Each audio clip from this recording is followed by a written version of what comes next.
Going on, everybody, man? We appreciate everybody tapping in the building, man. Appreciate y'all, man. Listen, we about to get it popping tonight for sure. Skol. I know you scared. Yeah, I do too. Yeah, if I were you. I know you scared. I do too. If I were you. You better bring your A game. Bring your A game. You better bring your A game. Bring your A game. You better bring your A game. Bring your A game. You better bring your A game. Cause all of us, you better bring your A game. Bring your A game. You better bring your A game. You better bring your A game. Bring your A game. You better bring your A game. Cause I'm an all-star. It ain't my fault. What up, what up? Hey. It's been a while, but your boy Rap and Yogi are back in the building. You know how we get down. Let's hit them with the one time for the one time. Yeah, man. What's up, everybody, man? Appreciate y'all, man.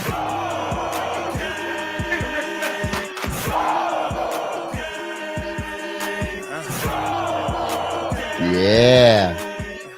It's been a while since it's been you and I on a Saturday night. We about to get it. Yeah, man.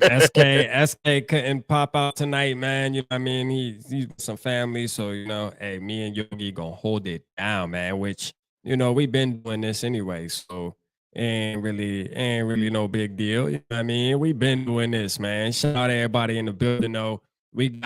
Let's go down this list, man. We got Bob, Mr. I Want Midnock. Let's go, man. Shout out Bob, man. Shout out Davy Chains in the building. I see you, Davy. Shout out to you, Davy Chains. Shout out Zed in the building, man. I see you, Zed. Appreciate you. We got MWO in the building, man. Shout out MWO. Skol for Life Barber. 1975. We got Cringe in the building. Shout out Cringe. We got Young Cringe in the building, man. Mick Andrews, shout out Mick Andrews. Appreciate you tapping in. We got Purple Papa Sodak too. Man. Let's go, man. Purple Papa in the building, man. Can't forget my guy, man. We got Joker in the building. Shout out Joker. We got Joker in the building. My guy. We got Nephew in the building too, man. Shout out Nephew. And we got Skol for Life in the building. Shout out Skol for Life, man. We got Day in the building. All right. Man, listen, first of all, real quick, Justin man. Just tapped in real quick. Yep. There we go. Yeah, real quick, man. I want to apologize last night. I know y'all were on the live. I was trying to go live last night, and I blew up my internet box, man. I blew up my router box, so it was crazy. As I reset it to go live, because I usually like to reset it so that it works better. It failed. It failed me. You feel me? So appreciate y'all though, man. I heard y'all were in the comments, still commenting for about an hour and a half. So shout out to everybody who was still partying in the comments, man. You know what I'm saying? While I even wasn't there. But y'all held it down last night, man. Appreciate y'all. But we here tonight. And we're going to talk about some Vikings versus Chargers, man. What do we need to do? What up, Eric from New Mexico, baby? Welcome. As always. What's good? Hey, sir. Sorry for putting the beat down on you, but you like that? Sarah said, time to stop using AOL, Rap. Hey, that's a fact. That's a fact. I need to stop using AOL for real, man. AOL, I'm using Spectrum, but I ain't gonna lie. Nah, but really, I was telling Yogi it was my fault. So I unplug and plug it in every time I go live, and I bent one of the prongs. So I wound up going to the cable store to swap it out, but I use fiber. So when I go there, they're like, oh, we don't have these in store. We got to send a technician out on Monday. So I'm like, oh, bro, seriously, Monday? So I bring it home. I fucking unscrew the box. I think I'm qualified now to be like a Spectrum tech. You know what I mean? I was telling my wife, I'm qualified now. So if anything ever falls through, I know where I'm going to go work. You feel me? Like, for sure, man. I took that thing apart, bent that prong back, and I was in there. And that's why we here tonight. Hey, big shout out to My Worthless Opinion for being a month member. Hey, shout out my worthless opinion for the get him monthly membership. Ric Flair. Let's go, Ric Flair in it. Yeah. Let's go, man. Shout out MWO, man. Appreciate you for sure. But man, let's talk about some stuff, man. What we gonna do? He said we need to punch them in the mouth first and not stop. Hey, that's a fact. So that we need to punch them in the mouth. You know, we definitely gotta come out, and we gotta come out fast and strong, man. All that weak sauce, man. We can't be coming out with that weak sauce, that 3 and out right off the rip, man. I'm trying to, if we receive the ball first, go right down and put up a 7. You know, go right down and put up a 7. Because if we get the ball first tomorrow and we go 3 and out, I'm gonna post it on Twitter and Community Tap. It's gonna just be one of those days. It's just gonna be one of those days, and most likely our post game show isn't gonna be fun. You feel me? I'm gonna just keep it real. 100%. 100%. So yeah. So how do you feel about tomorrow, Yogi, man? What you feel like the Vikings need to do, man? What's most important? Well, first of all, since I'm gonna get dropped off at the game, I'm gonna have the freedom to drink like crazy. Game tomorrow. You're gonna be in the building. Let's go. Yeah, I'm gonna be in the building watching the game. But yeah, we gotta come out with some energy and not turn over the ball. We gotta protect that ball like everything. We gotta protect that ball. Yeah, for sure. That's one thing that we obviously know as Vikings fans. That's one thing that we know we have to do is protect the football, because that's been our downfall the past couple weeks, man. You know, giving up the football. You cannot win football games if you turning over the ball, bro. Like, that's just not how football works. Football, especially in the NFL, because the NFL, the margin for error is so thin that you have to take advantage of every opportunity you get when you have the football in your possession. And for you to just give it to the other team, man, you're not going to win a lot of football games like that, man. And again, I'm surprised we were in those games, to be honest with you. You know, like, that's weird, man. I'm surprised we were in those games, man. Like for the Eagles, I said if the Eagles treated us like we treated the Tampa Bay, we would have a shot, and we had that shot, and we just shot ourselves in the foot. Yeah. So Soldier Scoop's asking, how about that Kirk extension SK was talking about, rap? Yeah, you know, it's ironic, man. He decided not to be able to make it tonight after, you know what it is too, Soldier Soup. I figured it out, because even Dave is like this. Every Saturday, they don't want to extend Kirk because they're watching Bo Nix, they're watching Caleb Williams on TV. And then when Monday comes back around, it's extend Kirk, right? And then and then when Saturday comes back around, then it's, let's draft a quarterback. See, me, I don't give a damn if it's Monday, Tuesday, Wednesday, Thursday, or Friday. I'm all in on a quarterback. Tuesday, Wednesday, Thursday, Friday, Saturday. Facts. Every day of the week, I'm all in. You feel me? Like, I'm all in. You know, I was all in last year. I'm all in this year again. You know, ain't nothing changed in my book, man. But, you know, you got, because, again, if we go after a quarterback like your Bo Nix that people watched ball out today, J.J. McCarthy, Caleb Williams, what's the point of drafting a quarterback like that to sit behind another quarterback for 2-3 years? That shit makes no sense, bro. You don't get talent like that to sit them on the bench for 2 years. That's just not how it works nowadays. You feel me? Somebody like Jaren Hall, yes, that's a type of guy. Okay, you can sit on the bench and see if he develops. But when you going after somebody who's looks like they can play out of the gate, man, you draft them to play now. You know what I'm saying? Like, to play now. Even if it ain't the first game of the season, damn near within the first 3 weeks, you know? So, hey, shout out Papa Gary in the building. Get a Ric Flair for Papa Gary, man. Let's go. On scroll back, Purple Papa had a question. Rapping Yogi, are we getting Akeem? We need Linville too. We like. Yeah. So I made a video about it. I think the reason why Akeem Hicks is not a Minnesota Vikings is because his indifference with our defensive line coach.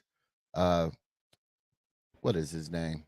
I had it up here. So they got history. They got history where our D line coach was the D line coach for the Bears while Hicks was there. Okay. So last year when Hicks was a free agent, I was like, man, we need Hicks. We need Hicks. But KOC hired the Bears D-line coach, and he went to Tampa Bay. And I was like, why did he go to Tampa Bay? He could have came here. Yeah. Then it dawned on me. There's probably he probably don't like him. It's probably he probably just does not like him as a coach. And right. Yeah. Oh, but see, my thing is this, man. Like, I did a video, like the video y'all saw me post a video about Akeem Hicks, and that's my second video that I did, because I put down in that video how I did one 3 months ago, because I'd always felt like Akeem Hicks would be a good pickup, but again, man, like we need something there. Like the running back move was good. It was cool because obviously the run game hasn't been looking good the first 2 weeks, and I'm glad that Kwesi's making moves earlier, right? Right. You don't be trying to make moves like this the week 6, week 7. You want to try to see if you can do something now, because now is what we need, right? So, I mean, we're going to see what Cam Akers can do, man. I like Cam Akers, but that wasn't the most important move that needed to be done for this football team. Exactly. This football team needs a defensive lineman. To be honest with you, a couple. I don't even. I think Akeem Hicks would be good, but I think you need like 2 or 3 of these motherfuckers, man. Yeah. I'm gonna keep it real, like for real. And we can see what Jaquelin Roy is. I mean, I don't know. We haven't seen him yet, so we got to see what he is, man. Is he even Purple Papa wants you to open up the phone lines. Is that something we can make happen tonight? Shit, yeah, we can open up the phone line. I got a number here. Hold on. Yeah, you can do that. Just keep on talking. I'll find out the number and everything, man, because I gotta put Purple Papa. You might got the number already, but hold on. Yeah, we gonna get it popping, Purple Papa. Yeah, man, we get it popping from the dog, man. Hey, Purple Papa get us cranked up before the game. Like Purple Papa get us cranked up before the game, man. He come in and start talking that talk. It get crazy in here. All right. Hold on, let me find the number real quick. Damn, I can't find the damn app. Where the app at? And I've been all over the place. Purple Papa, we could also we could put the link to jump on the StreamYard. But if you don't want to, because you don't have to show your face. Yeah. Yeah, if you don't want to be on video, you just don't allow your camera. Yeah, you could do that too. So either way, we're gonna somehow get you up on here, my man. Yeah, I dropped the link in the comments. Yeah, for sure. I did, Davey. What happened? Davey said add the StreamYard link as well. Boom. Yeah, we added the StreamYard link. Yeah. So matter of fact, we'll just do it like that. Because when I'm on my channel on Melon, I have the little picture that I can drag over for the number, man. I don't know how to. I know it's a Minnesota number, but I don't fucking know it exactly off the top of my head. But yeah, man. Listen, this is the thing too, man. Tomorrow, I'm gonna tell you right now who I'm not feeling, bruh. I'm gonna tell you who I'm not feeling, man. Davenport. Man, listen, after I seen that little interview, that dude is a goofball, man. I do not. There's just something about this dude, man. You know what I'm saying? There's something about this dude, man. This dude's a goof troop. Yeah. Like, for real. How y'all feel about Davenport, man? Put a Y if you agree with him. Put an N if you don't, man. Listen, I'm going to tell you, N should be flooding the chat, man. Listen, I'm not a fan of Davenport, and y'all know RAP never was a fan of Davenport ever since we signed him. I'm telling you right now, Pace is gonna get that number 0 next year. Yeah, for real. Y'all know I was never a fan of this man ever since we signed him. So it ain't nothing new to me. I've been calling it. You know what I mean? So hey, at least I can feel like, hey, I ain't jumping on no bandwagon, because I'm gonna tell you right now, y'all know for RAPZ, it was a no from the giddy. It was a no from the giddy, man. Like, for real. I told you, he ain't even trying to play. You know what I mean? Like, that's the crazy part. He ain't even trying to play, man. This dude's a goofball, man. All right, let's add Purple Papa in there. Boo. Oh, hold up. Hold up one second. Purple Papa showing his face, boy. He about to get active. Boom. There we go. You already know. You already know. Purple Papa about to get active, Can man. y'all hear me, man? Can y'all hear me? We can hear you. Man, we can hear you. Hey, man, you know what week it is, man. This is the first day of the week, man, that we going to get our first win. So let me get into this right now, man. Let's can no longer tolerate the foolishness that we've dealt with way back in the day with this team. Now, you saw how we got ragdoll drugged all the way through that game on the run game. Go get what you need. If you need hamburger meat in the house, why you gonna come back with a ketchup bottle? You need to get what you need. You need the beef. We need them big boys up front, man, to hold up, man. We got the speed on the outside, but we getting gouged on the inside. A Linval Joseph, who should have never left, should be back in the game with the Minnesota Vikings. You got Ndamukong Suh out there. You got Big Hicks out there.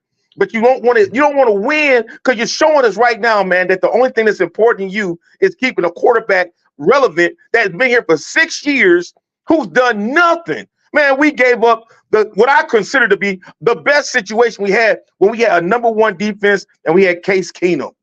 And he took us to the championship. But you said, no, we're going to upgrade. All that money we dumped on to him, all that talent that went out the door. Hey, listen, man, I'm a Viking fan for 51 years. I don't have time to just keep hoping for the great pumpkin to change. He ain't going to change. Y'all know he ain't going to change. He been doing the same thing. And you know what? We're suffering behind it. Now, we went and got Reisner, put him on the line. I'm excited about that because I want to see if he can hold up on his end. And the running game, Akers going to come in. I think he can make something happen. But we are making JJ, who I consider to be an all-world talent, the second coming of Randy Moss in his own right, who may even go further than Randy went. You cannot hold back this talent. Find a way to get the ball with the defense so the offense ain't going to be always on the field, man, messing up, man, and making the defense die. We need some way to have balance. The running game has to happen. This week, we have to establish the running game hands down. Flat out. Right. There's no other question about it. For 4 quarters, we need to find a way to pound the ball, play action, get back to what works. And then finally, what we got to do, I mean, seriously, the team has to believe. Who's the leader on this team? Who's showing up every week making you believe this is our team or this is their team? It definitely ain't Kirk, man. You can go and look and watch the video. It ain't him. Who's standing up for this team? Nobody. It's nobody, man. We don't really have that alpha on the team, man. Yogi asked that question the other day. Like, who can we look at on the Vikings right now that people look up to and he gets all the other players rallied up and ready to go, or if they make a mistake, hold them accountable? We don't really have that player right now, man. We don't. You know what I mean? We don't, man. It's crazy. Crazy.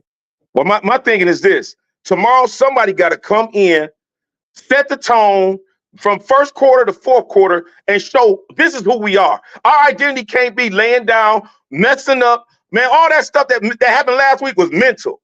And I think it's a lot going on behind the scenes we don't know about. But I think the players are at that point, like, do I really want to be here? Because if you're not making it where we are going to show we're going to win, then guess what? I'm wasting my time. I don't want no more controversy with Jefferson. Get the deal done.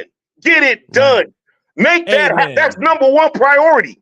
And once we get, hey, man, listen, I'm going to keep it real with you. I know everything ain't one man's fault, but here's the one thing I must say. If we're not going to be successful with Kirk and you went and got Hall, I want to see what he can do. Don't do what you did with, what's that cat that we got, that we let Kellen go? Mond. Man, you let Mond didn't show nothing.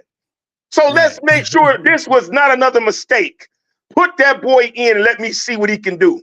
If he can't do it, hey, Purple Papa need him a podcast, man. You know what I mean? We need Purple Papa in the locker room, goddamn matter of fact. You know, Apple podcast. He need to be in the locker room. Man. He could be the one to pump up the guys, you know, so we don't come out all cold. Let me tell y'all something, man. You know, Yogi Rap, I love y'all very much. I know a lot of people want to say something, but I have to get this off my chest. We lost Bud Grant, who missed out on being able to see us hold that trophy up in our own house. We missed out on that. And then I'm going to say something else. That nonsense that happened to Alexander Madison, that will never, ever happen again. That's not ever going to happen again. We cannot tolerate foolishness like that.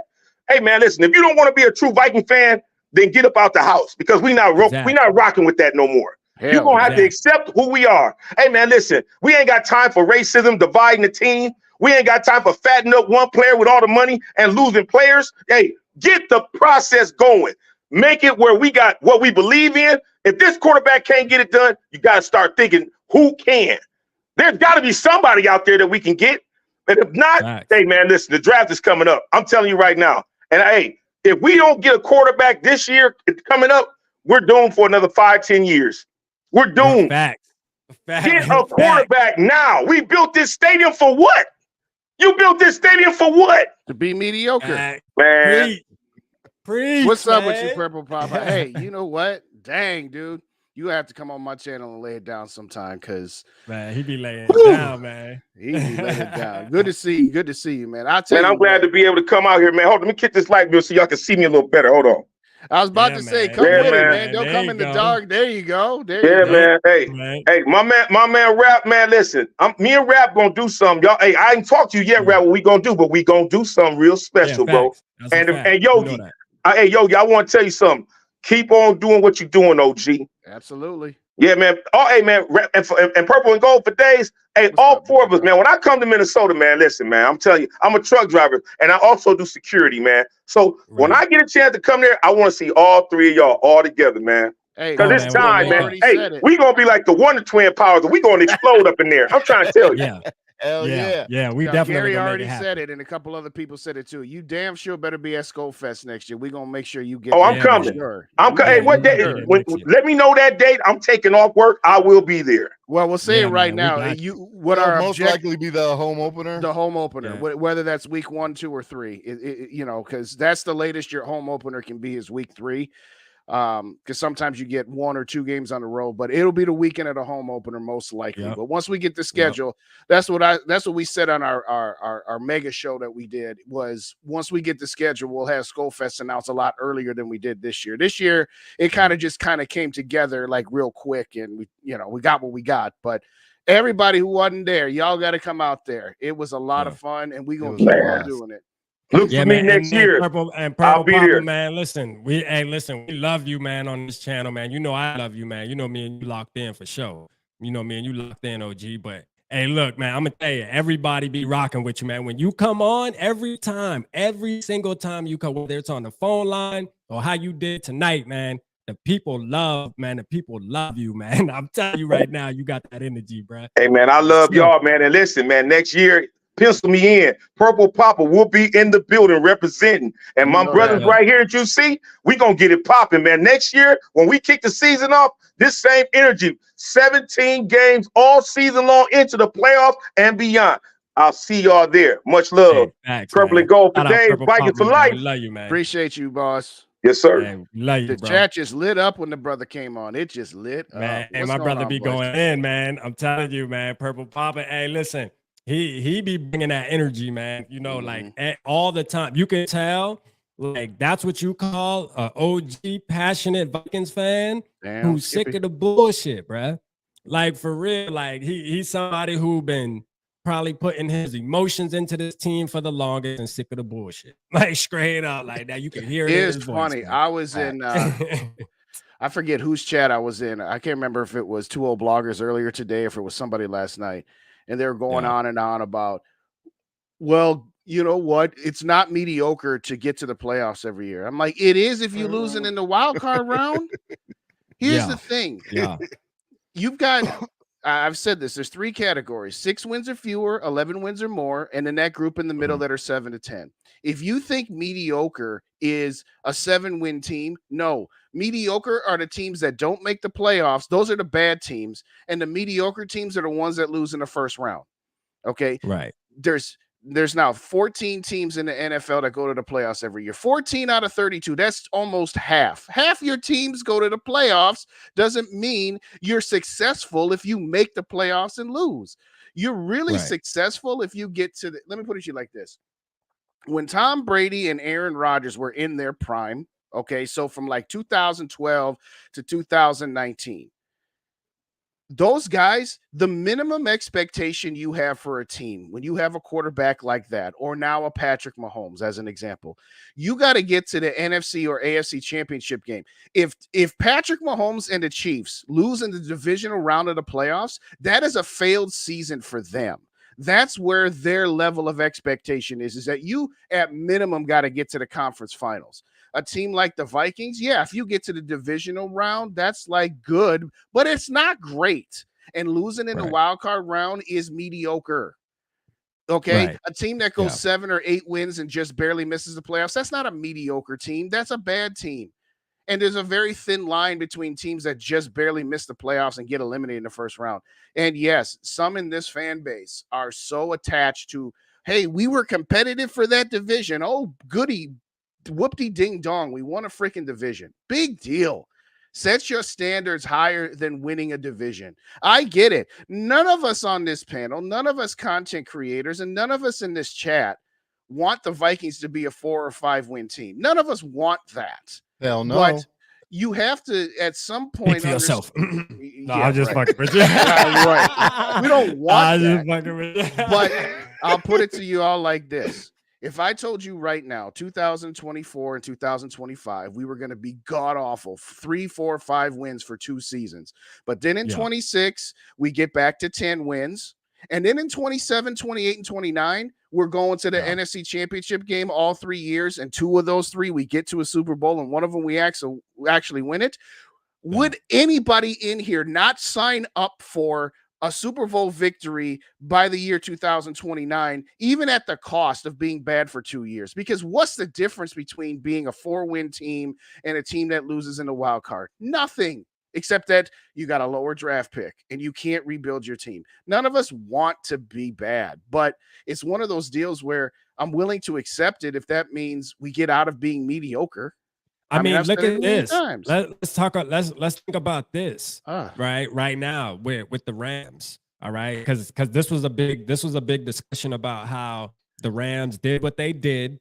And then they weren't going to be able to be competitive for however many years now because they did what they went all in, put all their chips in the middle of the table, went and won a Super Bowl. And I'm gonna tell you right now, this year right here with Matthew Stafford playing out, and look, that wide receiver they got, they okay right now. There's a thing about knowing how to draft, bro. And shit, they look decent. They look like, to be honest with you, like I don't see that big of an issue there. No, saying that they just won a Super Bowl within the last 4 years. You know, because when they won in what 2000? What was it 19? They won 2 years ago.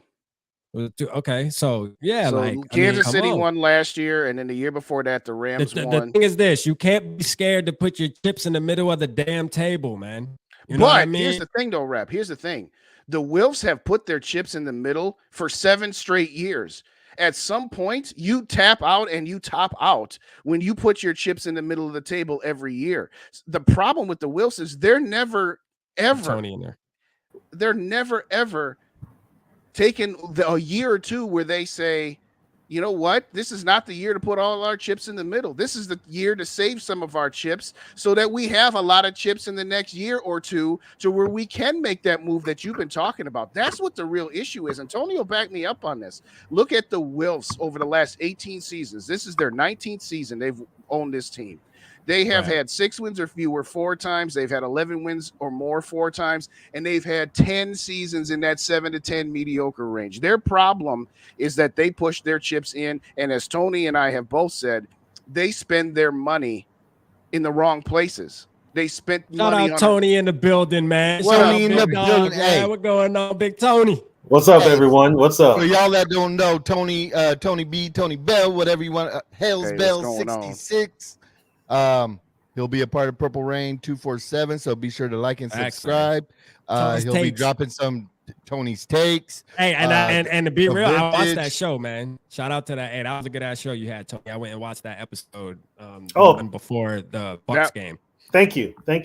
Your vintage show was tight too. You and Skol TYA. And by the way, shout out to Skol TYA. I'll let y'all in a sneak preview. Skol TYA is going to have something for us in a little bit. Oh, yeah. He's getting some stuff together. But y'all check out Skol TYA. When he come out with what he's got going on, we all going to be there to support him. Yeah, man. Hey, we got some shit coming. I'm going to just tell you, man, the people, family we built, as far as just everybody too, as far as all our supporters, everybody in the chat tonight, just family we're building with this Viking shit, man. Like it's turning into a very incredible thing, man. An incredible thing. We got 34 in the building. Hey, we missed a couple people on I was ranting, so I want to give some shout outs. Obviously, we got Tony, who's now not only in the building, but in the building. How about Noah's in the building? What's going on? How about No? Oh, I thought you was gonna play the music. We got you, man. We give him a horn. We give how about No a horn? There you go. In the zone, in the building. What's going on, Zone? Good to see you. Shout out my guy in the zone, man. I gotta get on. That's why I need to get on, man. I need to get on one of them. Wait, are y'all doing y'all show tonight? Yo? Yep.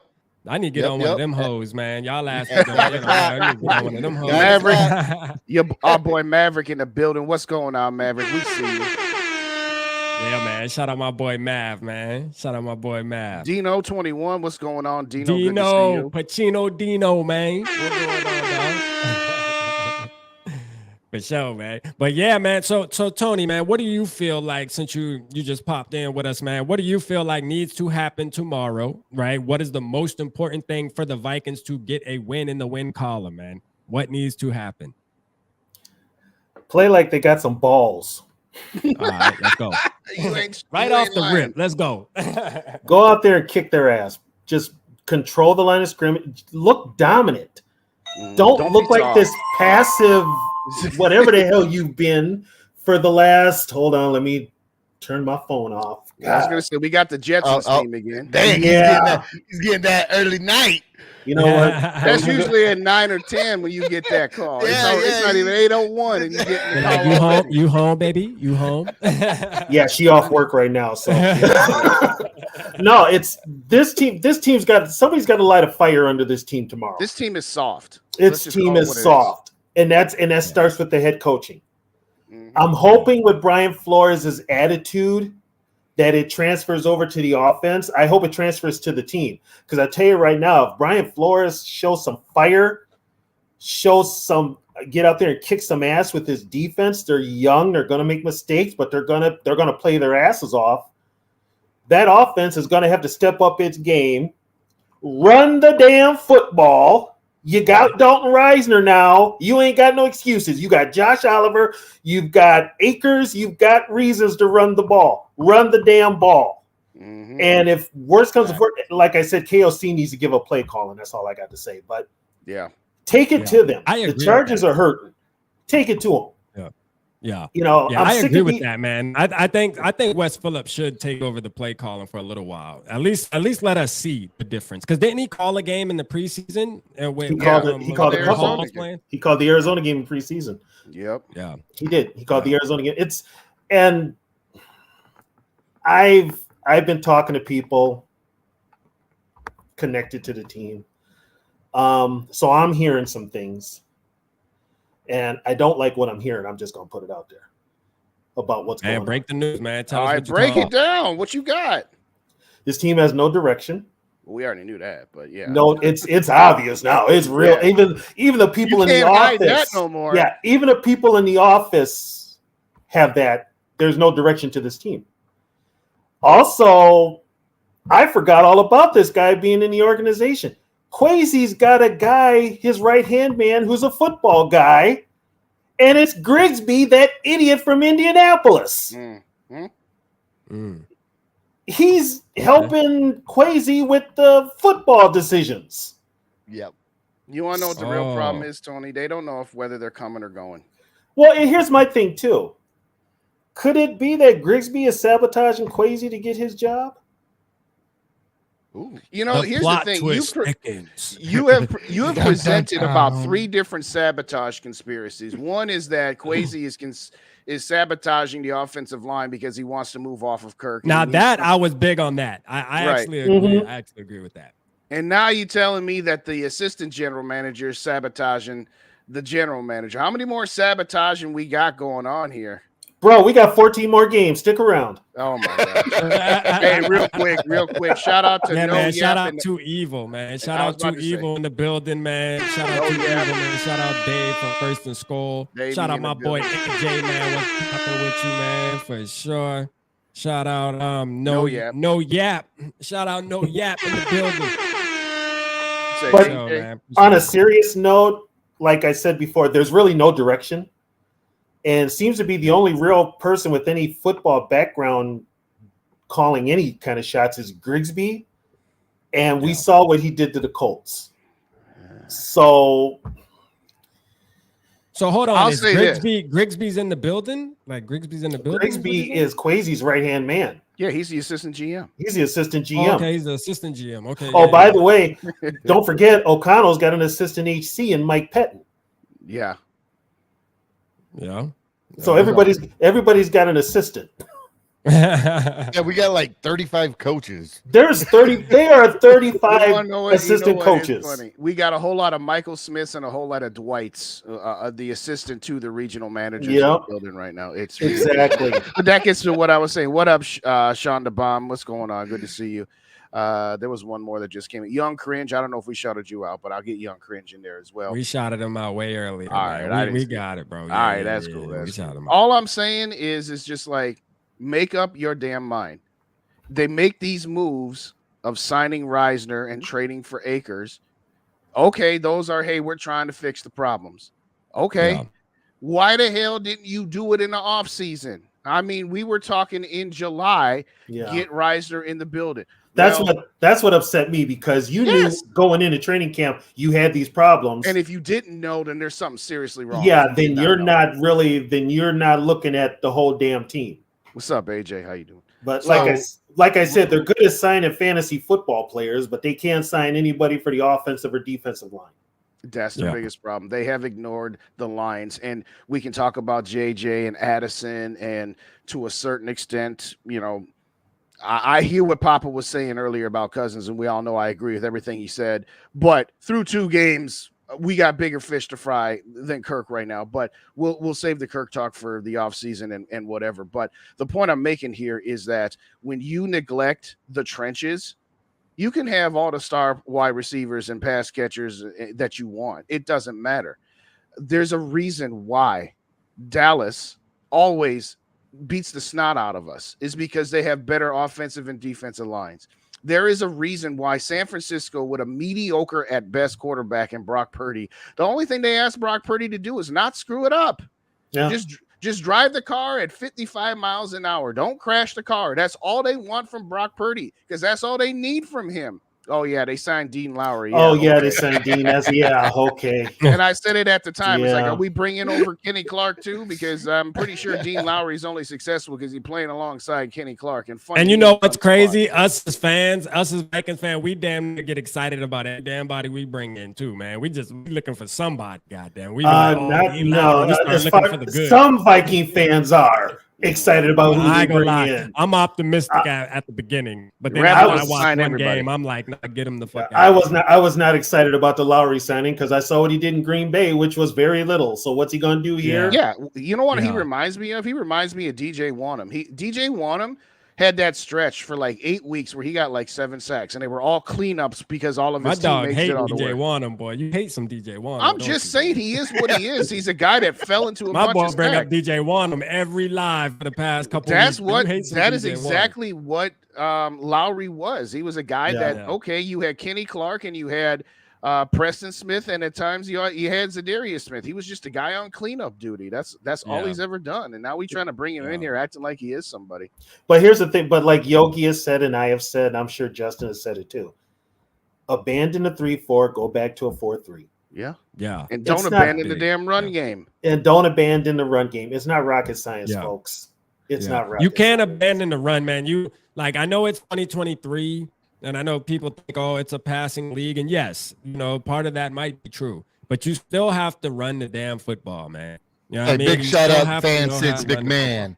What's up, McMahon? Shout out fan Since McMahon. Appreciate you, man, appreciate you for the damn membership, man. Appreciate you, man. And I want to give a shout out to Sean the Bomb too, man. I see you in the building, Sean the Bomb 16. Okay, so I got a question. Akers and Reisner are both not playing tomorrow? Who said Akers isn't playing? I think Akers should be able to get in. I think Akers isn't playing. Oh, AJ said Akers isn't playing tomorrow. Damn. What up, Dave? What's up, Dave? That'd be lame if they did that. That'd be lame. Shout out fan Since McMahon, man, for the $3.99. Appreciate you, man. So what do we got to do to win tomorrow, Davey? Yeah, who said those guys weren't playing? I didn't see that. What's his name announced it in his presser. That both of them are playing? He said Reisner's not playing. Akers isn't. Who we got in the back? Somebody said Akers isn't playing. Oh, we got Davey. Okay, we got Davey Canes in the building, man. Davey I don't know how much Chains Reisner can do. He don't know any of the cadences or anything like that unless he's quick to learn it. So I mean, who's he going to step in for? It's got to be Ingram. Shit, yes, Ed Ingram. Facts. Ed Ingram, man. Shit. It's got to be Ingram. Step in for Ed Ingram, man. It gotta happen. You know what I mean? Like, listen, Ed Ingram time. Shout out E. Yeah, that's what. Yeah, I do not want to mess your name up. Here's the thing: when KOC does a presser, kind of listen to it, but don't pay too much attention to it because he changes his mind on game day. You all know what's funny? I cut up a little bit of his presser for my pregame show tomorrow, and I recorded 3 minutes of his press conference, and I had to edit it down to like 30 seconds with all of his and this. I'm like, could you say something just for like 30 seconds? Is all I'm asking for. But no, he sure does say a lot for saying a little. Oh yeah, he the king saying a lot to say nothing, boy. I'm gonna tell you that. Him and KOC, boy. He's the perfect good at that shit. Him and Quasi are the perfect PR guys. Yeah. Shout out to Evo, the $10 super chat, man. He said we got 34-9, man. Chargers win, man. Hey, get out of here. Evo going for that 2-15, man. Because you know, listen, Evo has he sees the future plan, man. You know, he sees Caleb Williams in purple, man, wearing number 13 and running around the field, launching it to Justin Jeff. Man, I like your style, too, Evo, man. I ain't gonna lie, man. I like your style. Shout out Davey Chains in the building, man. What's up, Davey? Yeah, what's up? What's up, Davey? Hey, what's up, guys? I'm not ready to jump ship yet. We could go 0-5, and I'll still hang around. See, the problem is, I don't know if everybody looks at this the way I do. We just can't keep a healthy team on the field at the same time.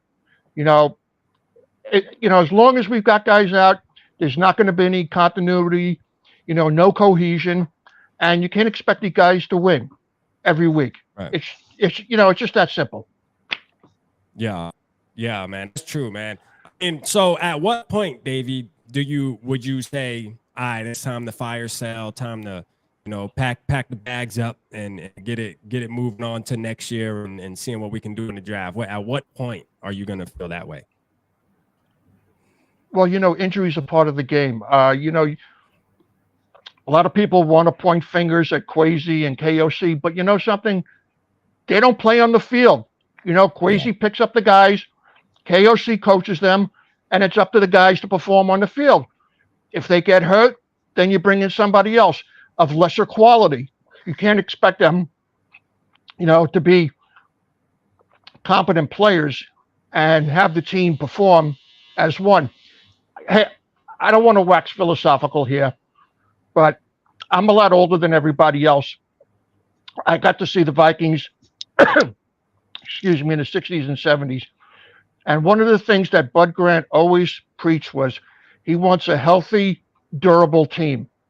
And with a healthy, durable team, you win games and you win championships. We don't have that. I'm sorry. Until we have that, we're going to flounder in mediocrity. That's where we are right now. Yeah. Shout out David Ditter in the building, man. He said Shador had a rough one, man. Yeah, Shador did have a rough one. He came back to earth today. They got mollywop today. For sure, man. Curb stop, mollywop today. I'm gonna just an old-fashioned ass kicking is what they got. Yeah, absolutely, man. The better team won. That's a fact. To say the least. That's how it is. That's how it is, But the good thing is, like, I'm not emotionally invested in any of those college teams, so I can give a damn. I'm just like, long sleep tonight. You know what I mean? I'm worried about what we gonna do tomorrow. That's what's important to me. If you want rap emotionally invested, you need to tune in at about noon Eastern time on a Saturday. That's when he's asking, "Hey, what team can I get invested in?" Right now, Saturday night, he don't give a damn about anything. I don't give a damn who got mollywopped. I don't give a damn who threw 8 touchdowns. I don't give a damn. You know what I'm saying? I'm worried about Kirk Cousins and the Minnesota Vikings showing up tomorrow, and also that defense showing up tomorrow and getting a W, man. Because if they do that, then my Sunday will be amazing. Speaking of defense, how many takeaways do you think our defense gets?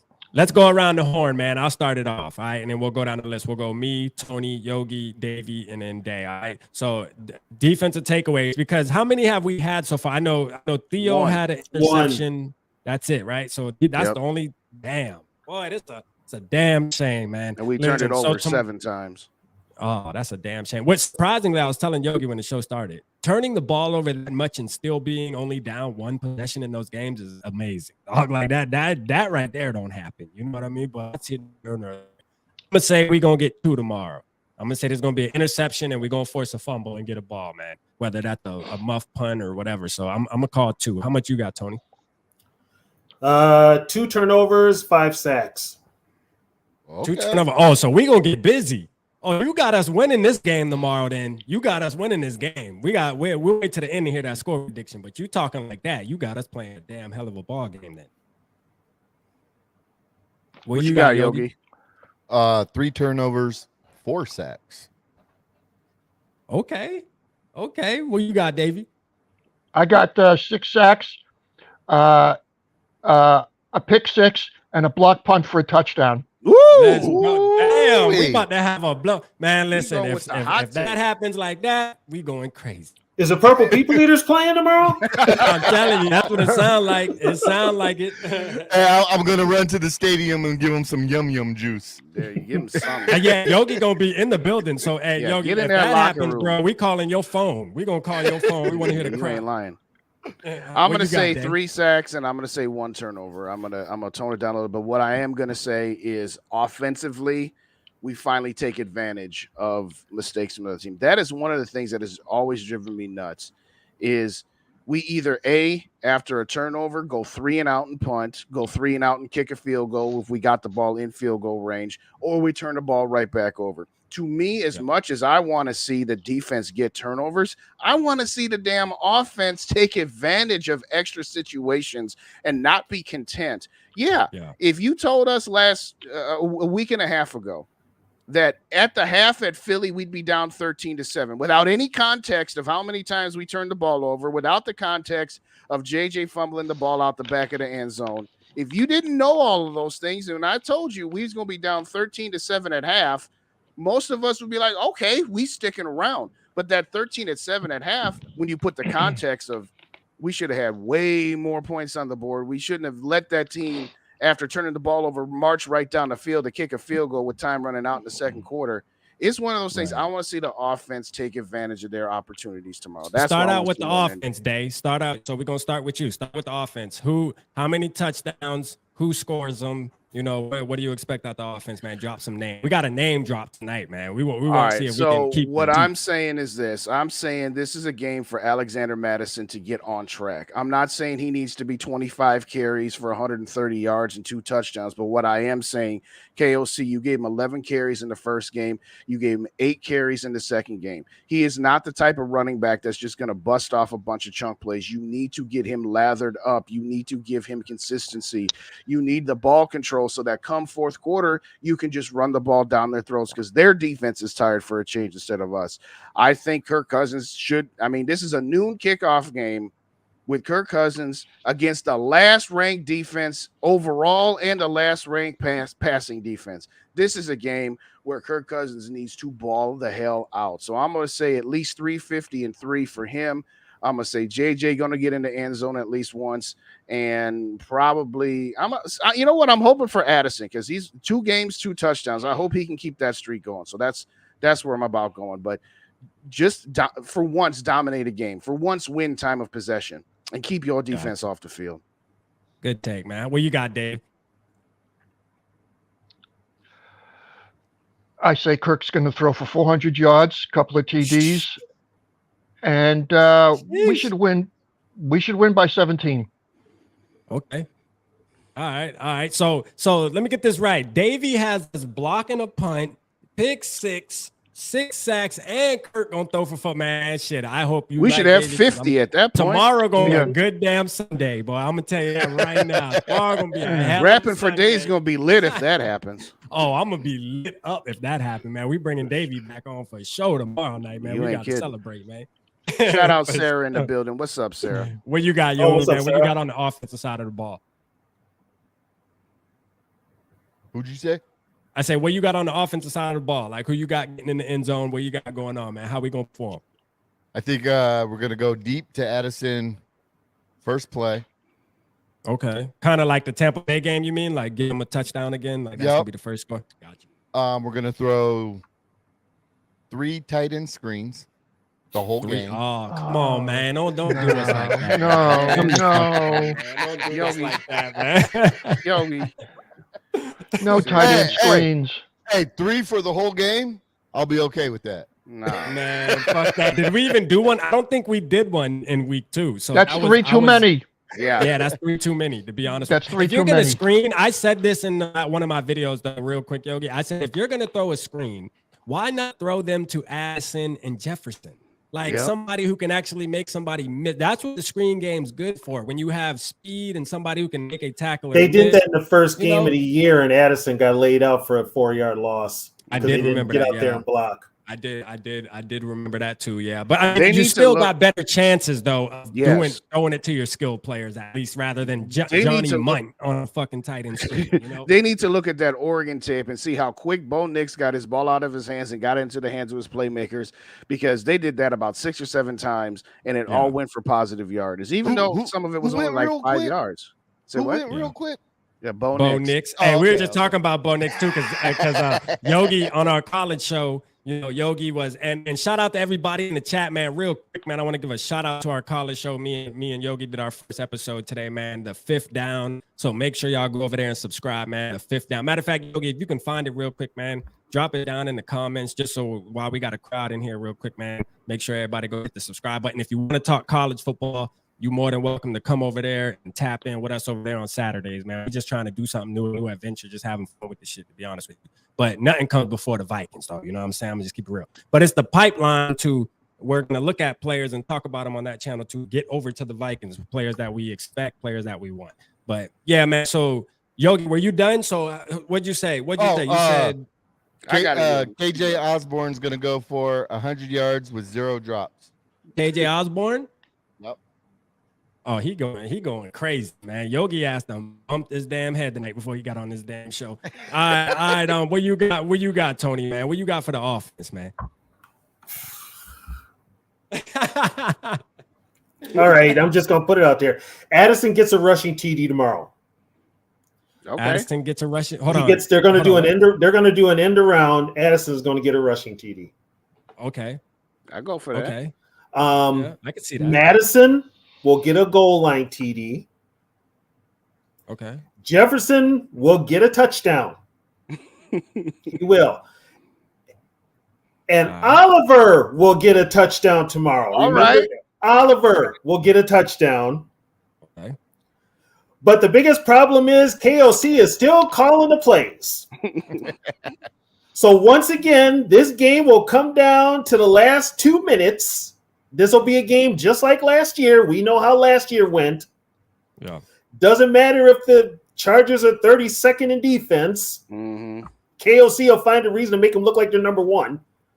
Right. But, and I hate to give this guy any kind of credit at all because he's a kicker. Greg Joseph comes through in the clutch. Vikings win it 31-28. Okay, so Greg the Leg gonna put us. He gonna put us over the top. Greg the Leg, man, he gonna do it for us. All right, I like that.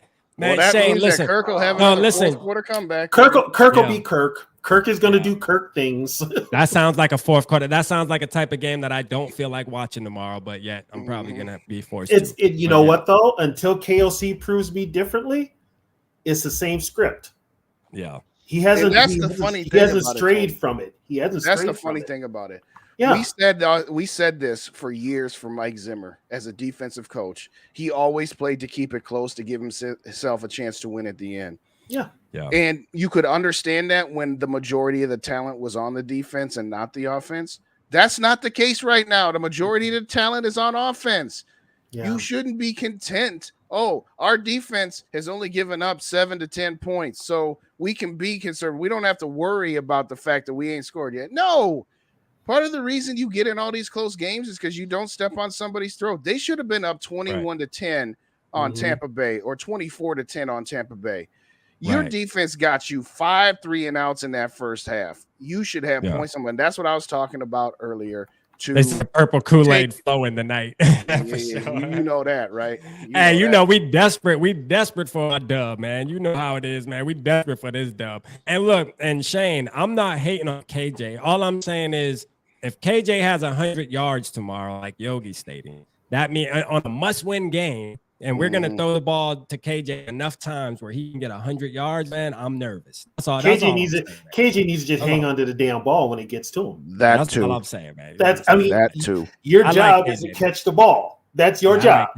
So, and you're a number 3, so you're not going to get a lot of catches. So you got to make every one of your catches count, and he ain't doing it. Facts.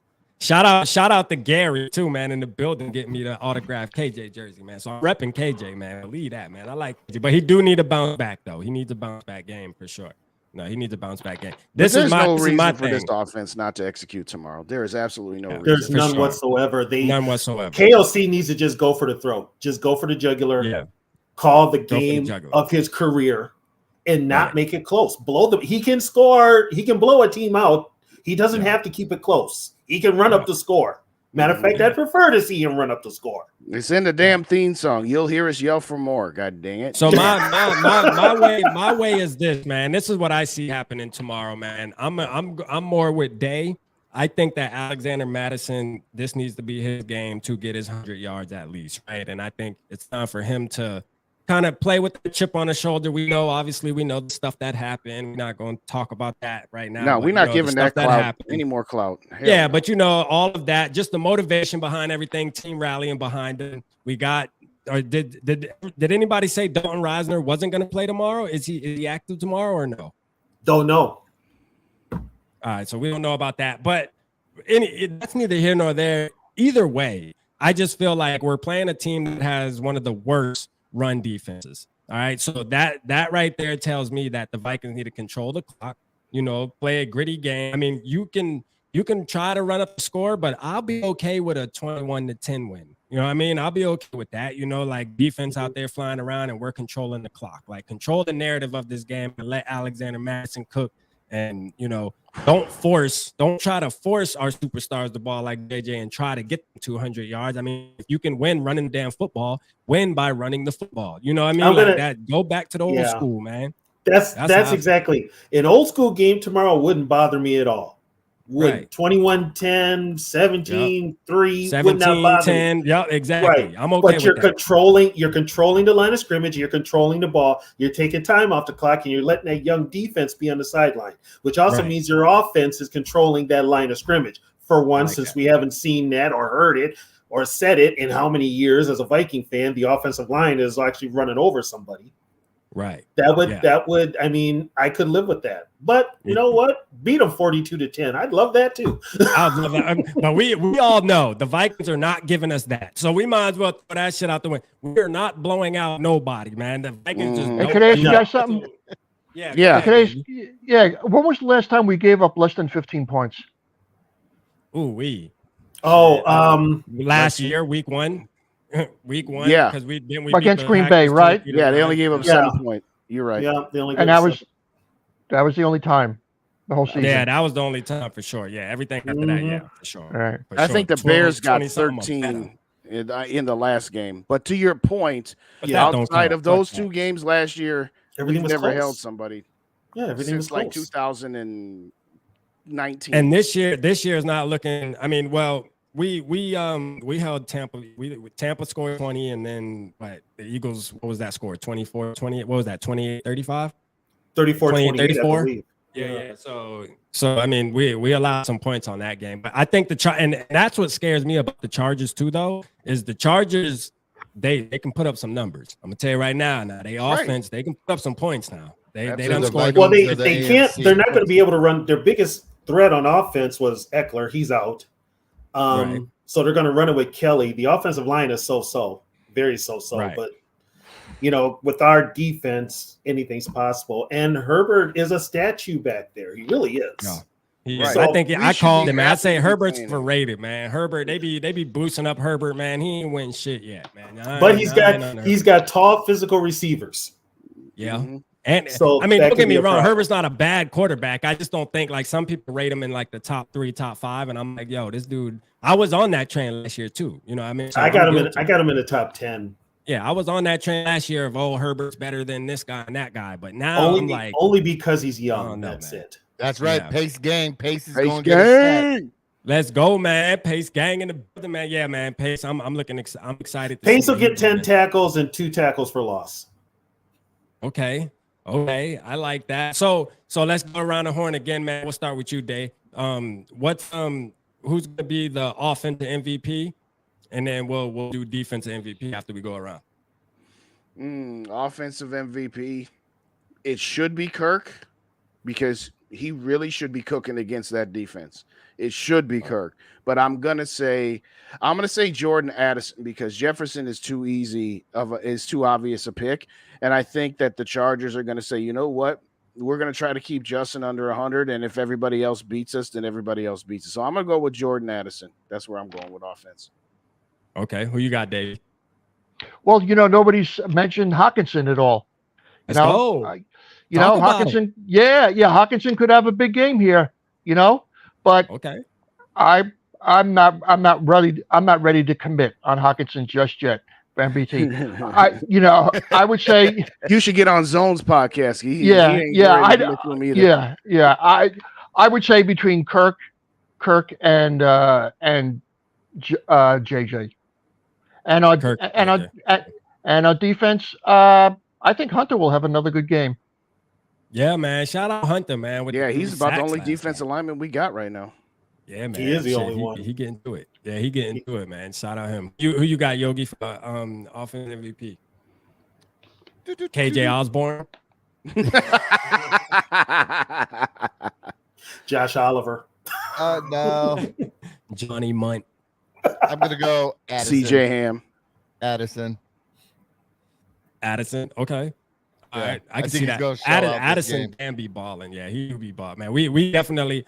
The one thing we can give Kwesi, man, we can't get blinded by that, boy. That was so far so good. So far so good on that, man. He seems like a really good receiver. One of the best as the rookie class goes. For sure. I think him and Dave Flowers. Dave Flowers also balling over there in Baltimore as well. But who's that dude for the Rams that stepped in for Cooper Kupp? Oh yeah, that dude. Puka. I forgot his name already. Something. Puka or something. Puka Nokic or something like that. When Cooper Kupp comes back, I think Sarah knows because he's on her fantasy team. I think that I know she's killing people. Then if he on her fantasy team, boy, because she ain't dominating me though. That dude dominating shit. Hey, I'm undefeated this year in fantasy football. So are you undefeated, Yogi? In the 8-man league? Are you undefeated in any league? Every league. I'm undefeated in every league that I'm in. No. I'm winless in all of my leagues. What was you gonna ask? What was you gonna ask, Davey? You was gonna ask me something? Well, I was gonna say, why don't we give somebody else a chance to come on? Like Sarah, I want to hear Sarah. So so sure. I'm gonna split and maybe let Sarah come on. I like listening to her rant. Yeah, man. Appreciate you, man. Appreciate you, Dave. Take care, guys. See you guys tomorrow. Send me them videos, man. All right, man. I was about to say, man. So pretty quick because you got another show in a half hour. Oh yeah. What time y'all show start? Yogi. 9 o'clock. Right? Shoot, I might just might have them jump on this one. Shit. Hey, just go ahead and hit that link, man. Hit that link over here, man. Hit that link over here. You know what I'm saying? But yeah, man. Listen, my defensive MVP. No, we're saying offense. My offensive MVP, man. I'm going on the limb, man. I'm saying Alexander Madison, man. You know what I mean? I'm and part of it's just me, my heart wanting to root for the guy, man. You know what I'm saying? Like I want this run game to work. And for real. I mean, this is something that they had a live the other night, and I'm under there commenting like, we didn't have these problems with Dalvin Cook, and everybody was talking about how the line is bad, and I'm like, damn, isn't that crazy that Dalvin Cook got 1,000 yards behind the same damn offensive line? You know what I mean? But the play calling was the play calling. I don't give a damn. He still balled. The numbers was there. You know what I'm saying? and Dalvin had a lot of big gainers. But when it was he had to get like 1, 2, lose 0, a couple, gain 3, lose a couple, gain 4, and then he breaks one. Right. So, but that's how he got a lot of it. Yeah. I agree. Saying, he scored a lot of crucial touchdowns for us last year. We're not taking that away, but what we're saying is if KOC had been calling plays with Dalvin Cook last year the way he is this year, or if Dalvin was on the team still, what you'd be saying? Oh, yeah, but he wouldn't do that because the Dalvin effect, though. Him knowing Dalvin's in the backfield, he would have ran the ball a little bit more. But part of it makes me feel like he doesn't trust Madison as much. You know what I mean? The reason Dalvin left was he was promised a role in the passing game, and they didn't deliver. Yeah, that was true too. I remember that was a big thing going into last season where we were thinking Dalvin Cook was going to get a lot more passes and shit like that. But yeah, for sure.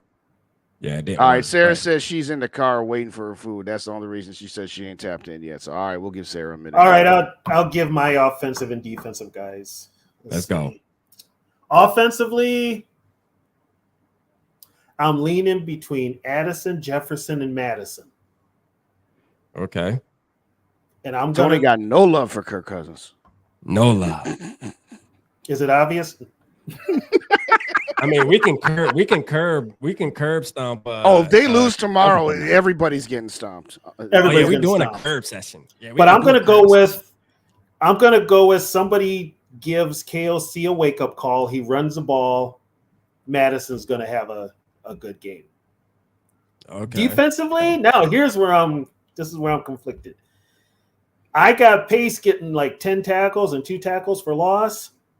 Mm-hmm. I got Danielle Hunter getting like 3 sacks, 4 pressures, and a forced fumble. Man, that'd be tight. So I'm gonna lean. Hunter's gonna be the man as far as the pass rush goes because that's all we have. But the guy on defense is gonna be Pace. Mm-hmm. And you can probably throw an INT in there for Pace because he's probably going to be on the field more now that he's got the defense down. Flores will trust him more to be on the field and passing downs too. Yeah. So how do we feel about this whole situation, right? With Ivan Pace, Brian Asamoah, where Brian Asamoah is not getting any kind of play. And, as Vikings fans, we all were saying this offseason how we're so excited. We talked him up a lot. Yeah, to see Brian get on the field. We were so excited to see, him get out there and make a difference for this team. And then all of a sudden, Ivan Pace comes around. What's his problem? So, that's what I'm saying. Like, what is his problem? What is Louis Seen's problem? What is Andrew Booth's problem? Because it's almost like the team is trying everything in their power not to put them out on the field. You know what I mean? I think with Seen, he doesn't get his head in the playbook. That could be it. Okay. With Booth and with Asamoah, and I guess Asamoah's hurt again. Oh, is he hurt again? Okay. Yeah. So, you can't play if you're in the trainer's room. Mm-hmm. And with Booth, I don't know what it is with Booth, to be honest. Yeah, I think Booth is afraid of getting hurt again. I think he's making business decisions, not like in a detrimental way. I think it's in his head where, he's playing scared. He's playing scared of getting hurt, and he's playing scared of getting burned because he's always had things working against him. So, Nudge said, I would love Kurt if he played somewhere else. Yeah, put that one back up. I'm gonna tell you right News now, 17 on there again. It's definitely gonna get into the curb stomps this year, man. I can promise you that right now. Listen, one thing about me is I don't get blinded by all the yardage and all that. I'm gonna tell you right now, I don't. You feel me? Like that to me, none of that matters, especially when you're walking away with an L. And I know I know obviously it wasn't his fault, right? I know it wasn't his fault, but still yet, man, I don't care, man. I'm looking for a different player. I've never a different player. And unfortunately, with a lot of Viking fans, they're enamored with the numbers. Right. And that's the problem. They don't remember his freeze up in Seattle. They don't remember, they let the checkdowns go. They forgot all about the playoff game. First thing they'll say, look at the numbers. If the team did this and if the team did that, it's the same Kirk that was in Washington that's with us, just older. Right. That's it. Yeah. Yeah, I'm not blinded by the numbers, man. You can't blind me. That's why even after he has games he had and he's number 2 in passing right now, I can give a damn. Shout out Skol Mafia in the building. What's up, Mafia? Shout out, you know what? Building, man. Hey, how was vacation? Or are you still on vacation? Has a really good question. He has a really good question. Shout out to Juke too, by the way. What Luff say? Go ahead. Shout out Juke in the building too, man. I see you. How can a player nowadays not get in the playbook knowing at this level of competition, especially if they're trying to make more money, if they're used to freelancing? Yeah. You know, if they're used to freelancing and doing what they want, it hasn't registered to them that, guess what, they're at this other level. Things are differently. They still got to grow up, put it that way. They got to grow up. That's an interesting point that you have made, Tony, about Lewisine. He was playing on a defense for the Georgia Bulldogs that just had a whole bunch of good players. Yep. And he could just freelance, and he just had to kind of do what he needed to because he was surrounded by others. That wide open. Which game you watching? LSU, Arkansas. Oh my gosh. Yeah. Yogi LSU taking that. But LSU taking that L. I got a couple of games on. I got the Ohio State game, and I'm watching the Gophers. Who's winning Ohio State Notre Dame? How that looking out there? 10-0 Ohio State, but okay. Notre Dame is at the 1-yard line, 4:12 left in the third quarter. All right. They're at the Ohio State 1-yard line. So they're But here's what I'll wrap up my point, and then I'm gonna get up out of here because I got to get some food in. But it kind of reminds me of what Herb Brooks said. You think you can win on talent alone? Yeah, you could probably win on talent alone when you're in high school and when you're in college. But in the pros, you don't have enough talent to win on talent alone. You've got to get in the playbook. You've got to play as a team. You have to outwork your opponents. And again, I don't know if that's the case with Lewisine. I'm just saying as an example. You know, he had a lot of talent surrounding him at Georgia where the defensive coordinators probably just said, hey, go do your thing. Just go hit somebody. Just go did or see you just what are you saying see me for? What you which oh yeah. I got you. Because you said you leave it. Yeah, I thought you were saying see you get lost. You big dummy. I was like, dang. He tried to get rid of you again. But anyway, he tried to get rid of you.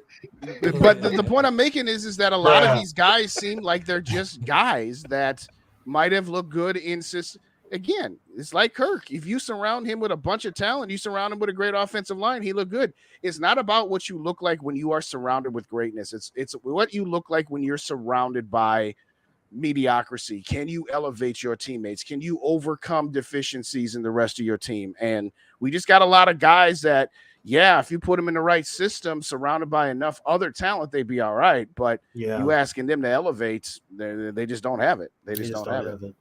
And another thing is too with this coaching staff, this might not be the coaching staff for him either. You think so? You think the coaching staff isn't? What is the coaching? I mean, this man's been in the league, and this is the thing about Kirk too. We've all heard about how he's been in the league 12th year now? This 12th or 11th year? This is 12th year, 11th year. And he's always had a different offensive coordinator, never could have consecutive this, that, the third. Like, you've had a plethora of goddamn coaches. I mean, if none of those guys work, then I don't think there is a coach for you then. You know there is no coach. Put it this way. If Jay Gruden don't like you, what does that tell you? Right. So, I mean, I've said it a million times. If Kirk Cousins was 20 years younger, in other words, he was born 20 years earlier, 20 years older. If you put Kirk Cousins in the same position you put Troy Aikman in as an example, I'm not saying he wins 3 Super Bowls because Troy had something to do with that. He did have some leadership. But I'm saying you put him behind that offensive line that Troy Aikman and Emmitt Smith had, Kirk Cousins would be ridiculous, and he probably would win 1 Super Bowl maybe. But that's not what this era is about. This era is about every team is more equal. You know, you got parity in this NFL now that you didn't have before. Dude, 17 said Vince Lombardi couldn't make Kirk Cousins a winner. Well, you might be right. Hey, Nude, you need to. You know what? He might have a point. You need to sub us up, man. You need to be in on the citizens, Nude. I'm gonna tell you right now, you would enjoy the curb stomp, man. He might have a point there. I mean, well, put it this way: Bud Grant made Tarkenton a winner for the most part, and Tarkenton was basically Kirk Cousins when he played. I was saying this too, y'all, real quick. I was saying this, but when me and Yogi were on at the beginning of the show, I said, you got a lot of the Kirk stands where on Saturdays, they're all about, draft. Oh, I just seen Bo Nix throw for 5 touchdowns, or I just seen, Caleb Williams throw for 4 touchdowns and run. Oh, we need to go after this guy. We need him in purple. And then come Monday, they're back to the Kirk stand. And you know what I mean? But every Saturday, they're willing to draft a quarterback, because they see it right now. They're all about the right now, seeing a player ball out on a Saturday, so then they want them. See, me, I don't give a damn. Monday, Tuesday, Wednesday, Thursday, Friday, Saturday, every day of the week, man. Give me one of them fellas, man, for real. It's time to flip the page, man. It's time to turn the page. Like we just have to, honestly, man, it's just as Vikings fans, man, it's just time to turn the page, man. Like at some point, dog. Like you actually have people out that want to drag this on 3 more years. Like, why, man? Like, come on, man. Don't do this to us. How many times have I said this? They're comfortable with the nice 6 that they have. They're afraid if they chase an 8 that they'll end up with a 4. It's that simple. All the Kirk stands want to talk. And again, none of us are blaming him. In fact, again, outside of Tua Tagovailoa, he's had the best stats so far. It's 2 weeks now, but regardless, a lot of the fans in this fan base want to bring up Tavares Jackson and Christian Ponder and Brooks Bollinger. Oh, you want to go back to those guys? No, but at the same time, don't be content with a 6. If this 6 is only going to get you so far, you're right. The next guy might be worse, and you might not get as far as losing in the wild card. But the next guy might end up being an 8 and might end up being somebody that can get you further than Kirk after a couple of years. Don't be afraid of the 2-year interim period where you're going to have to reload. But no, we got us a nice 6, and the 6 is better than the 4. And you know what? That, we've said before, Justin, that falls on ownership to a point. But yes, that's a whole nother thing that you and I have said a million times, that it all goes back. I've heard y'all say that too. But do you think that the reason, but if y'all, so this is my thing, Tony, because I know you're big on saying, hey, the Wolves kind of have a vice grip on Kwesi and what happens with the Minnesota Vikings, which I agree. I do believe they have a big influence and kind of run the team because it's their team. And they say, hey, you're not going to do that. You're not going to do this. This is what we'll accept. This is what we won't accept. And do you think that them telling Kwesi, or maybe just the Kirk not getting an extension this offseason, do you think the Wolves might be at that level too? They're like, hey, maybe it is time for us to turn the page, and regardless of how Kirk performs this year, I think it's just time. Like, we've kind of ran our course with this Kirk Cousins deal, and I think it's just time to move on and bring a new identity to the Minnesota Vikings, because that's what I want. That's what I hope as a young Vikings fan, man. You know what I'm saying? So do you think that's the case, Tony, or what? It's a multitude of things. If this team makes the playoffs again, God only knows what this ownership will do if they make the playoffs, if they win the division. Even if they get bounced out in the damn wild card game. That's what I've been saying. Man. Yes. It's you like this. You all know we are the killer of dreams, Rap. We are the killer of dreams. You know what? Time for some new owners, man. Shout out Score for Life Bar, man. Fuck it. Kick them out. Here's the thing. Sell the team. They're business owners, and they have a business model that for the last 18 years has made them a bucket load of money. Why would they want to change a business model that has been successful at maximizing their profits? Let me be clear. I understand that they're owners. I understand what they want, and I don't begrudge them that.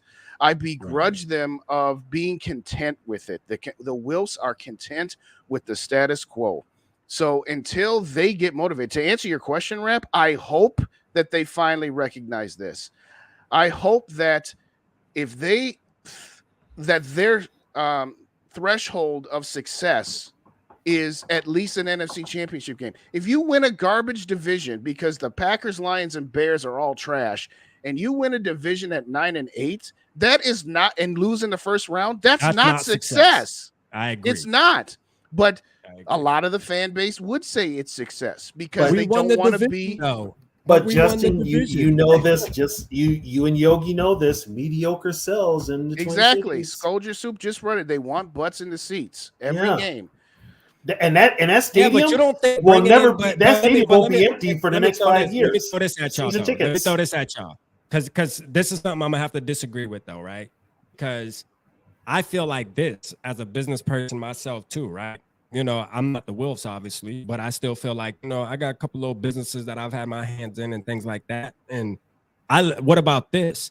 You would put butts in the seats going off of Skol'd Your Soup's take here if you had a Caleb Williams in the arena. You know what I mean? Like, think about how many people would want to come to the game and buy jerseys of Caleb Williams, even if before even knowing if he can play in the NFL.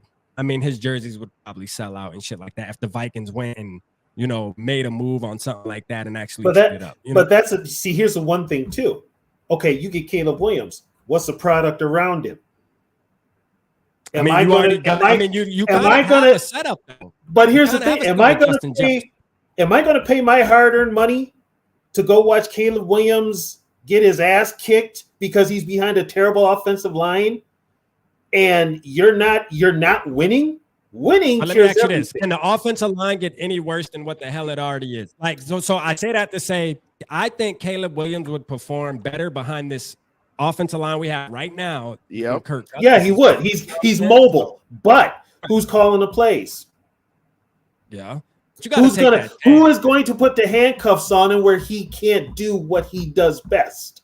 I mean, not for nothing. But to my point, though, I think like if the Vikings actually were to really shock the fan base and move up to get a guy like a Caleb Williams or whoever the top 3 quarterbacks are going to be coming into this draft, I think that would sell tickets. If you're thinking about the money part of like, hey, bringing fans and getting fans and keeping fans excited, I think that would be way more exciting than extending Kirk Cousins to win 8 games and possibly make a playoff game. Like, I think, you're right.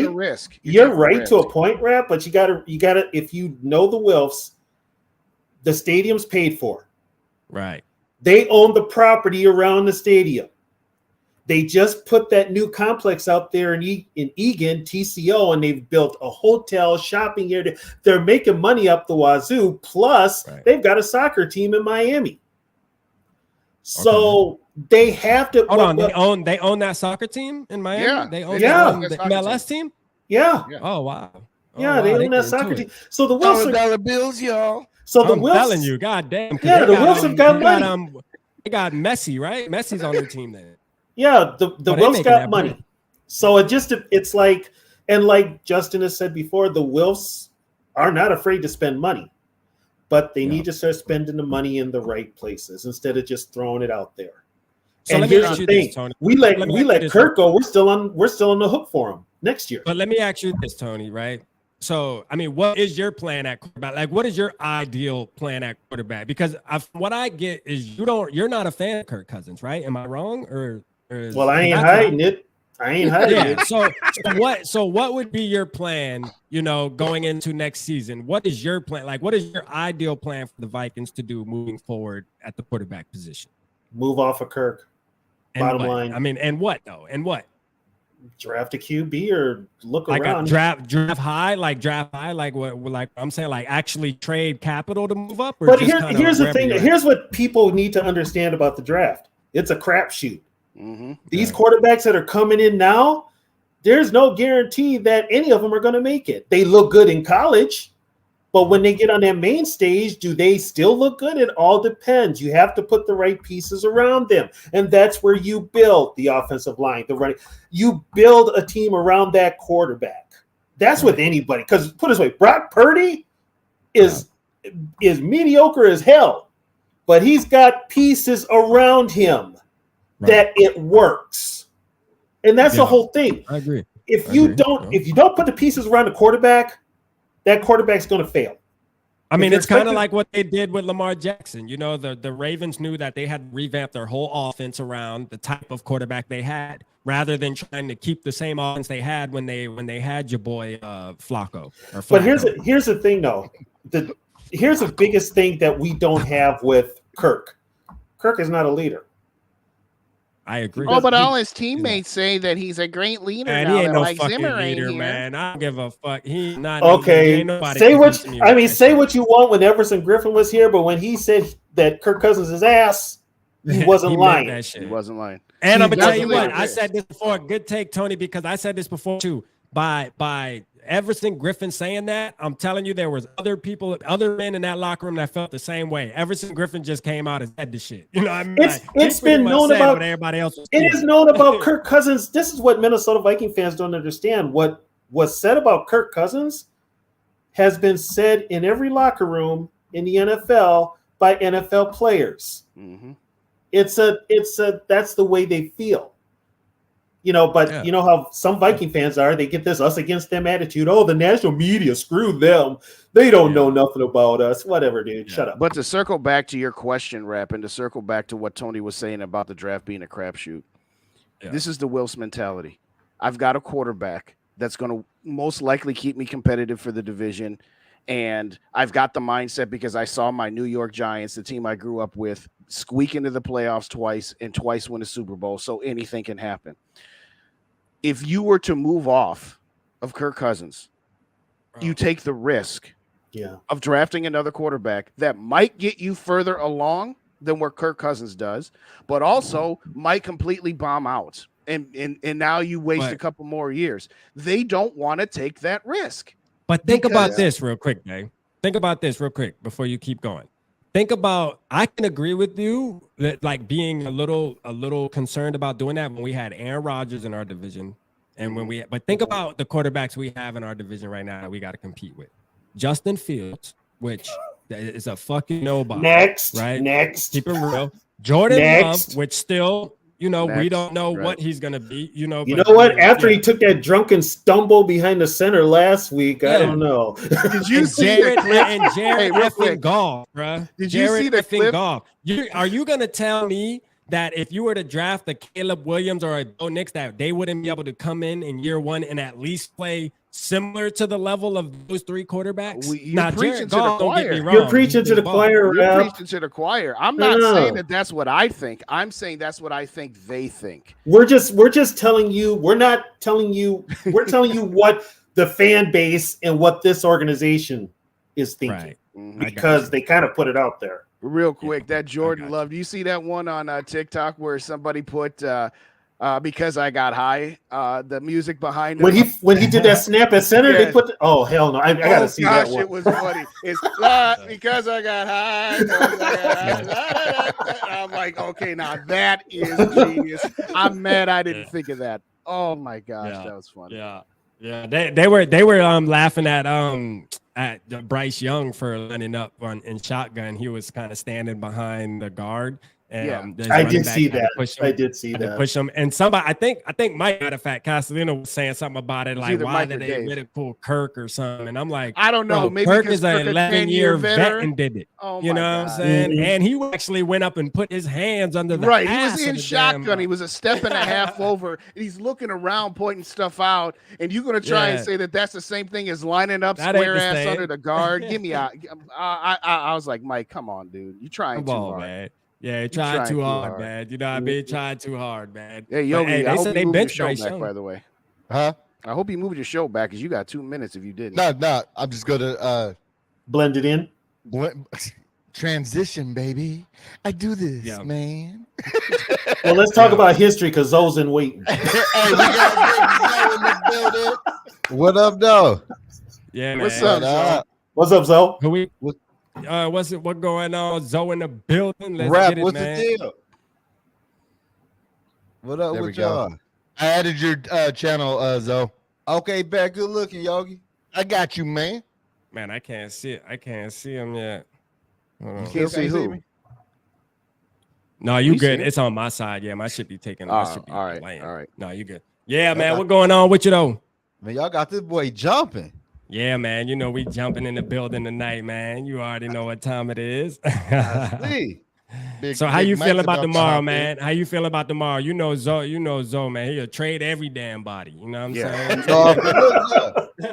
Trade TJ Hawkinson, trade Kirk Cousins, trade Justin Jefferson. Trade Darisaw, trade Hunter. Darisaw ain't shit though. But look, I got Minnesota minus 2.5, man. I think Minnesota gonna win tomorrow.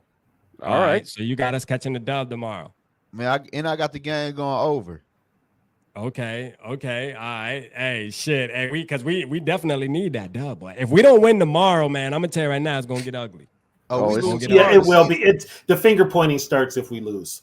Here's the deal. You got to win the next 2 games and get to 2-2. If you lose tomorrow or next Sunday and end up 1-3, you can just basically say 1-4 because you ain't beating no Kansas City. What up, Mike? What up, Mike? Y'all? Chilling. What's going on, Mike? Appreciate you tapping in with us tonight too. Well, actually, because we pretty much just said, just bring the party over here. You know what I mean? Because we talking our talk, man. So Sarah said send a link. Put the link back in. Let's get Sarah in. All right, give me 1 second. We'll do that in about 30 seconds, Miss Sarah. I was gonna leave a minute ago. We just keep talking, and now you don't want to leave because the party I ain't going popping nowhere. Now. Yeah, the party popping now. Skol to the bowl. Whole lot of Skol gang on this one. Getting busy tonight. Yeah. Hey. Skol gang, Skol gang, Skol gang, Skol gang, Skol gang, Skol gang, Skol gang. Skol all the way to the bowl, man. My team about to go get a ring. We don't care what your team doing, man. They ain't messing with the perp gang. It's our year, time to get this ring. Bring it home back to the Skol gang. Skol gang, Skol gang, Skol gang, Skol gang, Skol gang, Skol gang, Skol gang. All right, we back, and since it's 9 o'clock, we're gonna throw this bad boy up.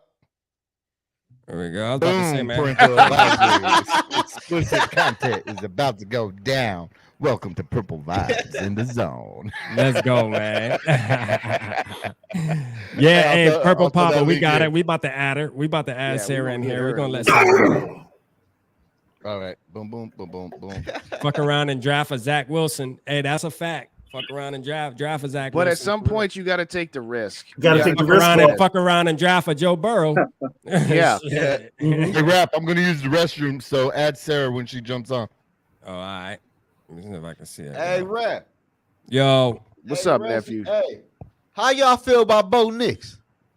I mean, shit, he balled out today. I ain't gonna lie, he looked good. He looked good. Hey, I've been talking about Bo Nix. Yeah, and he can run. I like him. He mobile too. You know what I mean? Like, I ain't gonna lie, he mobile, man. He can get around. You see that touchdown pass where it was a running play? He started running, and all of a sudden he was getting tackled and still threw the ball to the tight end. I'm like, dang, dude.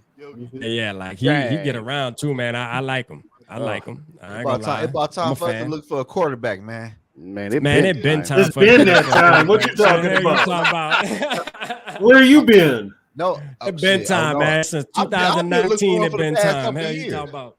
I was looking before then. Me too. Not me, because when we had Case Keenum, I was good to run that thing back one more time. Too. You know what I'm saying? I was cool. I was cool with Keenum. Hey, let's get a shout out here real quick. If you don't subscribe to Purple Pocket Podcast, Purple Rain 247, Purple and Gold for Days, In the Zone Podcast, Mike Sports Vibe. Get those subs up here. If y'all just subscribing to one channel, you missing out on the party. We got a whole bunch of channels in here tonight, so let's go. Let me ask y'all something. Is Mike Sports Vibes up on y'all screen? Yeah, I see him.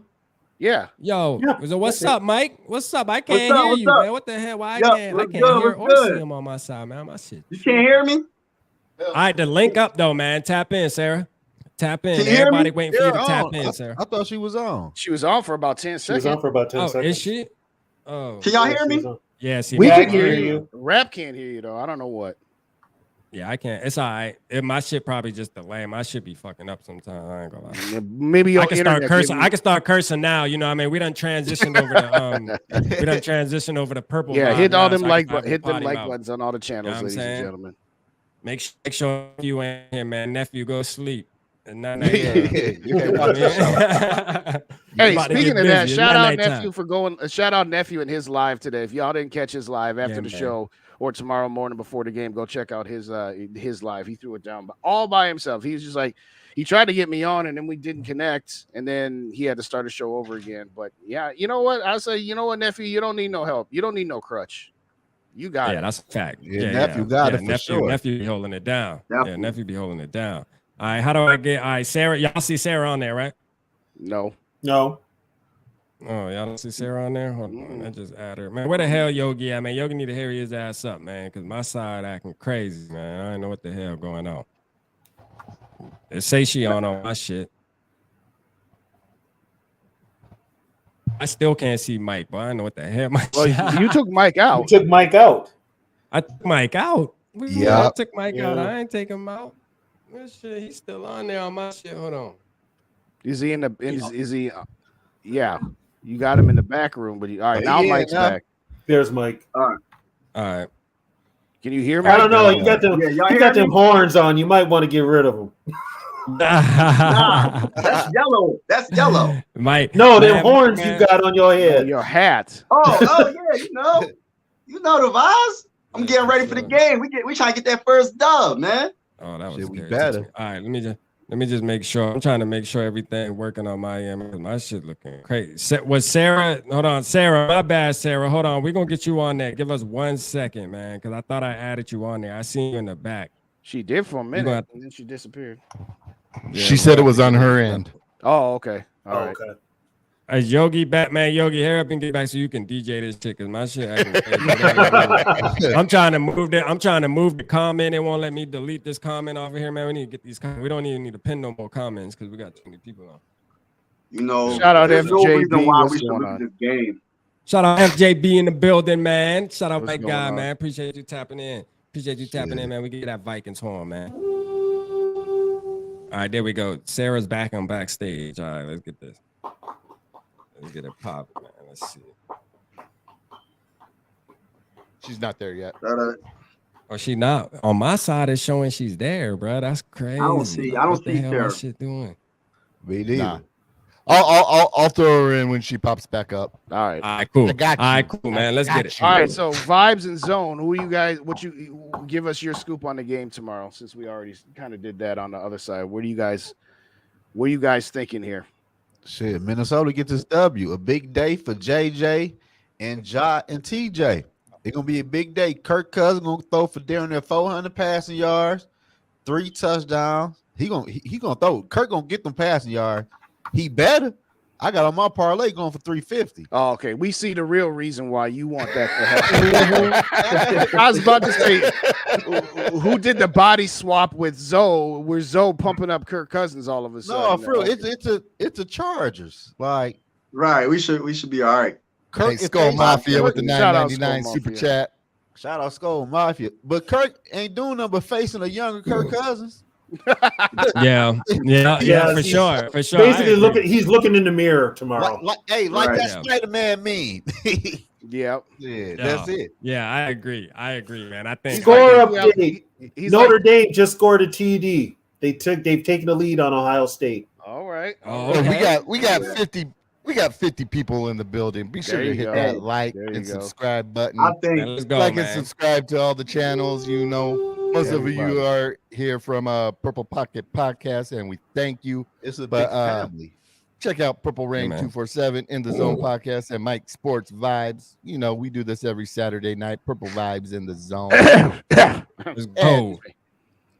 Purple and Gold. Talk my talk real quick. Purple and Gold for days. Justin, drop your channel in the comments because when I drop something, it does like 15 different things. So that was your guys'. Yeah. I just put in the 5th down. Whoops. So I'll do a different one here. So hold up. Hey, speak on the 5th down real quick. We'll do that one too. Man. Get on 5th down too, by the way. Yeah. Shout out the 5th down, man. Show, man.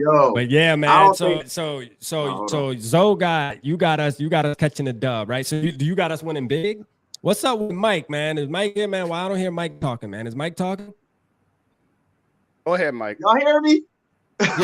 Yeah. Hold on. I don't know. I have no idea what's going on.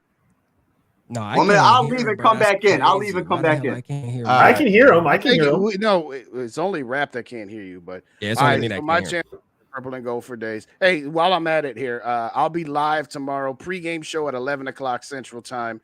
So come on in and swing through for the pregame show before you get all of your food festivities and whoever you're going to watch the live streams on. But 11 o'clock, the episode already up. So after the show, hit the like button on that and then ring the notification bell. But I'll be going live about 11 o'clock for about a half hour.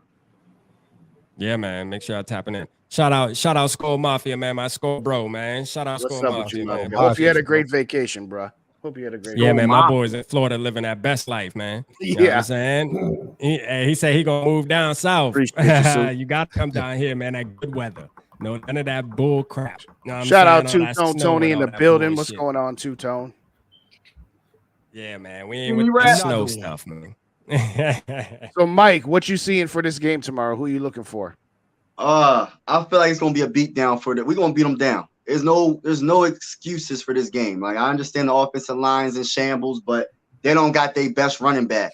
Austin Eckler is one of the best running backs in the game, and I wish we got to see him because I want to actually see if we can stop the dang on run, because it might backfire later in the season if we can't stop the run. You know what I mean? But Justin Herbert, I'm not scared of him.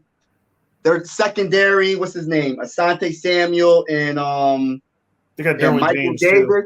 They're not that good. I think that we have to utilize our wide receivers a lot more. Like, I'm talking about Justin Jefferson and TJ Hockenson, Jordan Addison. Throw the ball to Jordan Addison a lot more. He doesn't get enough targets throughout the game because he has the talent, and his route running is one of the best right now. Like, I feel like he's that good already, and he's just not getting the opportunity. Like, he got 2 touchdowns in 2 games, but he's not getting the ball thrown to him enough. So he needs to be number 2. I need to be number 2. I need 4 catches out of Ja. Yeah, and man, ain't nobody care about your fantasy team or your. Hey, talk about 4 catches. I need Herbert to throw at least 3 touchdowns. You know I need this guy to throw at least this many interceptions. This fan good. We trying to get that bag tomorrow. Hey, for sure though. I see a score 28-13. People come to this show to get Viking steaks, not what's gonna get Zoe paid. Okay, I mean, come on. If we y'all got FanDuel where y'all left? Oh yeah, we got FanDuel. Yeah. Oh, okay. Hell yeah, free money. Shout out to Bobby Baschett in the building as well. What's going on, Bobby? I want to pronounce shout out to Mateo too, man. I see you, Mateo. Another one. I see you, man. We just gotta stop Keenan Allen. Shout out Lemmy too. Get Lemmy up. Get Lemmy some noise. There you go. Hey, Mateo, how you feeling about this LSU game, man? Man, it's too close to me. It's 31-31. Arkansas, LSU. Who are you playing? Arkansas? Yeah. Mateo said, boy, Kirk is not throwing no 400 yards, man. You want something, so. You want something. Kirk is not throwing no 400 yards, man. What the hell we smoking tonight? I didn't say 400. I said 350. Nah, you said 400, he ain't bro. doing that, goddamn it. I ain't give a damn. You don't think so? I hope you do. I hope you do, though. Well, he should. He should. Well, that secondary, he should. We gonna have to. We can't run the ball for 100 yards. That's a fact. Somebody gonna have to do something, goddamn it. Doing some Detroit sunk weed. Everybody's saying the Vikings should score 35, 40 points, but it won't be the run game because we can't run, and it won't be. Well, somebody got to do something. Yeah, that's why I said somebody got to do something. Yeah, somebody got to do something. That's why KLC's got to call a better game than he's called. And he's got to not be conservative. He's got to call the better game. He's got to step on a dude's throat, like you said. Yeah. I'll talk to him tomorrow. Yeah. You give that locker room speech, Yogi.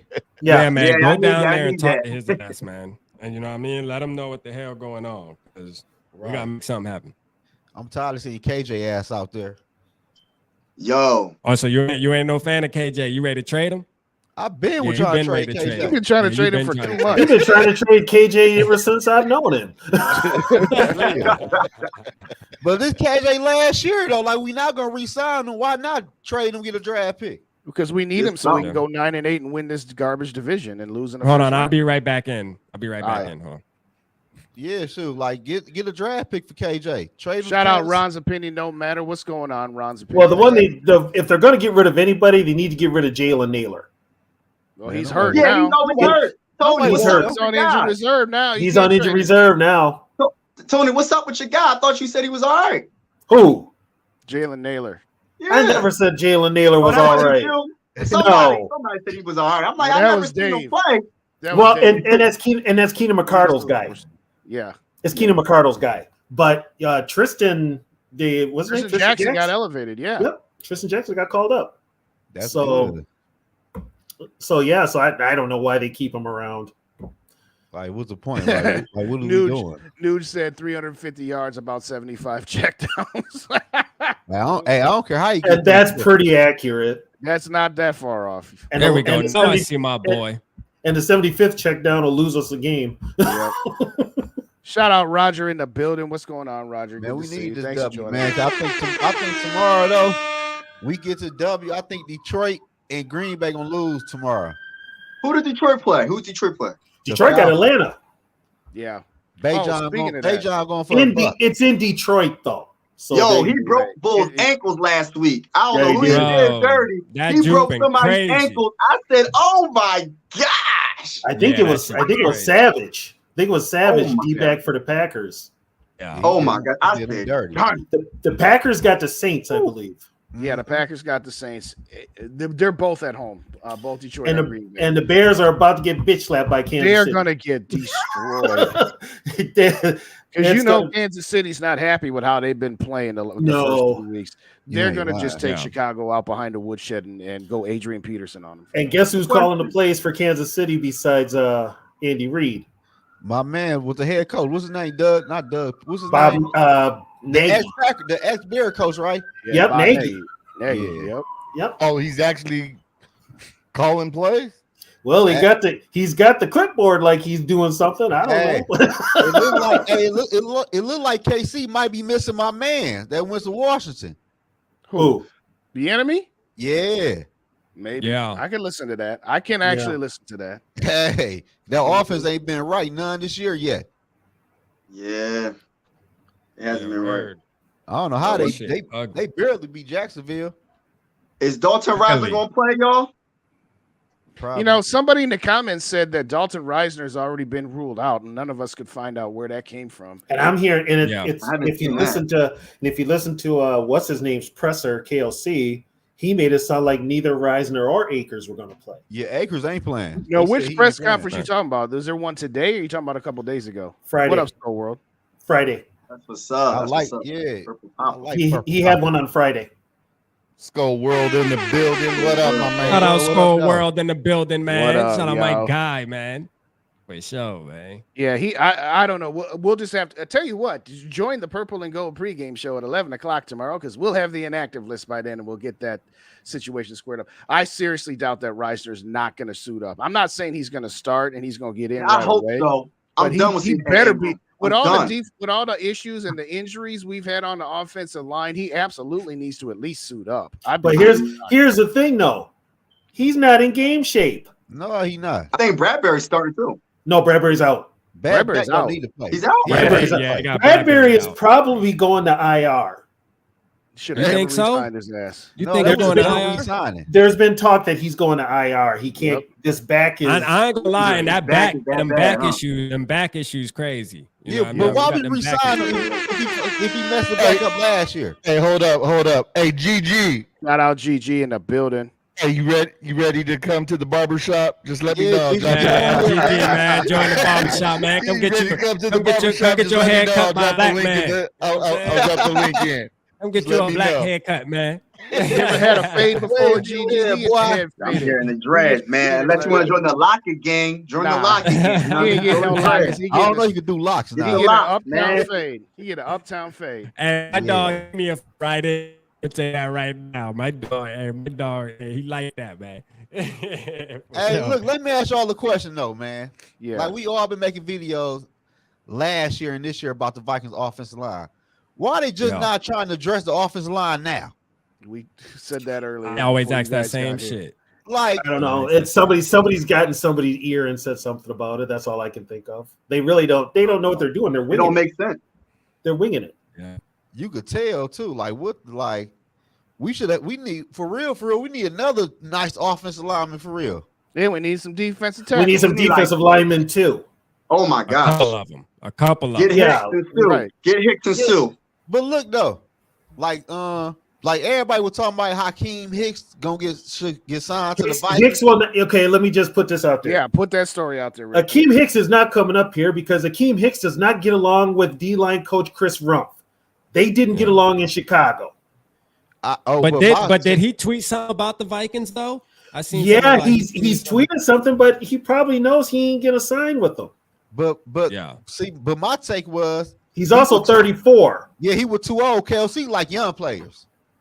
Crazy, like still better than Crazy, like young players. And I ain't gonna lie, Akeem Hicks ain't got a big enough injury neither, man. He like young injury players. Well, Akeem breaks down. Hey, man, where's number 0 at, man? I was just gonna say number 0, man. Number 0, man. Oh, let's not even talk about it. Let's just can we just forget about Davenport? Can we just say that right, Tony. He got hurt when I was playing with him on Madden, man. That boy even hurt on top of that, I threw a pass to KJ Osborne. He had like 10 steps on the corner, and he dropped the damn ball. I said, in the damn game, hey, you know what's crazy, Mike? I'm playing Madden Hey, too. what is that? My shit. What is that EA? What is that EA motto? If it's in the game, it's in the game. Yep. First of all, Marcus Davenport needs to change his number to number 2 so that Ivan Pace Jr. can take 0. And right. No, first of all, let me finish the line. Okay. And the reason he needs to trade it to number 2 is because he's officially Marcus Davenport. Okay, the guy just needs to go. I'm sorry. I get it. I know that there's plenty of players around that were free agent signings that haven't played yet, but this guy has done he's played 4 snaps. He's done absolutely nothing. He got paid 4 snaps, and he didn't even look like he was part of the snaps. When did he even play 4 snaps? The first game? Philadelphia. I ain't even seen. I don't remember him. Damn, I didn't even notice he was out there. Damn, he was out I there. caught him. It was in the first half. I caught him, and I said, "Oh my God, there's Davenport," and he was gone. Look though, after that. And another thing is, like, you know, they be saying where Waldo at. Hey, we got Daryl Madison in the building. What up, yo? Hey, I am gifted. I got a question though. If you put Pace back, why don't they give players 00 anymore? If you don't let them wear 0, let them wear 00. Yeah. Let them rock 00. Listen, Pace gotta wear 0, man. Pace has to have 0, man. Like they did that shit back in the day. Pace 0. Yeah, there was 2. Jim Otto wore 00. Oh, why am I giving you history, dude? Really, you want to hear this? Come on, man. Drop this Viking history, man. Drop this Viking history on us. That talk, bro. Knowledge. No, in the NFL though, the most famous ones that were 00 were Jim Otto with the Raiders. He plays center. And Kenny Burrow, wide receiver with the Oilers. Mm-hmm. All right.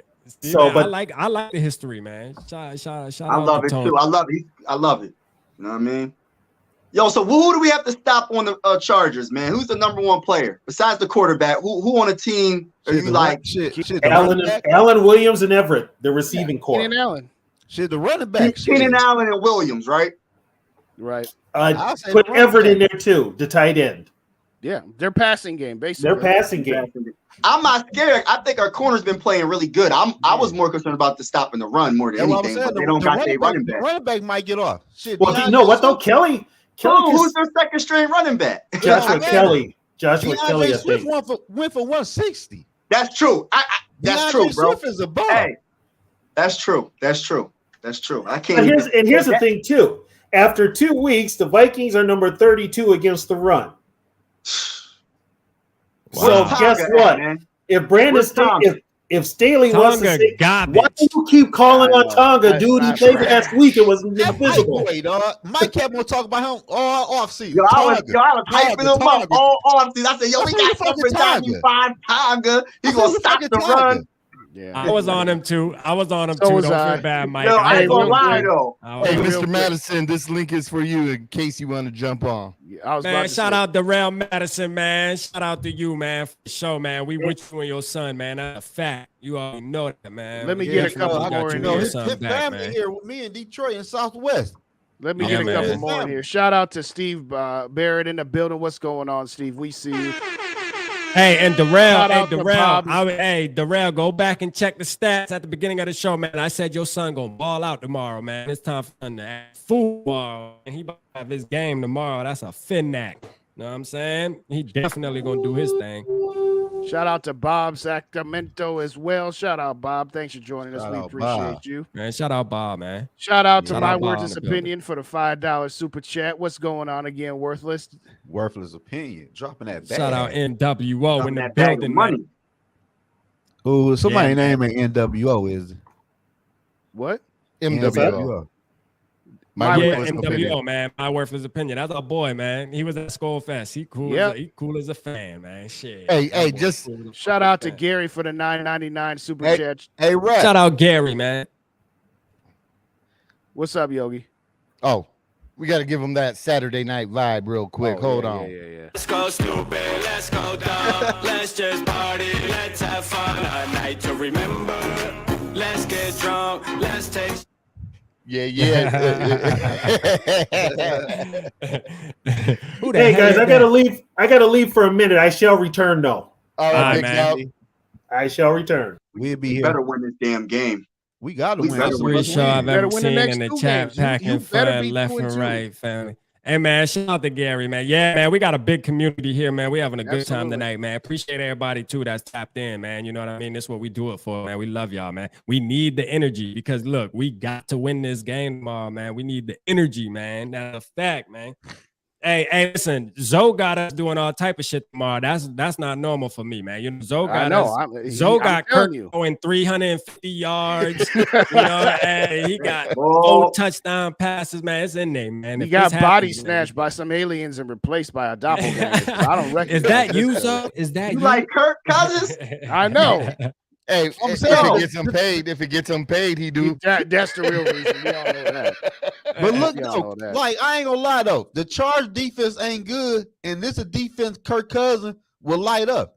In theory, yes, it should be. You're absolutely right. Yeah, but they're not good in the run game. They're not good at run defense, though. So that's why I say they're bad at pass defense. They're dead last in pass defense. Gonna have a good game tomorrow. Huh? They're dead last in pass defense. Oh, they're dead last in pass defense? Yeah, I thought it was the run defense. I thought it was the run defense. They're like 18 against defense the run. They're 18 against the run. They're dead last against the pass and dead last overall. Just stop Joey Bosa. Joey Bosa. Time to bust.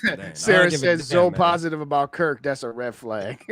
Oh, yeah, that's definitely a red flag. That's definitely a red flag. We might lose, y'all. We might lose. I know. The only thing that man. The only thing that'd be crazier than Zoe being positive about Kirk Cousins would be Sarah being positive about Kirk Cousins. Exactly. That's the only other thing that would be crazy, man, is Sarah being positive about Kirk Cousins, like saying, hey, Kirk Cousins is going to be good tomorrow. You know, hey, look. But we were talking about this, Zoe, but before you came on air, Mike, I don't give a damn about the numbers. Like, I don't get blinded by the numbers, man. I'm ready to turn the page regardless. I don't give a damn if throw for 600 yards tomorrow and 8 touchdowns. You know what I mean? I'm still going to come on this shit ready to turn the page, like straight up. I'm over Kirk though. Bo Nick.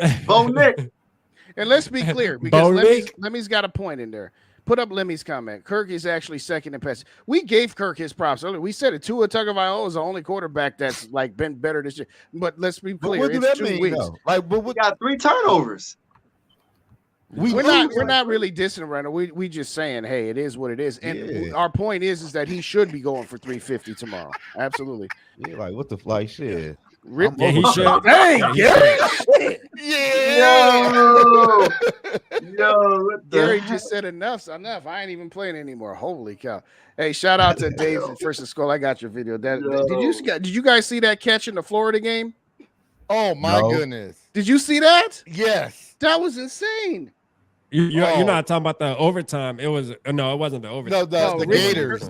The tight end or wide receiver. Okay. He just came up. I mean, he just went Odell Beckham on it. Yeah. He wasn't backwards, but he just went up and just, I mean, it was. And this is the thing I've said 1,000 times too, because that player made a catch like that, he will go to the NFL strictly off of a catch like that. He'll get drafted. And you know what I'm saying? Got the dub. Because it's about going viral, man. I'm telling you, that's the world we live in, man. So you know what? Yeah. That player made the play of his life making a catch like that. That's gonna be on Sports Center top 10. And guess what? He will get drafted behind that one damn catch. Like straight up. How do y'all feel about the same way as Andrew Booth Jr.? Keep it real with you. Yeah. Who? Oh man, he a fucking bum. Andrew, but listen, Zoe. Andrew Booth had one interception where he one-handed that motherfucker. And off of that one interception, he got drafted into the NFL. This man is not an NFL cornerback, dog. I'm just keep it real. I'm off him. Yeah, me too. Like how do y'all feel about that game? Well, standards. How do you feel about him not being able to really do anything? They were overmatched. He was overmatched. Yes. No O-line. But I mean, damn, I turned the game off. He had like 7 sacks. I turned the game off after that. I was like, they O-line can't compare to them. Yeah, they Not right can. now. They played a better team, bro. They played a better team. So you sound like a Kirk stan. Well, it was his offensive line, his defense. You sound like a Kirk everything but him. It was everything but him. I said keep that same energy of Bo Nix Beasley. He was talking all this smack. Sanders is this. I mean, I still think Sanders is good. I'm not high on Bo Nix still though. Huh? I'm still not high on Bo Nix. How? How are you not? I like Bo Nix. I think Bo Nix is good. I think he's good. I would take him. He's not my favorite. He's not my favorite, but he's good. Him. Who's your favorite? Who's your favorite? Right now. I mean, who's your favorite? I'm gonna keep real. My favorite is Jordan Travis right now. Yeah, I like Jordan. Although he didn't have a really good game today, but he came through in the clutch though in overtime. I like. Honestly, I think Drake May. I mean, honestly, I would take any one of them. I would take Caleb Williams. I would take Drake May. I would take Doris Sanders. I would take Bo Nix. I would take Caleb Williams over all of them, though. Oh my God, Caleb! I don't care. No, Caleb's that guy. I don't care nobody. The only thing I'm gonna say about Caleb Williams is he needs to know that it's okay to take 15 yards when it's wide open. He's always trying to go YOLO ball, throwing 50-yard passes when he's got 15-yard guys wide open for him. That's the only thing I'll say about Caleb. But see, that can be coached though. That can be coached, so I'm okay with that. You know. Well, can KOC be the coach though? As Tony. Damn, Bo Nix 25. Yeah, Bo Nix done played college football forever. But that's what they were talking about today. Like he's like one of the overrated. Dude was like 25. He ran away from the sack. Man been in college football for damn near 8 years. Damn, he said he ran away from the SEC. Who he played for SEC? I think it was Auburn. He was in Auburn. He was in Auburn. Yeah, I'm not high. I'm not high on Bo Nix though, for real. Oh, now he's saying he ain't high on R, man. Bo Nix, but Zoe and Mike. Hey, listen, me and Yogi started a college page, man. Y'all need to tap in with us, man. Like when y'all going there? Tap in. Shit, we be going on there on Saturdays before the games and shit. We be talking about college players and shit, man. So if y'all ain't doing shit on Saturday, if y'all ever got time, man, just rock with us for an hour while we talk because it's fun. Zoe's a Michigan fan. It's Penn you State a Michigan over fan? Here. Hey, what about JJ McCarthy? Like that was what I'm saying. What about JJ? Oh yeah. But look though, only thing about JJ for real, JJ only thrive off the running game for real. Like no running game, he don't really drop back in. Like if there's no running game, there's no JJ. Yeah, that's what I think. All right, that's that's understandable. What's up, Eli? Eli in the building. What's going on, Eli? Good Shout out, Eli, man. People forgetting about that Penix too, man. Hey, Penix over there balling too for Washington, man. Like, hey, we can't forget about bro either, man. You know? Oh, yeah. But I think the last 30 seconds kind of proves the point. We all said we take any of those guys. Yeah, it don't really matter. It don't really matter at this point. Shit, I take JJ. I take JJ in the second round. Shit, Drake May. I don't know about Drake May. No, I think. All right, so a couple people said that in the chat. What don't y'all like about Drake May? I mean, granted, I did watch him carve up the Gophers last week, but I'm just saying, like that's not saying much. That don't say much, but that first touchdown pass, he was rolling out to his right, and he threw the ball 50 yards on a dime on the run. So, what is it people don't like about Drake May? Help me understand. I think he checked down too much for real. Yeah, he checked down, but I mean, plus, hey, Dad, you go crazy against the damn Gophers. Well, I ain't lying. Their defense actually not that bad. Their defense you actually go crazy against them. Shit, for real. Ice-T in the building. So if we lose this game tomorrow, right? Tear it down. All hell's breaking. If we lose, all hell's breaking loose. The Jets. All hell will break loose. Huh? Trade him to the Jets for a first round. No, he's not going anywhere. He's not going anywhere. Going nowhere. Yeah, he's not going anywhere. No, if I would lose this game, I would try. He's not going. Okay, if you lose this game, the finger pointing starts. But guess what? The division is bad. You're still in it. Okay, man. Which gets back to what we were saying before. As long as the division is within reach, the Wilfs are going to try and go for it so that they can say, "Hey, we got to the playoffs. We got a home playoff game. We got a home playoff game gate." I mean, that's it.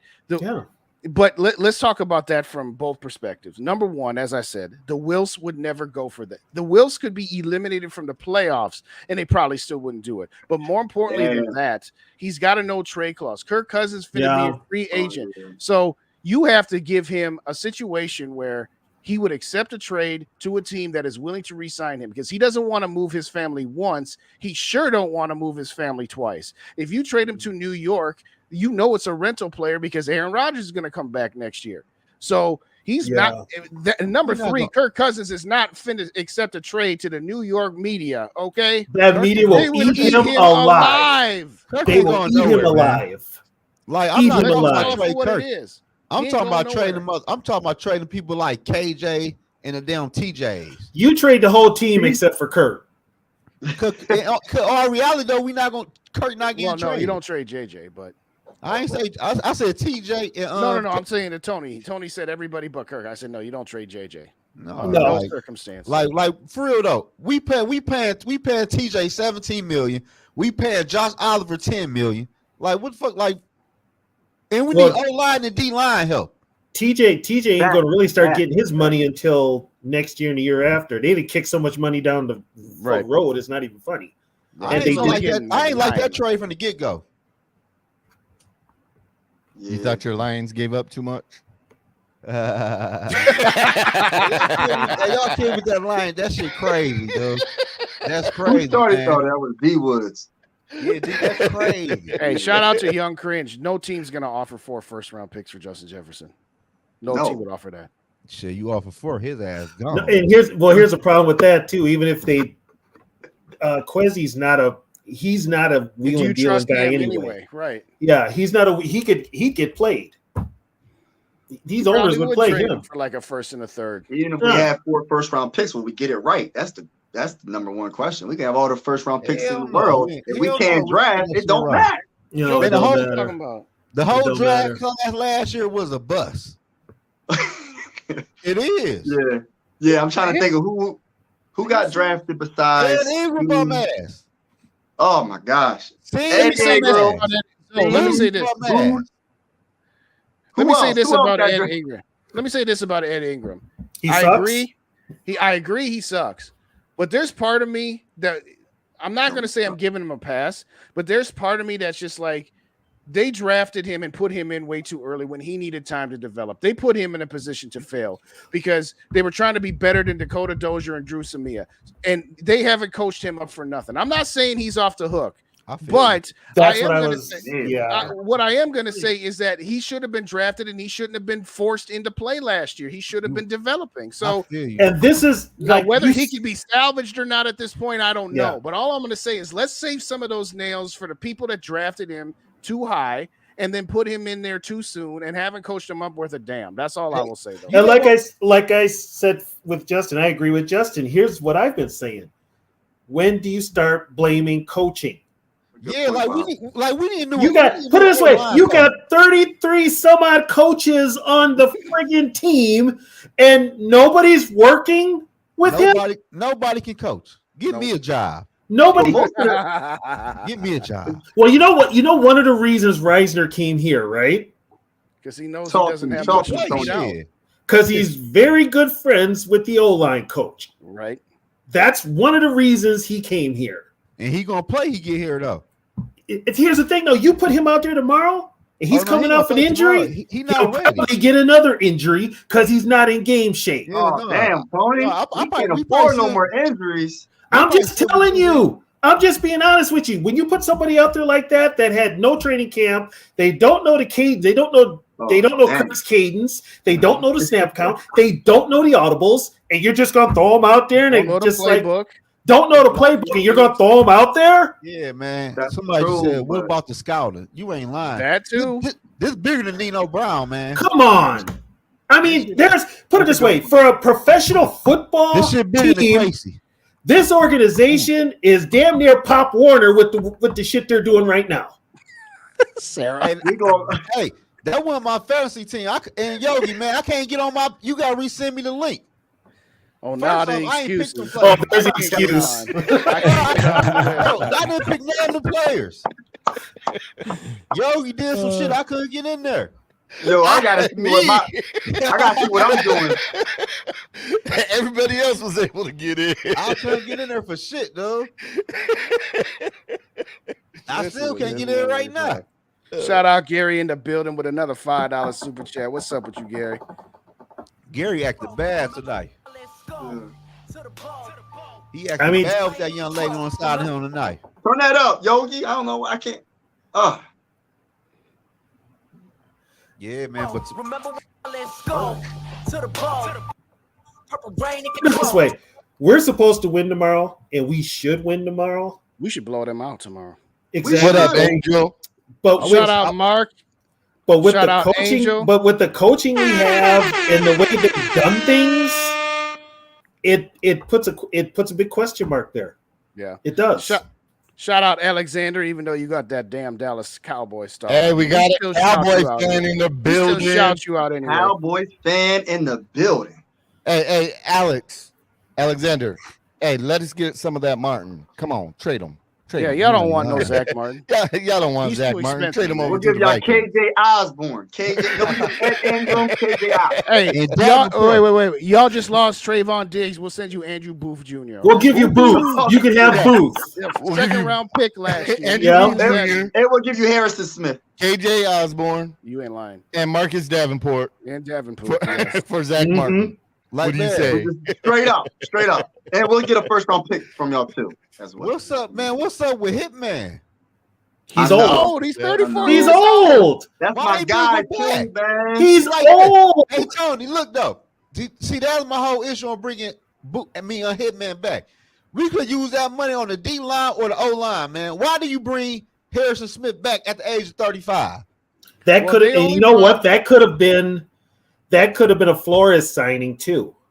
That could have been Flores to bring him back because Flores wasn't going to have any veterans on that defense. Yeah, that's true. Here's what it was, Tony. Here's what it was. He took a pay cut, and that's the only reason he's back. And I'll tell you why.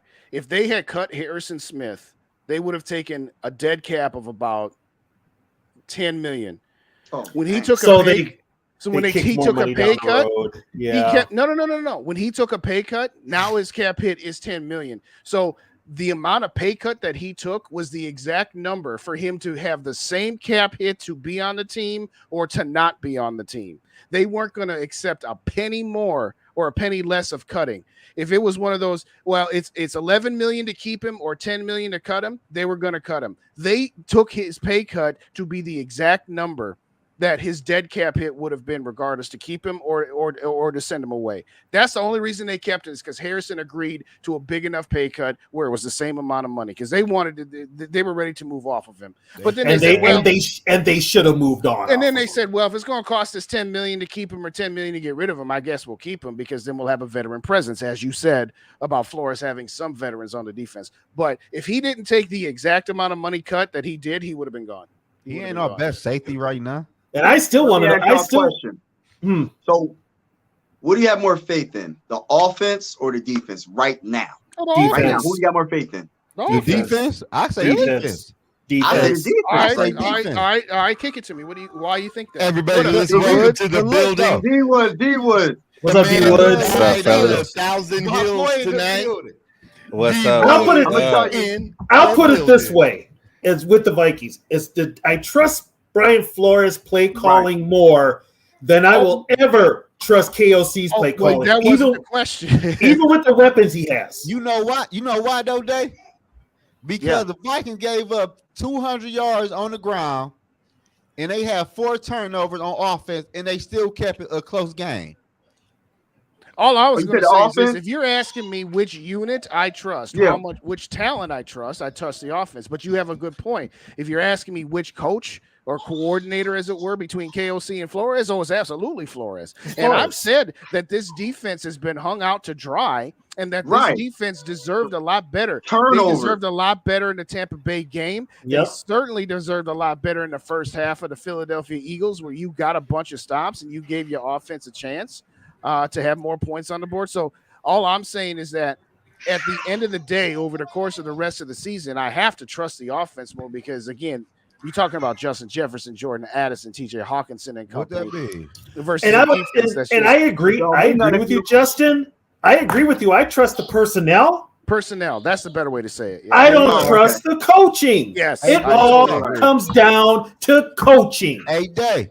Yeah. This is the first time I ever seen a receiver go for 150 yards back to back and he lose the football game. Yep. I ain't never seen that before. Yeah. How you go for 150, you still lose? You know what that remind me of? Honestly, you know what I know what that remind me of, Zoe? What? That reminds me of the early 2000 Minnesota Golden Gophers, where you had Lawrence Maroney and Marion Barber. Yep, and they still lose. And you would have them running for like 400 damn yards on the ground. You remember that Halloween night game against your Michigan Wolverines, where we was up 28-7 and then up 35-14. Them dudes had 400 yards on the ground, and then they still lost that damn game. That's exactly what you talk about with JJ. You are correct. That's crazy to me. Yeah, no, it's absolutely ridiculous. It's a packed house in here today, huh? Yeah, I see it. I see it, huh? Yeah, it's a party. Yeah, I like Yeah, but man, our offense go for real, man. Our offense playing like some the offense playing like some bitches for real, man. Like 3 and out. They're soft. They got Final score. Final score. Ohio State 16. Notre Dame 14. Yeah, unbelievable. Ohio State through. Michigan gonna beat the shit out of Ohio State. Yeah. When's the last time they beat Ohio State again? Last year. They beat Ohio. He's beat Ohio State the last 2 years. He can't win no post games. Penn State, baby. Oh, who you talking about? Notre Dame or Michigan? Michigan. And we beat them 2 years in a row. Yeah, 2 years in a row. About to go for 3. The Big Ten is the Michigan Big Ten now.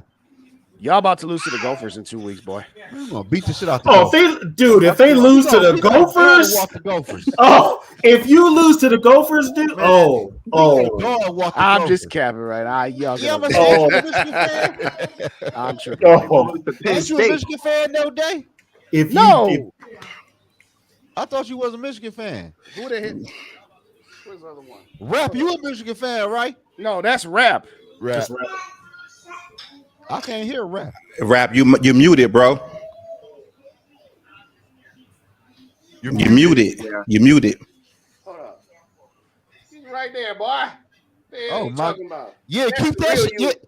Hey, boy, keep that shit here. Keep that shit here. You doing good? Keep that shit covered up.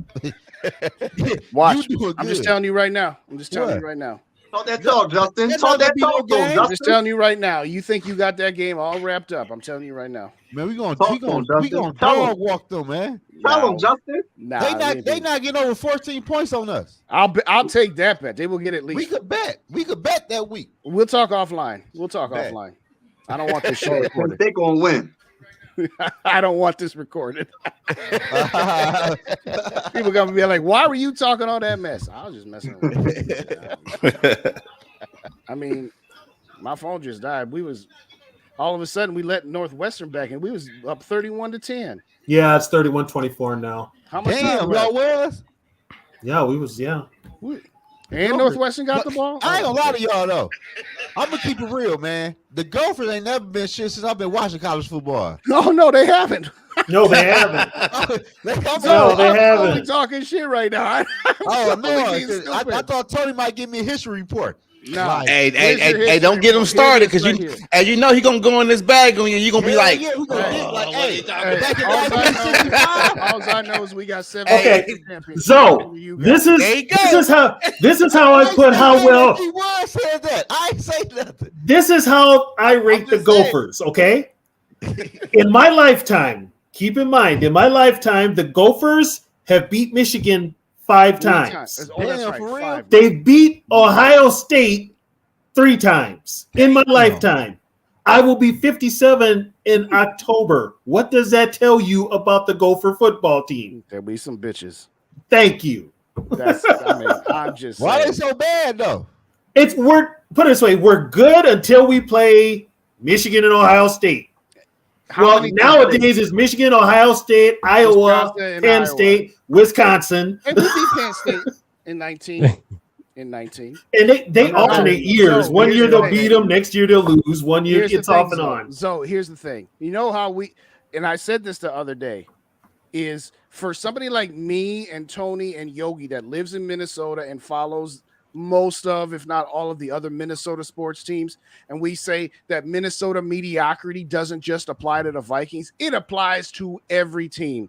The Gophers they'll beat up on the dregs of the Big Ten, and they'll split against the middle teams in the Big Ten, and then they'll get killed by Michigan and Ohio State. As he said, we've beaten Ohio State 3 times in my lifetime, and I think Michigan we've beaten 3 times in my lifetime. Tony's got 5. That's all you need to know. We're always in the middle of the Big Ten, and that's only because one of the Ohio State wins. Here's how funny that is. Oh yeah, I was born on a Tuesday, October 25th, in 1966. Mm-hmm. The Gophers beat Ohio State that following Saturday, 29-23. That almost don't count. So that counts in my lifetime. I was alive when it happened. But look, hey, shout out my boy D Woods, man. Good to see you, D. What up, Rap? My bad, man. My computer acting crazy. Hey, Rap. Dave was slicing them up like. Oh, he was slicing them up. He was slicing them up. Dave slice you up, bro. Hey.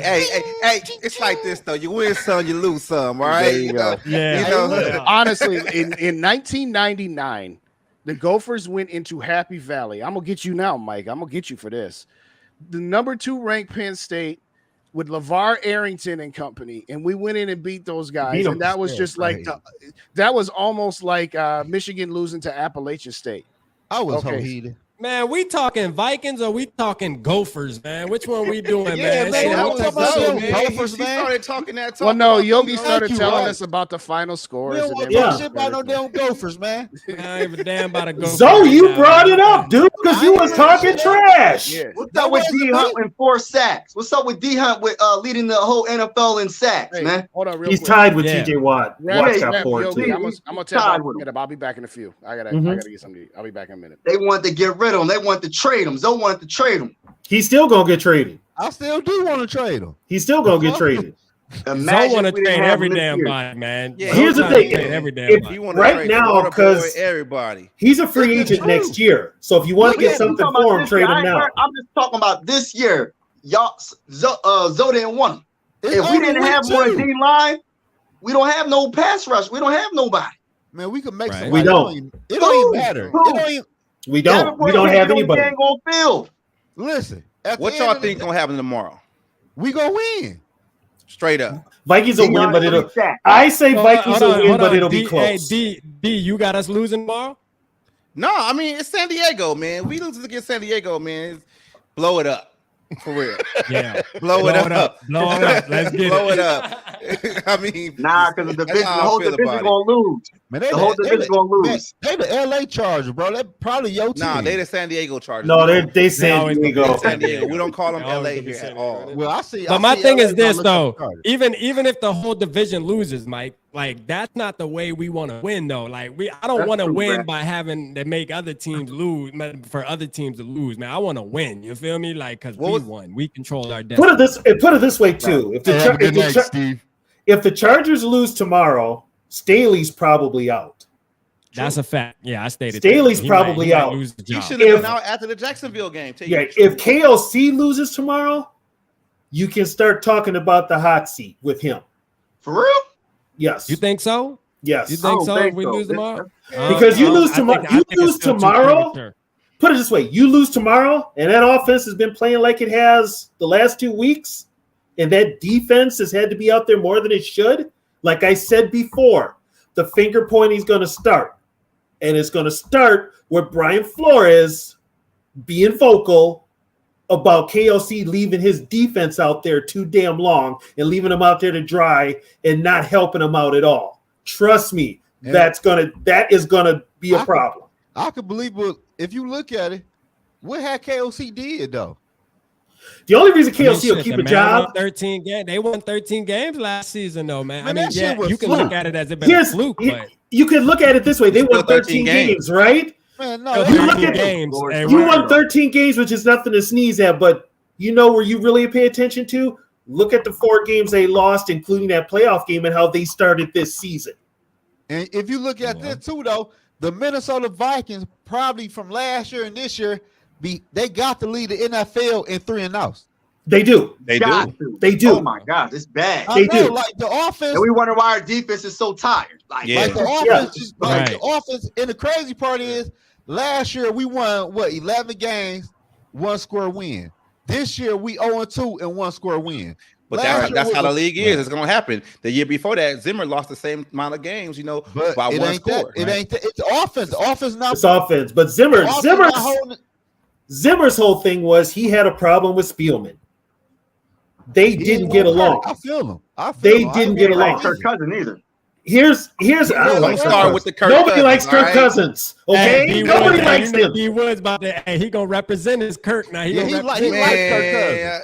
What the Griffin saying about Kirk Cousins? Hey, go ahead, Dees. Go ahead, Dees. Say something about Kirk. Go ahead. About Kirk Cousins. Y'all already been on 2 hours, 24 minutes. Man, that shit gonna go for another 3 hours talking about Kirk Cousins. Hey, but look, y'all ain't know, man. I catch D earlier scouting them quarterbacks today, though, man. Don't let D fool y'all now. He been scouting them quarterbacks today, man. I see. Yeah, I am scouting quarterbacks. I mean, I just don't want to have a Kirk Cousins talk because we already know what he is and he ain't changing.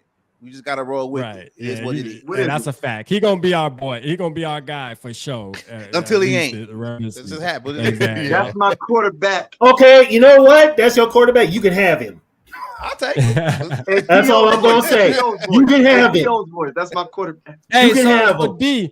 So D, now that I got you on here too, man, with everybody, tell everybody, because me and you kind of, I don't know if anybody's seen, but me and D kind of were talking, have a discussion on Twitter a couple days ago about Ivan Pace and why he feels like Ivan Pace, really isn't as good as we make out to be. You know what I mean? So, tell everybody how you feel about that, man. Oh, I think these 4 probably already know. He's too talked about it already. He's too small. Yeah. But I just feel like, with the pressures is cool. He getting the pressures, but he ain't getting home, whatever.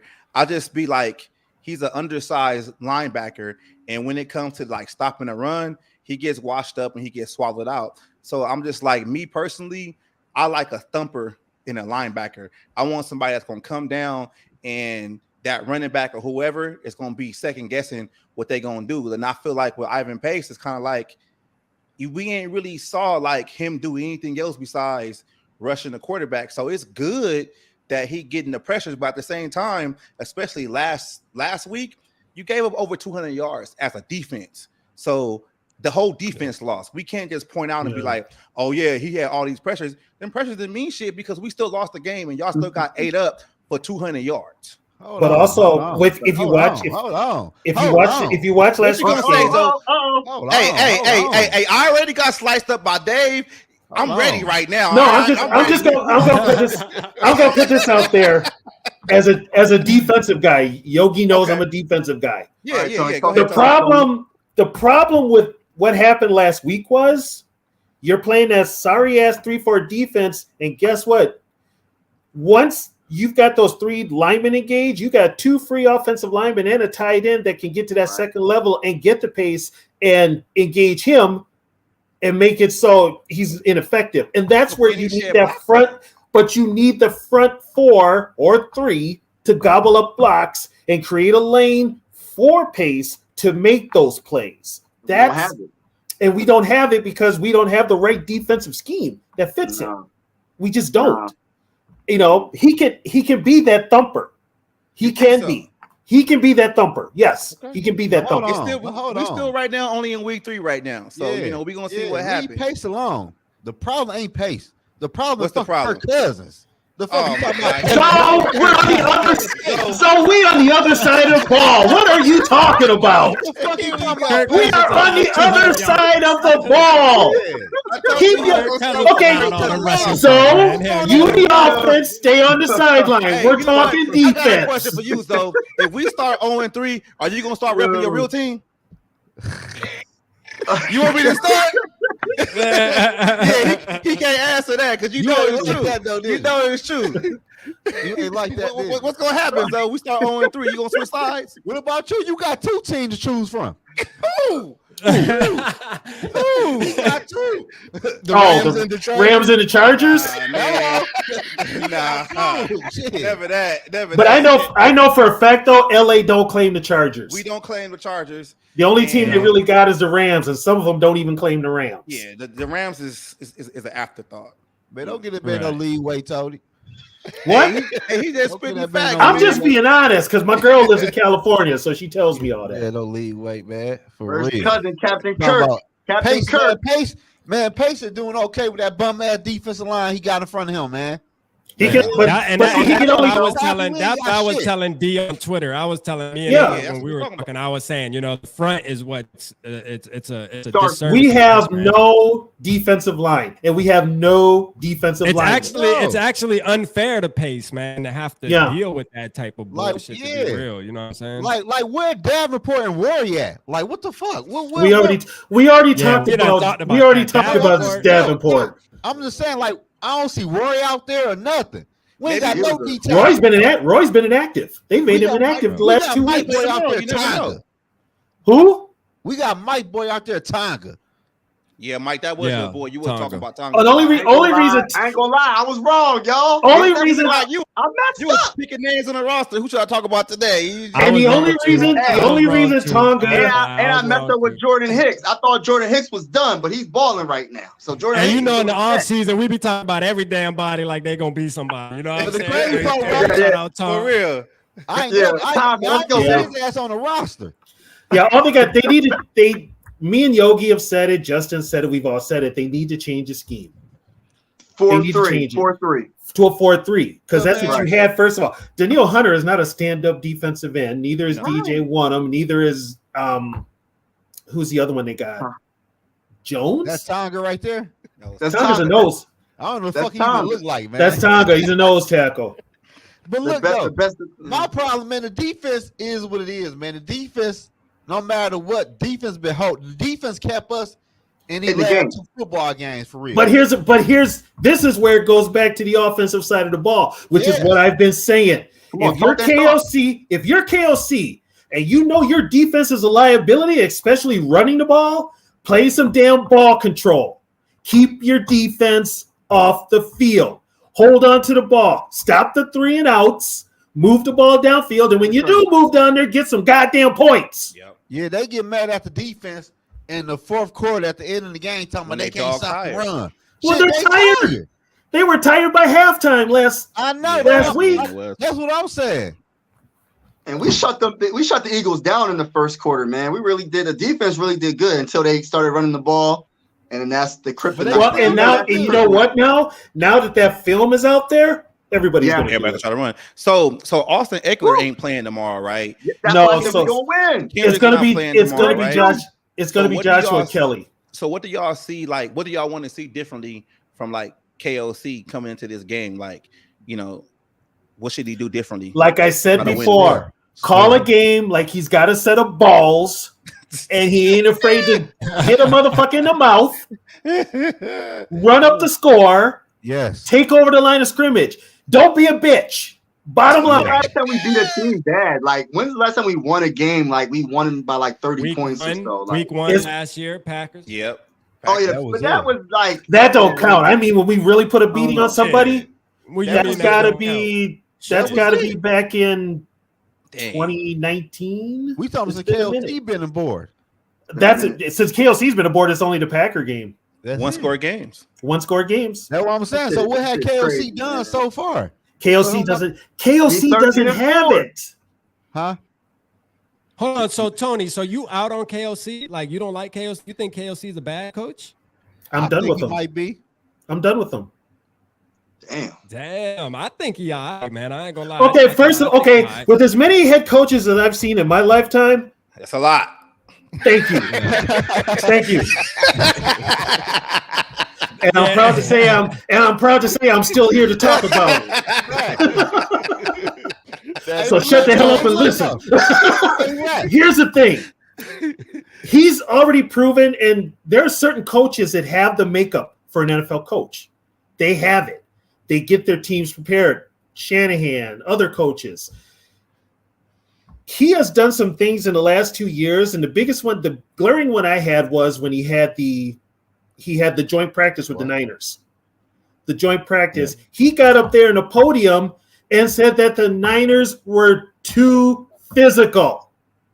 No, he didn't. It's football. Yes, he did. He said that at the presser. The Niners were too physical. Coach. Here's the thing. Okay, if they're physical, you get physical. Right. It's that simple. But my whole thing. But here's the thing, though. He never called plays in any team he's been with. Never called the offensive plays. And after watching him for a year in some games, I can see why. But I don't really put that a knock on KOC. A lot of people don't call plays, and they do good being a head coach. Like my thing with KOC is like who? Who? Like look at Mike Daniels. Who? In Miami. Mike Daniels. Yeah, Miami's head coach. Yeah. You're right. Oh, you mean the bookworm that's running Miami? He go crazy. Well, I like Mike Daniels. He's also got guys too. around him that can. I think he's got Fangio for his coordinator, doesn't he? He got Fangio on defense. He got Fangio. Right, but I'm talking on the offense side. If you look at the way Miami he's an offensive guy, Zoe. Right, he can tell you he's an offensive guy. He can tell you, like, he can really pick apart receivers and where to put the receiver in the right spot to get the ball. Yeah, he can do. He's good at that. I think you a little too premature, in my opinion, Tony, on KOC, man. I think KOC is smart enough. I think he's a smart enough guy, man. If he's smart enough, if he's smart enough. As a head coach, Tony's sick of the bullshit. Tony, Tony. Man, I need one before I go. I need a Super Bowl, man, right now. Thank you. I need Bill Belichick tomorrow. Goddamn. I'm just gonna come right out and say, have a seat, sit down, shut the fuck up, let me talk. Hey, here's the deal. Ready? So history lesson. Here we go. Here's the deal. You're a head coach, right? You coach the whole team, right? How the hell do you let your offensive line get so bad? Don't fix it. How the hell do you let your defense, even last year, it was terrible, and you let it stay the way it was, and you're the head coach? And then you wonder why you got bounced. Accountable for that too? Did we hold? I held Zimmer accountable for years. Yeah. I held Zimmer. I held Bud Grant accountable. Don't tell me about holding coaches accountable. I had Bud Grant, Denny Green, Jerry Burke, all them mofos were held accountable as far as I was concerned. Every single one of them. KOC's not getting a pass. You know, I feel okay. It just, when you're the head coach, it's too early. I just think it's too early. There is no sense when you're on. Okay, he's on the second year of a 4-year contract, right? Him and Kwesi both. It ain't too early. The clock is ticking, and right now, this team is his and Kwesi's. Last year they had a pass because guess what? Management gave them the pass as to say he took over. He got a playoff team out of players that Zimmer couldn't get past 500. Hold on. Right. And we lost the first round. That's over. This is on him. Yeah, but this is on him. Like a rap. Yo. You say you like KOC though, right? I like KOC, man. Right. I think he's good at coaching, man. For now, you know what I mean? Like I'm okay with him, man. I mean, because you gotta think, man, it's early, man. You know what I mean? We won 13 games. I get your point, Tony, but I'm just saying, like, what is he good at? I was about to say that. Like when he's in his bag, he in his bag. Because you gotta think, like, we score a lot of points. Like, I mean, I know the offense, there is times where he does boneheaded calls and time management is boneheaded, but you also got to remember he was a rookie head coach too. But when he was putting up points, bro. But Rap, guess what? We're putting up points in the league. But Rap, we're putting up points because guess what? We scored the first drive and we don't do a damn thing till damn near the end of the game. That's 2 quarters when we ain't doing nothing. That's 2 quarters when we ain't doing nothing. If you're a coach, you keep your foot on the gas. Go for the throat. Go for the throat. I agree with you, Tony, but I agree with Rap too because think about it. We won. Pick a side. Despite the defense is bad. What up, JT, Minnesota? But we also played teams last year that ain't the caliber of teams we're playing this year. But you got to understand a lot of points too, though. Here's They the playing deal. from behind a lot also last year. Right. When you're playing from behind a lot, that's a problem. Guess what? You fall behind to Kansas City. You fall behind to San Francisco. You fall behind to even a Cincinnati if Joe Burrow plays. Dallas. You can't make that up. You can't, because they're going to keep their foot on your throat. They're going to put you down for the count. But my thing with KOC is, when I watch KOC coach the Vikings, dude, I'm not going to lie to y'all. I don't see the same thing I'm seeing from the Miami head coach or the KC coach or the man, a lot of head coaches for real. Like, they drawing the plays and they playmakers open in the field. This is what I think about it. Like, but the thing I have questions about KLC too. I'm not saying he's all world, but I think like with him coming into his second year, he's figuring out who's he going to be. Like, we already know that what Shanahan is and the kind of offense he likes to run, right? I think KLC is trying to figure that out right now. And that's well. That's and okay. here's the thing with KLC, though. He's got to figure it out quick, because guess what? The clock is ticking. We already 0-2. The clock is ticking. You're 0-2. Actually, this year, you haven't won a game. I think, no, you did win a game. We're going to figure out who. But this year, you haven't won a game, including preseason. We're gonna find out here in the next 12 hours who he is. Yeah, and you lost. You lost an opener you should have won. Yo, if he loses this game, I don't think they'll lose. But you know what? Stranger things have happened. I think we're gonna lose to the Bucks, though. Yeah, but let me ask y'all this too, though. I said we win by 3. Go ahead, Rap. With the people we had available to be the head coach of the Minnesota Vikings, do you feel there was a better option? Like, were you on the Harbaugh train? Like, they had Harbaugh. That was your only option. That should have been your option. You should have went with Harbaugh. I wanted Raheem because I felt like he was a defensive guy that failed as a defensive, DC, and then he was a head coach, and he already failed, right? And then he went to the offense with the Rams and started learning like how offenses work. But I felt like, he would have been a better fit for us. But with like D said, I wanted a defensive guy, but the fact that Zimmer was a defensive guy, ownership wanted to go in the opposite direction. I wanted to go. I wanted an offensive guy, to be honest. Me too. I did too. I was on that train. I was on that. Well, you got your offensive guy. How you feeling?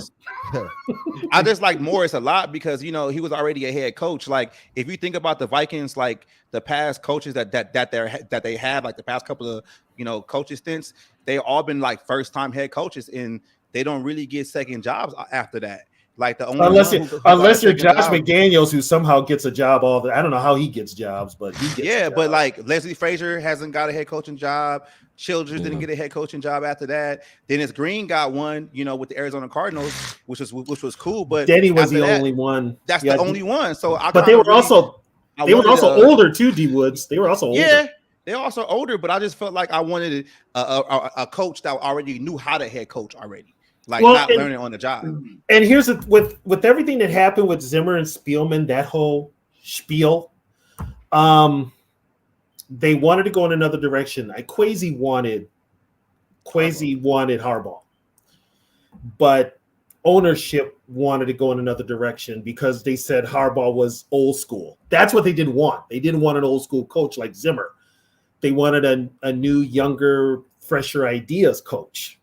In other words, somebody that says good morning to the players. Innovative, somebody who's innovative, which is where there's nothing wrong with that, though. There's nothing wrong with that, man. If you're innovative, if you've got but they didn't do their homework. He never called the plays. He was back. So let me ask you this. He's piggybacking off of McVay. I gotta ask you this though, Tony, real quick. Okay. Man. So when is winning 13 games? Like, because I just gotta. I'm trying to understand, right? Because we hired a rookie head coach. He comes in, he wins 13 games with the worst defense, bro. We had the worst defense damn near in the NFL last season, but yeah, we still won 13 games. Now, yes, we can say it's a fluke. We can say, but 13 games is 13 games, man. No matter how you cut it, man, we were coming back and facing adversity damn near every game, and we got blown out our games that we were supposed to get blown out. But my thing is, what's so bad about him that makes you feel like he's like an awful head coach compared to what we come from at Zimmer at the end of Zimmer's tenure? Because at the end of Zimmer's tenure, man, I felt like Zimmer just didn't give a fuck about football no more, man. Just didn't even care about the team no more. Okay, okay. First of all, I never said he was an awful head coach. I don't like him as a head coach. I don't like him as an NFL but what is your head main coach. reason why you don't like him? What's your main reason you don't like him? Okay, we won 13 games last year. You saw how we won those games, right? Right. Okay. How many games we lose last year? 4? Right. Did you see how we lost those games? Yeah, we got. Okay. Did he make? I mean, he beat the teams he was supposed to, but it was still a struggle. And there was a hell of a lot of luck in those games. But guess what? When he got to the playoffs, Dabble beat him. Dabble outcoached him. Let me tone it down here. I'm screaming and shit. My neighbor's about to knock on the door. No, you good. You good. We hear you. No, my neighbor's about to knock on the door, making sure I'm okay. Ed Donatel did him no justice, though, man. Like having a defensive coordinator. Yes, okay, he made a mistake hiring Ed Donatel. But this is what I'm saying. As a head coach, where do you step in and say you need to fix that defense? I agree. Why the hell, as a head? Here's the thing: as a head coach, this is your damn team.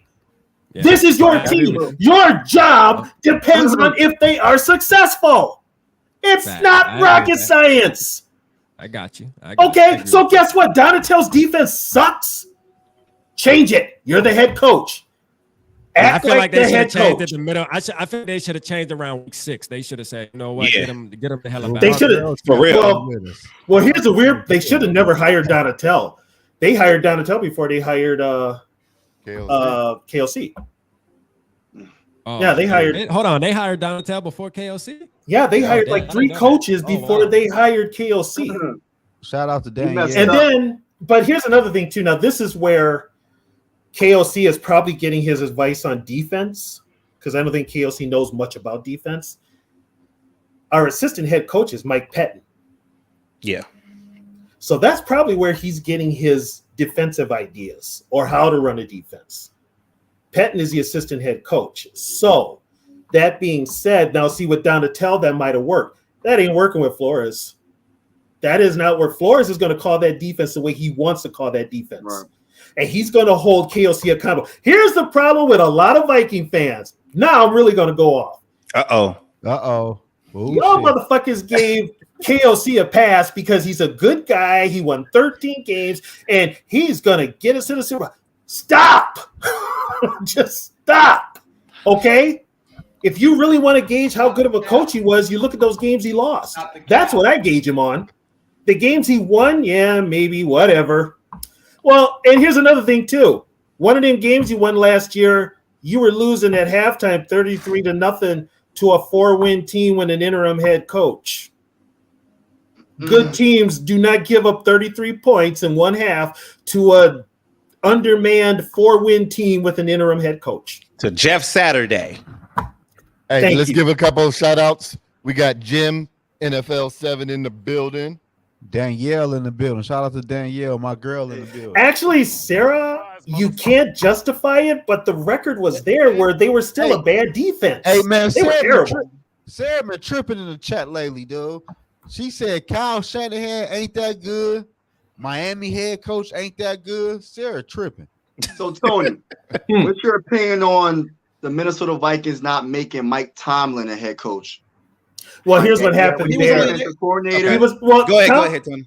Tomlin was only here. Okay, Zoe, this is history, so you might want to, go off camera. But anyway, Tomlin was only here a year.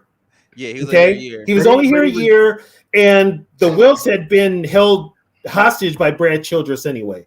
So they were going to roll with Childress. But yeah, Tomlin was going to get that gig, which I was actually shocked he did. Mike Tomlin was the head coach, man. We would have won a Super Bowl. Look. I would have took Tomlin in a heartbeat. Hey, Mike, we cannot live in the world they call if. We got to deal with what we got right now. But we just got to make better decisions, man. And most of those, and most of those decisions, I mean, we as fans, we can always say, I'm one of them. We can always say we would do this, we would do that. They should do this, they should do that. But it's up to the front office to do it. But when you look at the front office and the coaches, and they're not doing the obvious thing they should be doing, I mean, when you got everybody all over the country saying the same thing, but what's going on? Yeah, like but basically not signing anybody to the offensive line in the offseason and waiting to and this is the thing with the offensive line. You knew going into the season that offensive line was going to be a problem. You knew that. You knew it so much that you weren't going to pick up Bradbury's 5th-year option. So what do? But then you signed him anyway. But then you re-signed him to 3 more years. And you bring. But are we blaming this on Quase or are we blaming this on KOC? It's a little of both. It's a little of both. And this is where I don't know if I should blame. You're going to have to blame Quasi for some of it, but the fact that he's got somebody next to him, kind of probably telling him what to do, and Grigsby, who by the way screwed up the Colts team. Right. I mean, that's another thing because first of all, Mark Welf and the CEO Andrew Miller don't know shit about football. Andrew Miller comes from baseball. He comes from the Toronto Blue Jays, and they played Moneyball. But it's all analytics. Minnesota's going analytics. I hate that bullshit. Like at some point, you just need to get a good football player. And also with the Vikings, because they've got so much money wrapped up in a lot of players. I mean, they've been kicking money down the road now for years, and they're still kicking money down the road. So they're strapped. They're strapped for cash.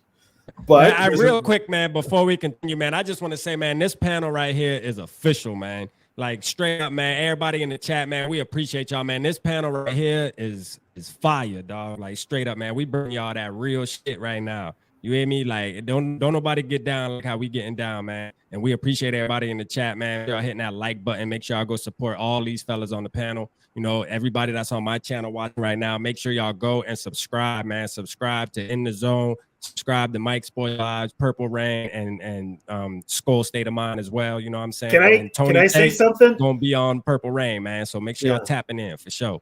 I'm gonna put this out there, and I always do this. Sorry, I lost my temper there. I always do. But when I talk about this team, I'm one of the few. I get it. I'm one of the few that saw this team back in the heyday. That saw the standard that was set. Go shut the hell up. Hey, the guy next to you while you're losing your temper right there, right now. Yeah. That's all I'm getting them heated. So like when I look at what this organization is doing now, you want the Purple People Eaters back. Yeah, right. I want real football. I wish. Put it this way: if you bring back the Purple People Eaters, a no-name defense, a steel curtain, the Doomsday defense, I'm straight. Let the defense play football nowadays. Kevin Williams, Doomsday was that? That's the Cowboys, right? That's the Cowboys. Yeah, that's the Cowboys. What was the Broncos defense that was crazy? The Orange Crush. Orange Crush. Right. Yeah, Orange Crush. But yeah, we closed the door before, so she can't run out. That whole, I mean, move all this. Considering I've seen this team in the Super Bowl and I've seen them lose them, I want to see that team go back, but I want to see them hoist that Lombardi this time. I know, man. And I've been looking at this team for the last 30 years, and we are consistently inconsistent. So how did you feel about 2017 when we got to the title game and just blew it? Were you like, this is going to be the one? Like, how did I want to know because against the Eagles? Yeah, how do you feel about that? With me personally, I'm very apprehensive because I've seen games go sideways. Talk to him, Tony. But with the Eagle game, I just was like, okay, if we win this thing, there's still one more game after that. Right. But once the snowball effect started to hit, I'm like, here we go again. So, honestly, in 2017, they were on borrowed time. The second half of that Saints game, the Saints figured out Mike Zimmer's defense. That's when the whole defense started going downhill. And it was by the miracle that they managed to pull that game out. Because like you said, in 1998, if we had beaten the Falcons, we would have felt like, we're going to beat the Broncos. In 2009, if we had beaten the Saints, we would have felt, we're going to beat the Colts. Yeah. But if we had beaten the Eagles, we would have been like, I don't know if we can beat Bill Belichick and Tom Brady, even though it's in our own building. So, I know, man. But honestly, the thing about 17 is they were always somewhat soft on the lines, even in 17. They weren't as soft as they are now, but you saw Philly, like they took our best punch on that first drive. Yeah. And then they said, all right, little brother, that's enough. You got your one punch on your big brother. Now it's time for us to just put our hand on your head and let you swing, even though you can't reach me anymore, because I'm your big brother and I got longer arms than you. And they just out-physicaled us. And it's been that way ever since. Yeah, it's been that way. Bradbury get lifted up with one arm by Fletcher Cox in that game. No, that was Pat Elflein. That was Elflein. Oh, my bad. That was Elflein. My bad. But matter of fact, Elflein broke his ankle. I said, well, damn, I ain't never seen that's right. That was one hand like that. Elflein broke his ankle. Yeah, he broke his ankle. Yeah, because technically, like with the ankle injury that he had, he should have been out the whole year. Mm-hmm. The Vikings rushed him back. Yeah. And they rushed him back like too they soon. rushed in Ed Ingram. That's what we was talking about earlier. Hey, though, real talk, though. Hey, Justin, I saw your video. I think it was Friday night. And what you said about Ed Ingram, you were 100% right about that. Rush to play. Yeah. And now he got to go sit down and develop. Like, I give you, you were right about that. Well, you know what that might do to him too. It might. He's already regressed. He's already It might turn into Cam Dantzler all over again. Where Dantzler got signed too. I think the Saints signed him. I think he did. Hey, even though my guy Rap said every channel that was live on the panel here, if y'all don't subscribe to Purple and Go for Days, hit me up too. Tomorrow at 11 o'clock, got a pregame show, so come on out and join me with that. But I wanted to address. You know what my pregame show is going to be? Drinking beers. Drinking a beer. Yogi's going to be in the building. So, but what I wanted to address what you were saying, Tony, while I was out getting something to eat here. I'm not quite as far out on KOC as you are, but I understand where you're coming from in that at some point, if you are the head coach, the buck stops here. After that Dallas game, well, I take that back because you had the Patriots 4 days later on Thursday Night Football. But after that Patriots game where you had that mini bye, you should have taken away play calling duties from Ed Donashell. Be like, Mike Pettin going to do it. Now, if you want to stick around and just take a demotion, you can. Or if not, then I'll just fire your ass. But you're right. He has needed to make moves sooner. And he's kind of the kumbaya guy. I'm hoping that things will just work itself out. I don't want to hurt feelings. He doesn't want to hurt anybody's feelings. Right. It's football. Philly's going to get hurt, man. Exactly. But to your other point, what is infuriating, and this transcends more than just KOC, and it transcends more than just Kirk Cousins too. But the thing that irritates me so much is for stretches of games, they can look so utterly dominant. And for stretches of games, they look like a junior varsity team where, again, last year, first drive or two of the game, you get 7 to 10 points. Then you don't do nothing for a quarter and a half until the late part of the third quarter. And then you turn it on in the fourth quarter again. Mm-hmm. You can luck your way, and I don't mean luck as if it doesn't count, but you can luck your way into getting away with that during the course of a regular season. And they got a lot more out of it than most people would and most teams would. But you're not going to look that way in the playoffs, and you're not going to look that way consistently. You have got to cut down on your 3 and outs. You can't have these long stretches. You got to have sustained drives because in addition to scoring more points, you're keeping your defense off the field, and you are allowing your defense to get rest. I'll say it again.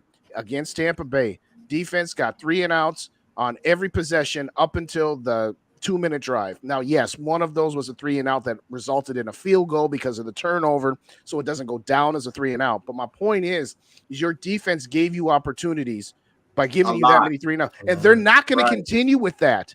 You have to go into it expecting that your defense hopefully will force 4 or 5 punts and maybe get 1 turnover, and you have to anticipate that they're going to be giving up points on all the other drives. So when your defense gives you a 3 and out, you have to treat it like your defense got you a turnover because the defense is not going to sustain that. And you can say all you want, well, it's not fair to expect the offense to overperform. Maybe not, but that's the only way you're going to win. And KOC has got to get it in his head. I just can't be throwing away possessions because you know what? My defense on the first drive got a 3 and out. So you know what? If we end up putting on this drive, it's no big deal. No, you have to treat it like every possession is critical. I'm not saying you got to score 8 touchdowns a game, but you can't just be throwing away possessions with bullshit screen passes to tight ends behind the line of scrimmage. It's 2nd and 3 because we ran for 7 yards on first down. And so now I'm going to call on 2nd and 3rd down. I'm going to call passes where I've got wide receivers running 15, 20 yards. Just get your first down and keep your drive going. And that's somehow we got to establish some type of run game. Right. And like I said, with this team, they've been consistently inconsistent. Yes. Yeah. Not like fans since McMahon. KOC too busy loving. You right. He really is. That's very true. Right. We in the darkness now. Hey, Rap about to come with the business now. You got the dark room going. Check me out. Check me out. It's really this shit ain't over. Y'all thought this shit was over? No, sir. Y'all thought this shit was over? I mean, JDT 93, he has a good point. Without all the turnovers, guess what? The turnovers are on the head coach. That team was so underprepared in week 1. The team was. He didn't have them ready. He did not have them ready. They played sloppy. And he had 2. He had 2 weeks. He had 2 weeks. I'm not ready to throw him out yet. All I'm saying is that we got to put some of the blame where it belongs, and it's the head coach. You were underprepared week 1. You got false start penalties on your own building or in your own building. You got guys lining up offside on a field goal attempt. First of all, your special teams coach, if it's 4th and less than 6, everybody make sure. If you're not on the line of scrimmage, okay, you might even need to be a half yard off the line of scrimmage because I don't want nobody jumping off sides on 4th and 4 and giving somebody a free. Actually, Ward wasn't offside. I know it was actually Metellus, but that's not the point. The point was is that there somebody was going to be offsides. It was a guy. Because I said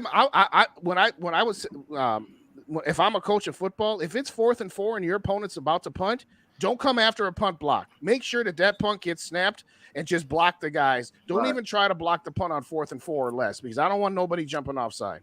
That's real. That's just you got to be disciplined. They were undisciplined, unprepared. That's on the head coach. Now again, that's on the head coach. That's on all the coaches. It's all only the second season. All 35 of them. They got as many head coaches as they do NFL teams. They got as many head coaches as they got number 1 wide receiver draft picks, Man, y'all being hard on KOC, man. I think y'all being hard on KOC, man. Well, I've said it's not being hard on him, but guess what? It's calling for what it is. He's an NFL head coach and he needs to start acting like one. Right. He's too passive. Put it that way. Too passive, too soft, too nice. And I did say that with that collaboration stuff they were big on. Like, there is kind don't even get me started on that whole committee. Somebody got to be the boss, man. Man, if you thought he was yelling about 20 minutes ago, you said the word collaboration. Don't even get me started on that whole big whatever the F that is. Yeah, competitive rebuild. You know what that is? Let's just pass the buck to somebody until it sticks. We'll blame this guy, this guy, this guy, this guy, and it'll stick to that guy. Yeah. It's like they can't.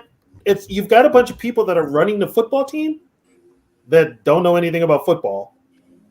So, that's why you've got the Grigsbys and the Pettons. It's like the people that don't know football are leaning on them to help guide them with the football decisions that they will all take credit for if it's a success, but they'll pass the buck if it's not a success.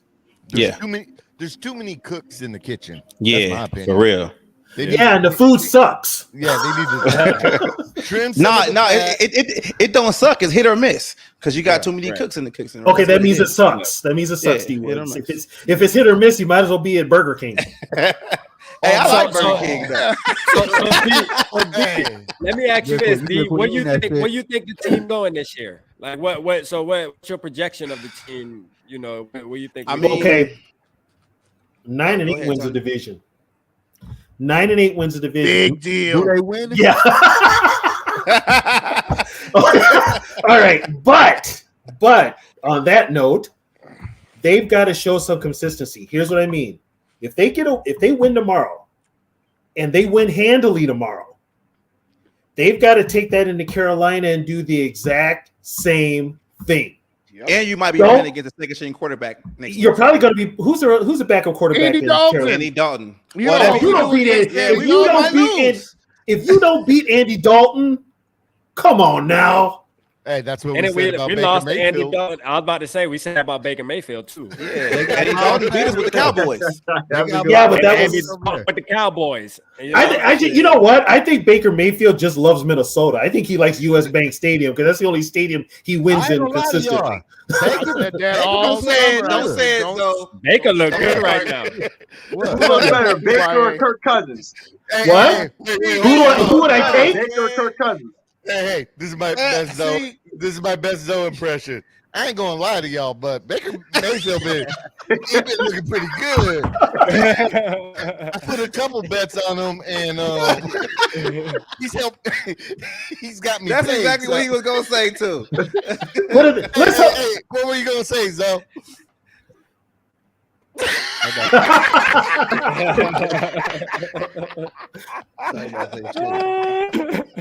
Here's what we can hope for. Let's hope this team goes into the Kansas City game 2-2. Yes.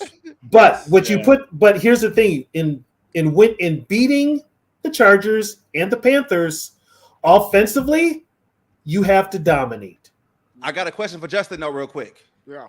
Justin, so you know the cap more than anybody y'all know. You saw that Kansas City gave Mahomes more money, right? Right. Did they free up any cap space for this year by doing that? I'd have to take a look. Hold on, because let me go take a look. I feel if they did that, we might not have the Kansas City team that's been playing now. That means they're making a move for somebody. That's possible. They freed up money. That could be it too. Because and they need a receiver. just re-signed. Yeah, they just re-signed Chris Jones too. So can you look at that real quick, Justin? Yeah, I think part of the reason they redid Mahomes was to free up some money for Chris Jones, like Tony just said. But let me take a look here. Let me take a look. They're going to sign Akeem Hicks. Shout out to Gino, my cousin tapped in. Told we going 0-3. Nate, we winning. Hey, he go 0-3. Yeah. Nah, we catching that dub, Gene. What up, Eugene? Hey, this is for you, Eugene. Oh, you see this guy? See this guy? Number one bullshit guy. He do the Straight up. I'm getting that dub. We gonna beat the Chargers though, for real. Yeah, we better. We better. Yeah, I said that this is like a playoff game without being a playoff. Like this is gonna have playoff. This is a must win early. It's a must win early. Week 3 already. No turnovers. No turnovers. And the Lions and the Packers gonna lose tomorrow. Let's hope that if that happens, man, that'd be a perfect weekend. And we win and they lose. Yeah, oh man, weekend. I'm gonna drink to that. Did you notice how we just? Did you notice how we just ignored the Bears? We just ignored the Bears. I ain't even worried about the Bears. Justin Field calling out the coach of house getting raided and shit. The Bears. Justin Fields is not him, man. I'm sorry. He's not him, man. Justin Fields should be in this chat. And I'm glad we didn't. I'm glad we didn't go up to get him. Justin Fields, man. Yeah, I'm glad. Like I said before, why would you draft an Ohio State quarterback? Yeah, man. But I ain't gonna lie, Stroud looked pretty decent though, man. He threw for a ton of yards. I mean, I ain't gonna say he looked amazing, but hopefully that team turns the corner soon. But he's kind of. He ain't got no weapons either. Yeah, the Texans just they yeah. Boy, he'll probably be running for his life for the rest of the season. We could be Texans fans. Let's just put it that way. You know what I mean? We could be I'd be mad as hell. Hey, Mike Buford. Yeah, so we need to do a play action, get Jordan Addison on a 9 route, and bam, touchdown. That's what I would do. I think it's hard to do play action if you can't establish a run. Yeah, right. You can't run. But here's the thing with that though. KOC abandons the run. He abandons too quick. I agree. You know, he's got to let it develop. And plus, running the ball, like I've said before, and anybody that has played the game of football knows this, developing the run gives your offensive line a lot of confidence. Right. Yeah. I don't know about this offensive line. I ain't gonna lie to you. Yeah, Hey, Justin, what you got, Justin? All right. So this year it saved the Chiefs $2.6 million. That's it. In 2024, it added 10.7. 2025 added 12.2. 2026 added 18.9. So basically, what they did is they took money from years 2027 through 31, which are the last 5 years of his original $10 million deal. It just basically moved up a bunch of money, which basically puts him in line with like what Joe Burrow got. So for this year, it saved him money, but the next 3 years after that, it added quite a bit because next year he was supposed to be at 46.7 against the cap. Now he's at 57.4. Wow. Damn. Yeah, but shout out to Skol TY, man. What up, Skol TY said his wife is a Texas fan, man. I'm sorry, she's a Texas fan. Yeah, I'm sorry. You gotta convert her to the purple, man. You gotta convert her to the purple, man. I made my wife a Vikings fan before we got married. I was like, I did the same thing, man. Hey. Okay, I got a question for both. We gotta be unified. I got a question for both. What are you trying to say? Misery loves company? No, I'm just saying though, like we root for one team in this house. That's gonna be the Vikings. That's what it's gonna be. That's like my wife. We root for one team before we get married. You know, like if she wasn't okay with the situation, I would be like, hey, I don't know about this just yet. Hey, I'm telling you, that's a lie. You still be with her. I know you lying. I was about to say you are lying, but as long as your girl ain't no damn Packer fan, it don't matter. Oh yeah, facts. Let's just call it for what it is. Eagle fan, or Eagle fan, or in your case, yes. Or a Raider fan. My girl knows my misery. She's a Falcons fan, so or Saints. My girl Aaron Rodgers fan, so yeah. Hey, shout out Mike Bulford in the building. What's going on, Mike Bulford? We're good to see you, man. Hit that button. Hey, how do y'all feel about trading KJ though to play in a minute? This man want to get rid of KJ bad, boy. Brodo, good to see For you. what though, though? For what? Yeah. What you goes is though? A third round. Yeah, let's let Zoe round field. I don't. You're not going to get a third for him. You ain't getting a third for KJ. You're not getting a third. You better get a Proto in the building. You'll get a fifth or a sixth. Come on, basically, it's Cam Akers. It's a Cam Akers trade. Yeah, Cam Akers trade. This year, he don't got that much value. He keeps dropping. A little more than that, but not by much. That's what I'm saying. KJ is taking away from Ja. We need Ja on that field. God, here we go. Why is he not out there? That needs KOC to be taken away from making Ja. that decision of throwing Ja the ball instead of KJ. That's what I'm talking about. You're the head coach. You know what this kid can do. Put him out there. I ain't gonna do that one. Let's give it. Put him out there. If you're talking about KJ Osborne needs to be traded because he's taken away from Ja, that is on the head coach and the quarterback. Yeah. The head coach say, Ja, you're the number 2 wide receiver. KJ, you're only going to get KOC. That ain't got nothing to do with him. Hey, that's a good question, sir. I'll answer it right now. I'm ready for the work. Let's go. I'm a Viking fan because I grew up in South Central LA and we didn't have a goddamn team at that time. So when I started watching football, I liked Randy Moss, what year was this? Chris Carter, and all those dudes. That's 98. That's history, so you don't want to know about it. That's 98. All right. So when I was actually like mine, Zoe is probably that's what I wanted to do. All right. That's how I became a Viking fan, and I stuck with my team all the way through. Loyalty. That's why I'm a Viking fan. Talk that talk, baby. Yeah, because you tried, so you tried. You failed. Don't shoot the messenger, bro.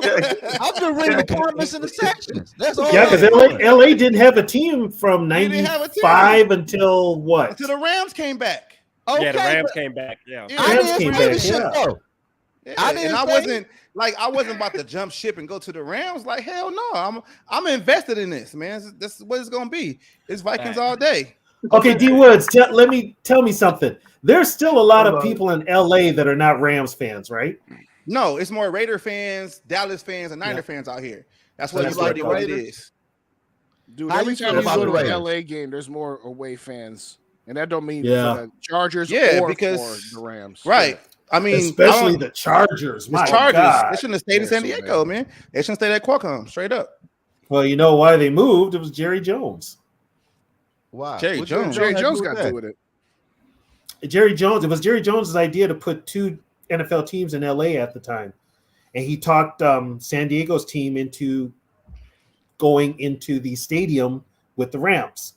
Mm-hmm. Only problem is the Rams owner built that stadium out of his own pocket. LA didn't pay for it. LA County paid no money for that stadium. Stan Kroenke paid for that whole damn stadium by himself. So Man, don't add that motherfucker, Yogi, man. Guess who's paying to an NFL team? Take that shit off there, Yogi, man, for real. Yeah. Is this your cousin? Yeah. Man. Hey, Yogi gonna add everybody. Yeah, come on. Yogi dropped the link. I'm like, hell no. Yogi dropped the link. Come on, everybody.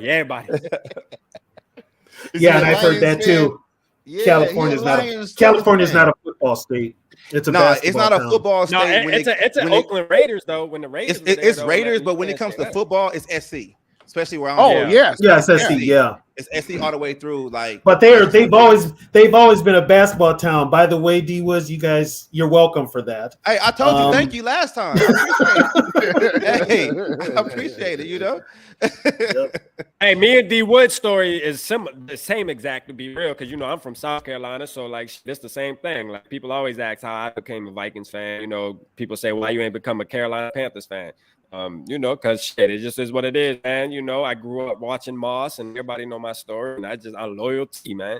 And now I'm emotionally invested, man. Being 34 years old, I've been a fan since I've been 10 years old. Shit, like I can't switch. You feel me? Like I can't. I wouldn't be able to sleep at night. You know what I mean? Hey, wouldn't be able to sleep. The crazy part is, rap dog, when the Vikings lost that game in '98 to the Falcons, I was there. Man. I cried after that game, dog. Man, I was at that. I was in the building. Were you at that game, Justin? Were you at that game? I was hurt, dog. Like, damn. I was hurt.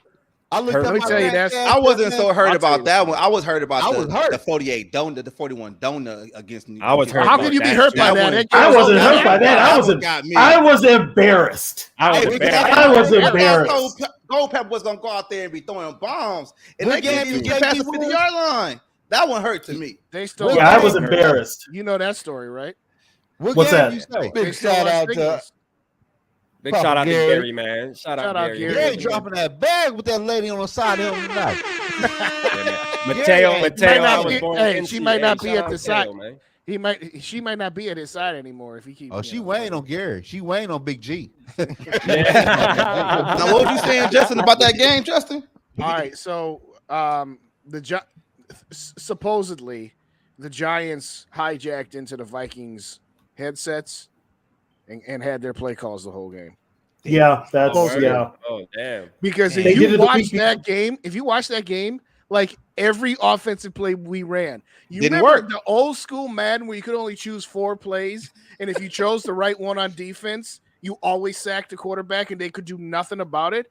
That whole game, it's like they knew every play we were doing. And funny, the very next year, they changed the rules about how the headsets working for the visitors in the opposing stadium. So we got bad luck every time. Yeah, man. we got bad luck, man. We always get fucked over. But as far as 98 goes, no. 98 to me is the worst. It's far worse than 09 because, one, I never bought into Brett Favre, and I never let myself get totally emotionally invested that year. But 98, I was a sophomore in college. I was 19, and my brother was a sophomore in high school. He was 15. And the night before, my dad calls me and says, "Hey, we got some tickets tomorrow. Do you want to go?" And I'm like, "Yeah, sure, I'll go." And so my brother came up to my college. I was actually at college right next door to the Metrodome, Augsburg College. So my brother stayed with me on campus that night. We got up at like 6 a.m. because we couldn't sleep for nothing. We were just like, "Oh, we going to the NFC Championship game." We went out. We had breakfast. We get to the game at like 10 o'clock, so 2 hours before start. The plaza was so packed. There had to be 90,000 people on the plaza. Even people who weren't even going to the game were out there on the plaza. Usually when my brother and I went, we would walk in at about 11:30, about a half hour before game time. We walked in at about 11:10, and the place was packed like the game was starting in 5 minutes because everybody was already inside. That place was so loud that my brother, and he's taller than me, like by the fourth quarter, when we're really thinking, okay, we almost got this, he literally put his mouth up to my ear to try to tell me something, and I literally could not hear what he was saying. That's how loud it was at that point. When we had the ball, I was there for that.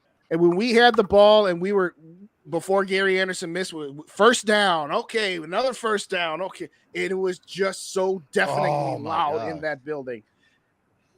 And man, then don't bring up that shit, man. And then you all know the rest that happened. Yeah, and I'll just leave it at that. But we didn't take it was actually a nice day, even though it was the middle of January. It wasn't cold out. Like the week before, we had a snowstorm, but that week it was like 45 degrees out. It was 40. It was like 40, 45 degrees. It was comfortable. We walked back from the Metrodome to Augsburg College, Tony, because we're just like, well, we're not going to take no bus. We don't need to. We'll just walk. And honestly, the old saying, when the Vikings lose an NFC Championships game, you see like 10,000 flags on 494, 10,000 Vikings. Yeah. You should have seen all of the flags and all the programs. I was just like, oh, how did we lose that game? How did we lose that game? I'm with you, Sarah. I ain't gonna lie. I think that Seahawks game was painful for me too, man. That wild card, man. That's a wild card game, though. That was a wild card. The one that hurt, game? The one that hurt the most, because I've seen them. Right. The one that hurt the most was probably when they lost to Doug Williams in '87. Oh, you going way back, man. I ain't even born yet. Look at so. I was only 8.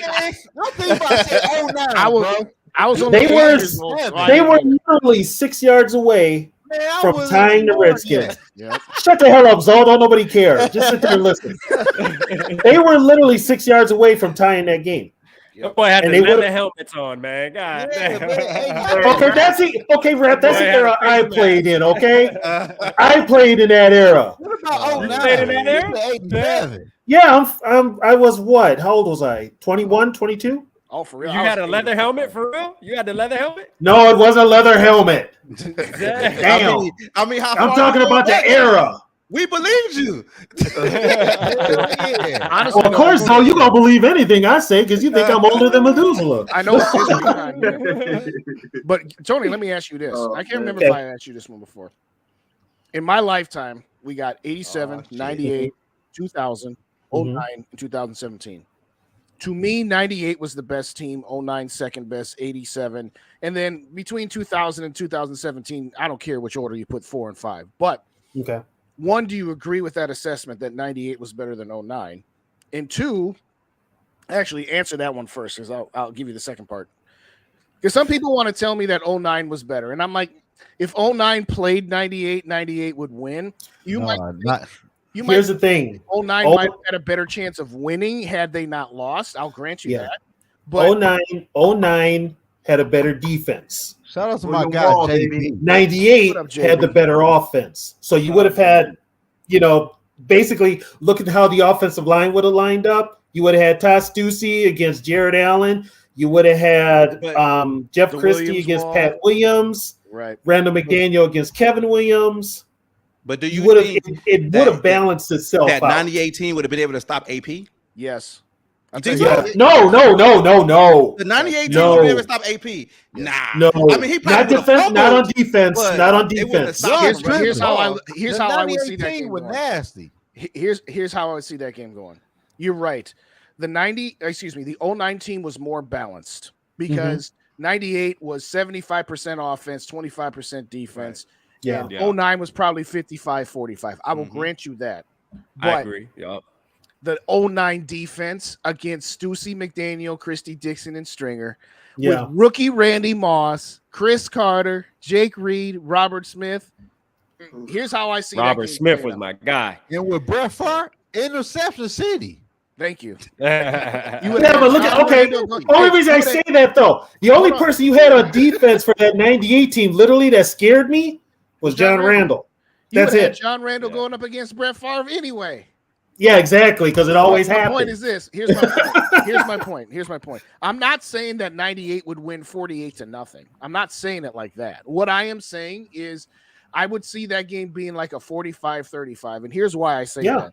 If you look at, remember, everybody knows Randy Moss, Thanksgiving, 3 catches, 3 touchdowns against the Cowboys, right? Nasty. The 98 Cowboys are a very good comp for the 2009 Vikings. Still have the remnants of their O-line, still have a decent defense, still have Emmitt Smith before he really fell off. Emmitt Smith was still pretty good in 98. I'm not saying he was Adrian Peterson, but I'm saying pretty close. And what did that 98 Vikings do? They beat him by 10. So I think the 98 Vikings would probably beat 09 by about 10 points, 45-35, right. 38-28, something like that. But I'm not saying 90. But if AP got going, though, if you run the ball, got going, right. I don't see nobody on the 98. That same team lost to 09. That's gonna stop AP. Only person gonna stop AP is AP. Put it like that. Right. How did they lose 09 then? Facts. Because they run the ball on him with AP. Yeah, AP would have run the ball. Ran them dudes over, man. Kind of like hold up. 98. Hold up. So what you're saying is if AP just ran wild, that 98's offense wouldn't be able to match that? Right. No, it's not that they wouldn't been able to match it. They would have been able to match it, but that 09 team probably would have played, like we've said before, ball control. No, but here's the one thing you guys are all missing. Here's the one thing you're all missing. We lost to the Saints in 09 with AP. Because he fumbled the ball. Everybody fumbled the ball that game.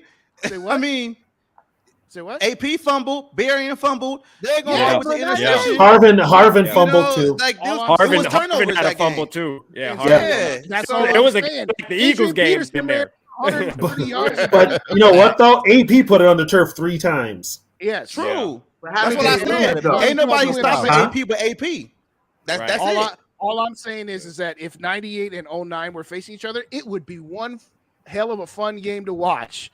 Yeah, it would. So you can play it really would. What I'm saying is that I will play give them on Madden and see what happens. Yeah. Say what?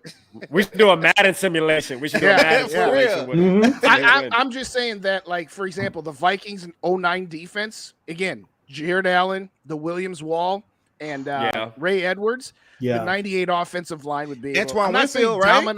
It'd be a battle with that offensive line. Oh, what a battle that would be. That would be a battle. That would be. You got, like I said, you'd have Jared Allen against Todd Stussy, Kevin Williams against Randall McDaniel. How does offensive line gonna hold up against Joey Bosa and Matt Khalil tomorrow? That's what the heck. Bosa is questionable. Yeah. Bosa's questionable. So the only reliable rusher they got is Khalil Mack, and he's lining up on Darisaw. Oh, Darisaw's playing, right? How long? Let's talk about that. How do we feel about Darisaw? Because I know we talk a lot about certain players like Andrew Booth and Irv Smith. We always talked about how their injuries. I mean, how are we starting to feel about Darisaw? Because in my opinion, man, Darisaw. Ask Zoe first. He want to trade him. Ask Zoe. He wants to trade him. He don't need a contract. He don't. Let's be for real. I mean, I ain't gonna go that far now. But I'm gonna say, goddamn, he do need to be healthy though. He ain't never healthy. But here's the thing though. 25-30 million, bro. And I promise y'all this. Tomorrow game, Darisaw will lead the game with a fucking injury. Imagine trading Darisaw though, Zoe. Imagine what the line gonna be at that point. At least we can have hope that he able to play. Hey, but Zoto, I'm gonna ask you a question right now. All right. You trade Darisaw, how do you replace him? Exactly. No, I want to know that too. I'll trade him after the season, though. But you still got to replace him. You still got to replace him. Oh man! In the first round, in the first round, to square one again on the blind side. It don't matter. O-line fucking horrible already. It don't even matter. The O-line. So let's just make it worse. Listen here though. I'm not about to pay Darisaw no $30 million for him to miss 2-3 games. To play a game and go out another game. So who you kidding? You ain't paying nobody. Hey, Zoe, like fuck him. You ain't gonna pay nobody. Zoe will trade everybody. Damn. Hey, you can't have one bad game with Zoe. You can't get I'm telling you, everybody gonna be on rookie contract or traded. Everybody, JJ gonna have 60 yards tomorrow, and everybody else gonna score. And Zoe be like, trade Justin Jefferson. He only got 60 yards yesterday. Ask him fuck around, drop a pass tomorrow. It's over with. Yeah. How many games we watched and Darisaw got injury in? I will say this though. His injuries are kind of. I agree with you. They are. He's a big dude though. You gotta understand though. When he hurt the ankle, he's a big dude. You want that bad though, bro? Right, coming in the league, he had that core injury. Yeah. Yeah, he had the hurt sports hernia, didn't he? coming in. Yeah. But I will say this: if he wants 25, 30 million, I'm going to say, listen, I'm going to take 25, 30 million, and I'm going to reduce it by a percentage by about 15% because you're injured 15% of the time. I'm not going to give him a full contract the way it was. Yeah, he won't if he was healthy. What'll happen is they'll pick up his 5th-year option. They'll play that out. They're probably going to have it to where he has to stay healthy. He's still got 2 years left anyway. Exactly. We don't even got to. We got time right now. Yeah, we got time. So we got time. We can trade. We got time, Zoe. Yeah, we got time to trade him next year. All right, so who else you want to trade, Zoe? While we talking about it. Dude, we ain't got time for that. He wants to get rid of everybody. Hey, just imagine if we lose tomorrow. The conversation, man. We might all need to meet up again tomorrow. If we lose, okay. I ain't gonna lie. If we lose tomorrow, I might be agreeing with Zoe. Hey, if we lose tomorrow, rapping for days, we'll crack 100 tomorrow. Oh yeah, we lose tomorrow. If we lose tomorrow, we'll crack 100. I'm gonna tell you that right now. Motherfucker gonna hate me because I'm gonna be like Zoe too. I ain't gonna lie. Tag me in the video, shit. Yeah, you could tap in. Shit, no, you can tap in tomorrow. You know what I'm saying? Hell yeah, for real. Like I ain't know how we rock, man. Y'all ain't gotta add man shit. Just tell us y'all. Okay, you know what? If I'm gonna do anything tomorrow, if they lose, you need to give me 10 minutes to relax. Oh, we don't go till 8:00. Yeah, we don't go till 8. I'm still gonna be mad. I'm still gonna be mad, but I just won't be mad as after the game. But I do have a vision of us having a good post game tomorrow. Though I do have us. I think we're gonna win this game. Yeah, I think if they win, we'll have a good post game. If they lose, I'm talking about everybody. Let me ask y'all this. What if we only barely win? Like how we gonna feel after it's still a win, but it's still a here. Put it this way: it's still a win. But if they're using it by the same method they did last year, how they won games, then I'm gonna say something. No, hold on, wait. I got the Vikings minus 2.5. So I need 3 more. So don't nobody care. We ain't gambling. I need 3 more. That's a pick'em game. Hell no. No, 2.5. This ain't Vegas. Stop it. I need a field more. Shit. They win by 2. I'm going crazy on this motherfucker tomorrow. You will lose your Nah. We're gonna win by 2. We'll win by more than 2. They've got to win. Put this tomorrow. They've got to win by basically at least 10. I want to see. Yes, they've got to win like they did that Packer game last year. Yeah, 2. That's how you get. That's how you get the fans back on board and give us some hope. Yes, if you win tomorrow, you win comfortably. Yeah, you win comfortably. There you go. Let me say it like this: if you win 38-35. Because you were up 38-28 and they score a touchdown with 30 seconds left to make it a 3-point game. That's different. I'm not going to be like the same that I would be as if it was tied at 35 and you had to put together a game-winning field goal drive. Right. But no, they should win by at least 10 points. At least. I say 10. Yeah, at least by I'm 10. hoping 10 or more. Hoping 10 or more. Comfortably. Yeah, comfortably. When it comes to fourth quarter, I want to be relaxed in my chair with a 20-point lead, talking shit. But I'm real though. If they not with this coaching staff, I'm gonna start panicking. Like I'm gonna start getting pissed. If they go out there and they get a couple of 3 and outs, I'm gonna be like, oh shit, here we go again. Yeah, that gonna say a lot. Here we go. I'm gonna call Zoe like, Zoe, what's going on? Rap, you gonna put it in the Purple and Skol'd chat, and they'd be like, "Oh, I got the receipt from we went 3 and out, and then we came back and won." I did all the time last year. Yeah, no Zimmer, but no. Shout out to fans since McMahon. No Zimmer. We said that earlier. I don't know if you heard us say that. I said it's not just KOC. You know, Mike Zimmer always played close. Yeah. Even when he had superior teams, it's like you should be up 21 That was his play points. style. He would run the ball. But he was old school. But he was very old school. Is it not KOC's play style too? I mean, isn't it? But KOC is the offensive guy. He's supposed to blow the water out to other teams, though. With KOC, I think KOC has a disadvantage due to the defensive coordinator he had last year, man. That's what I'm saying. I think he was at a disadvantage because we scored enough points to blow teams out. We just couldn't fucking stop nobody. Okay, man. Then here's my question when it comes back to the head coach. Why did you stick with him? First of all, why did you hire him? I agree. Why did you hire him? But y'all said he got hired before KOC. So did he hire him? And a lot of people have told me that KOC had a list of coaches that he wanted. I think he had a list of coaching styles that he wanted. Right, and when they wanted somebody. He wanted that 3-4 because he wanted to practice against it because it was more confusing when he was in LA with the Rams or whatever. He wanted that kind of 3-4 coaching style, but they scraped the bottom of the barrel to get Donatel up there. They got Donatel. Donatel was hired because Donatel was a Fangio disciple, right? And he's not Fangio. He was a disciple. He was somebody from the tree.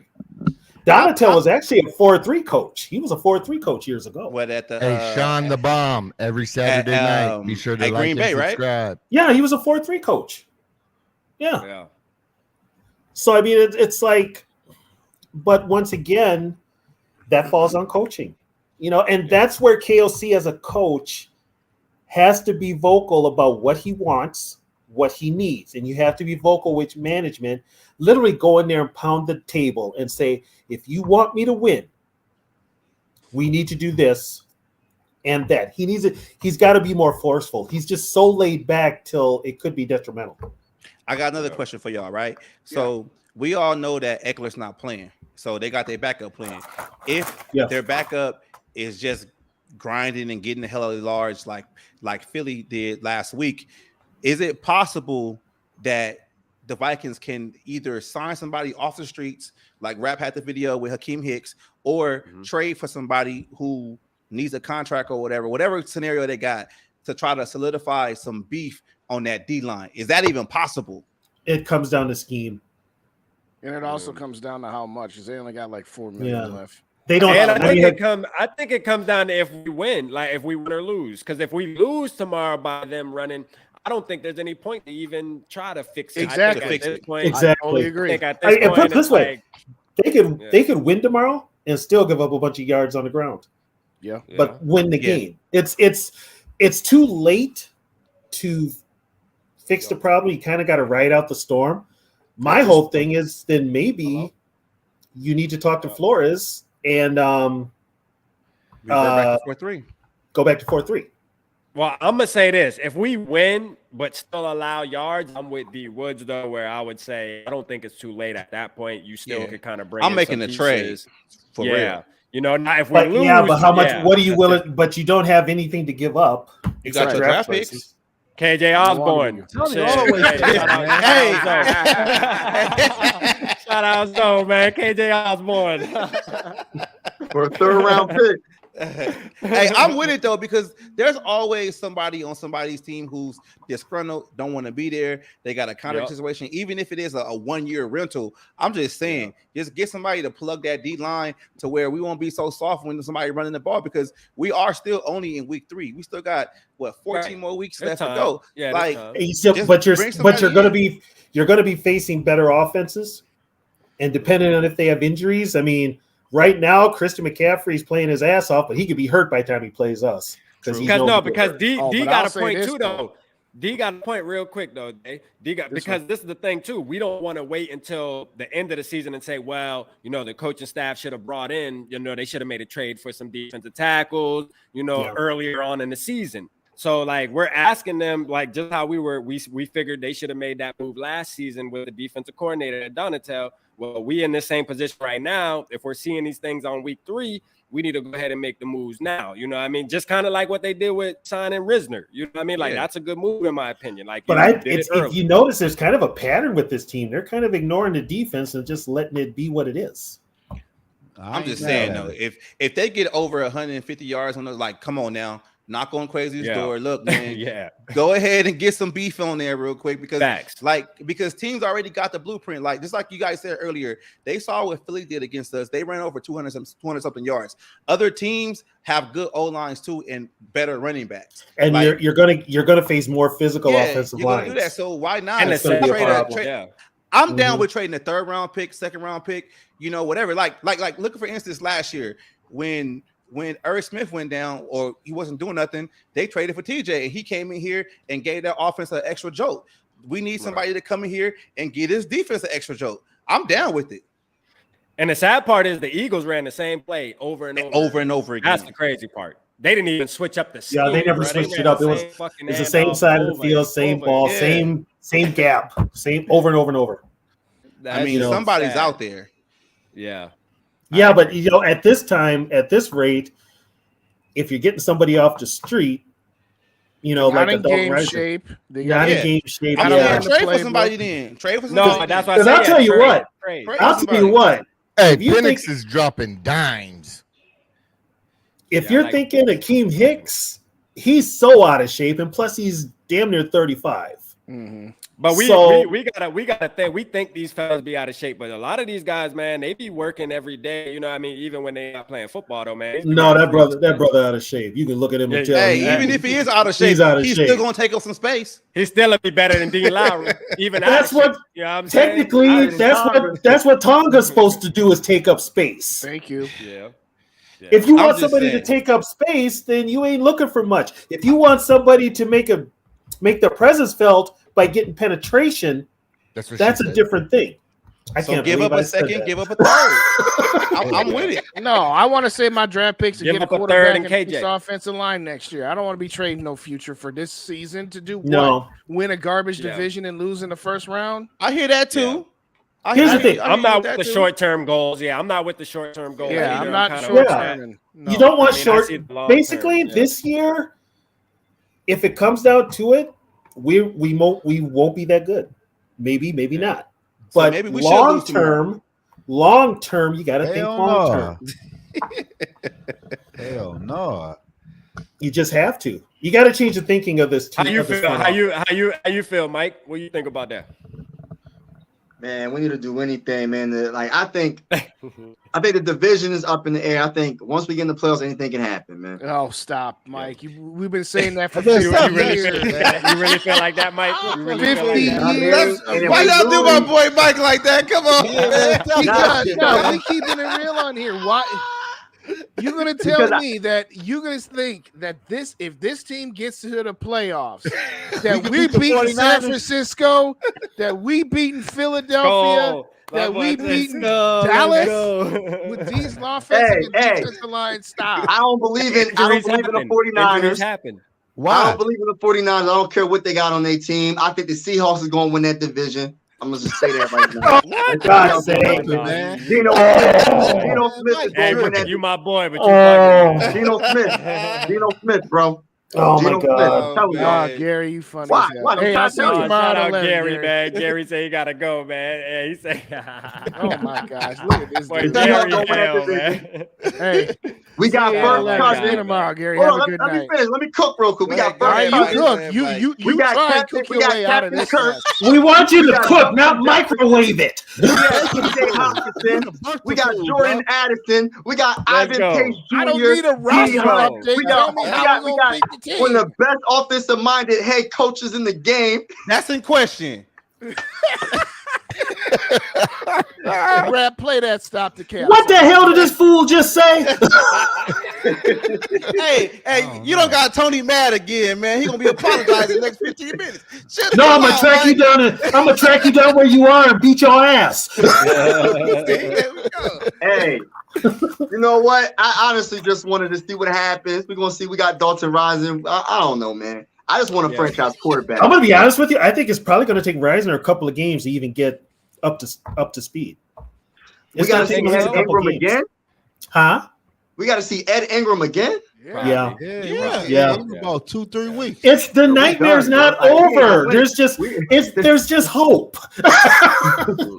The nightmare is still here, but there is hope. Tony, quick question, because you know the offensive line and stuff like that, right? So, do you know like how they're going to like acclimate Reisner into the system? Is he going to take over for Ingram, or is he taking over for Cleveland? Like how are they going to move the offensive line? And also with the moving parts, could you move the offensive line so many times and it get even worse, or could it actually speed it up and get better? Like, no, how would you could like it depends on the players too. If you give them too much, they get confused, and so that causes them to like be apprehensive and stuff like that. I have heard with Reisner, he's working at left guard and right guard.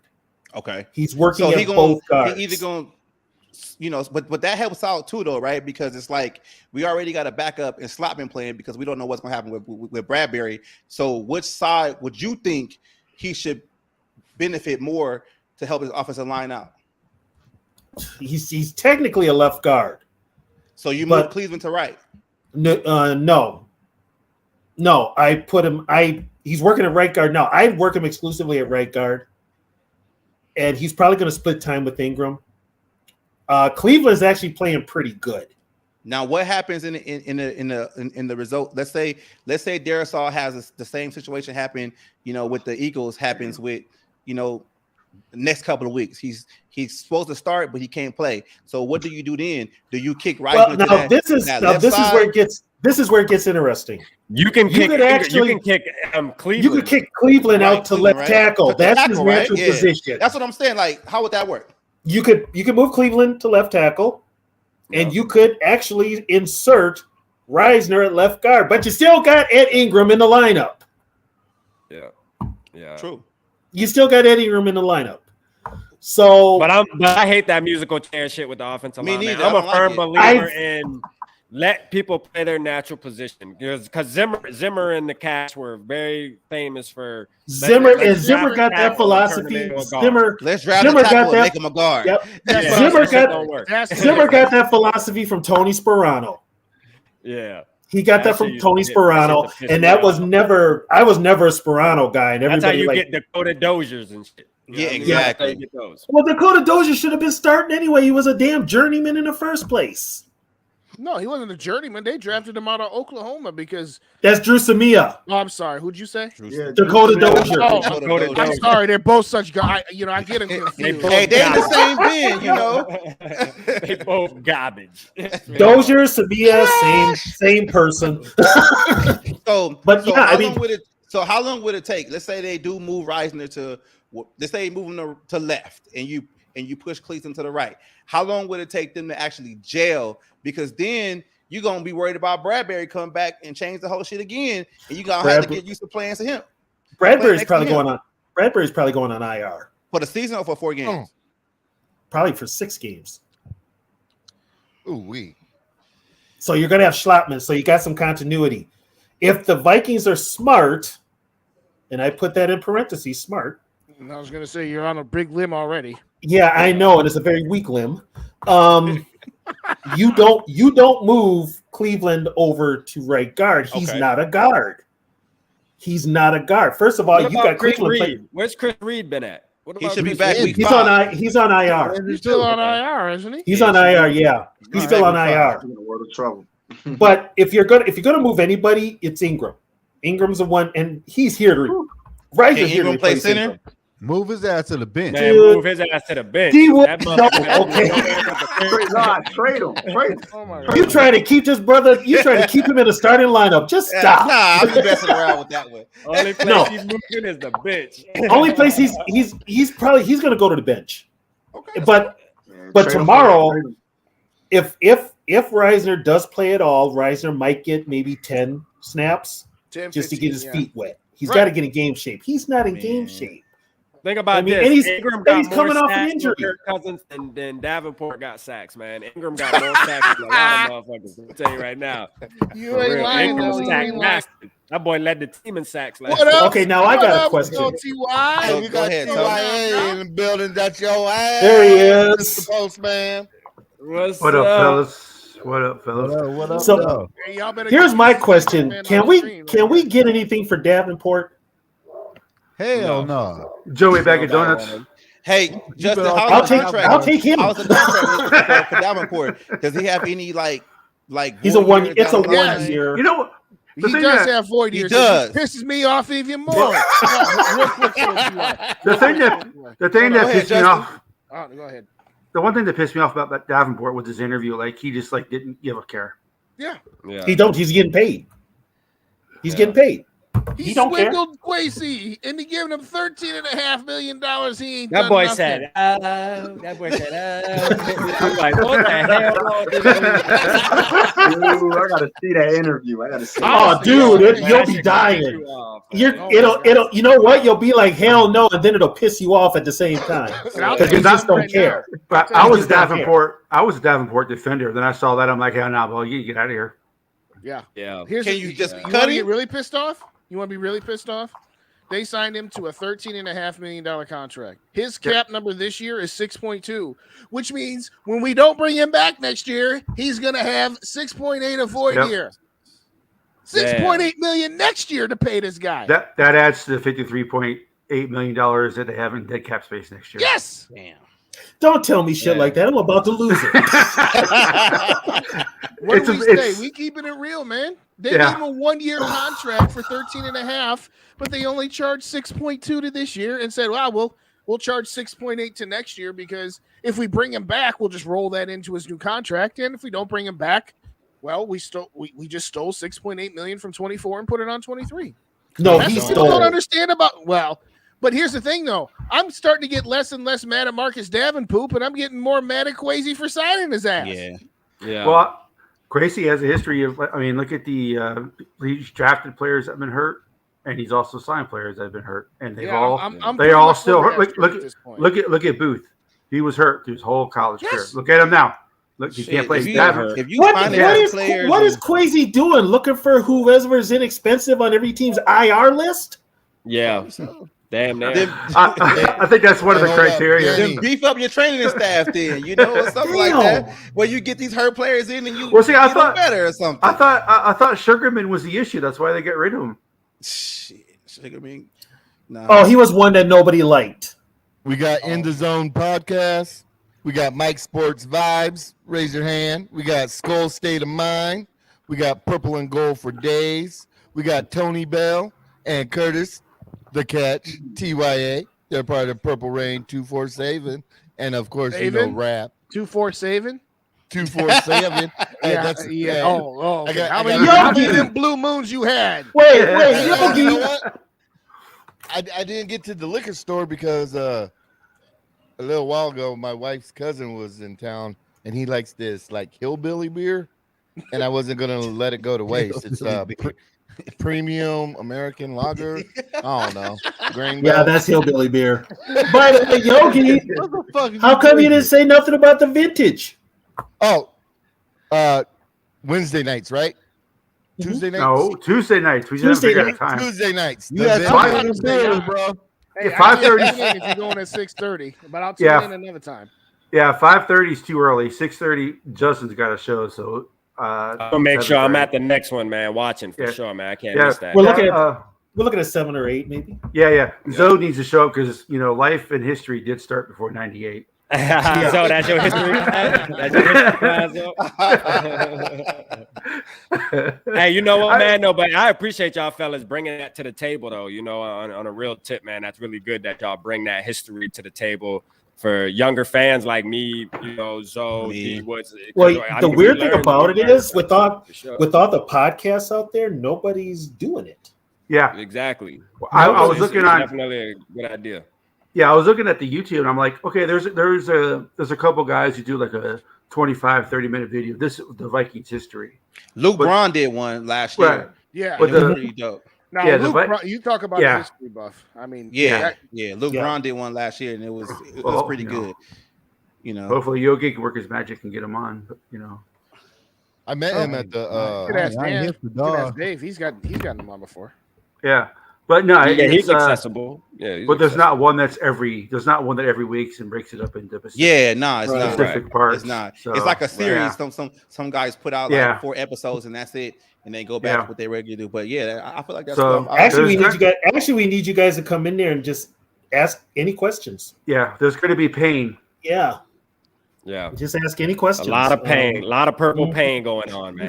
In them shows. Yeah, a lot of it is hard. A lot of it will bring tears to my eyes. Not too many happy endings. Yeah, and don't get me talking about 75. That's just. Oh yeah, we ain't gonna do that to you, TB. No, save it for the show. Save it for the show. Yeah, we ain't gonna do no 75. Not tonight. Save it for the show. Y'all, I gotta get out of here, y'all. Yeah. I'm gonna get out of here too, though, man. Baby. Yeah, I'm gonna get out of here too, man. I'm gonna take my ass to bed, man. I love y'all. Yeah, I'm out too, y'all. Y'all be safe. Have a nice night. All right, man. Later, y'all. All right. Our post game's at 9 on Sundays. You said who? Tony and I's post game's at 9. Okay. Sundays. 9 at night. Yeah. Yeah. after 9 o'clock. You might want to move that to about 10 if we lose tomorrow, because me and Rap are probably not sticking around. Hey, we're the late night guys, so we go to like 1:30. We go to 1:30 in the morning, so I mean, don't get me wrong. And I said, and Yogi, I'm gonna say this to you. I said this to Curtis when we talked. Don't feel like you can never go when somebody else does, because then you'll never go, because there's always somebody going. Mm-hmm. It's just more if we're still going, we won't be able to come into your chat until we're done, and vice versa. But if we get done at 8, we get done at 9:30, we'll say, hey, everybody go on over to you guys, and that's what I was saying. You know what? We're not like other fan bases. That's what I love about our chats and our group. It's like, no, we support each other. We're not trying to be like, you can't, don't go over to this guy. I mean, I just put all the channels up in there because who was it that just asked for him? But in all seriousness, obviously I hope we win tomorrow, because I'm not rooting for losses. I mean, if we lose tomorrow, I'm not going to ever root for losses. I'm just no longer going to be disappointed if they do lose, because the short-term pain will be worth it for the opportunity for long-term gain. And I think that's some people just don't want to say, oh, no. We could be 0-14, but I'm going to cheer for us to win those last 3 games. How stupid would you? No, not at that point.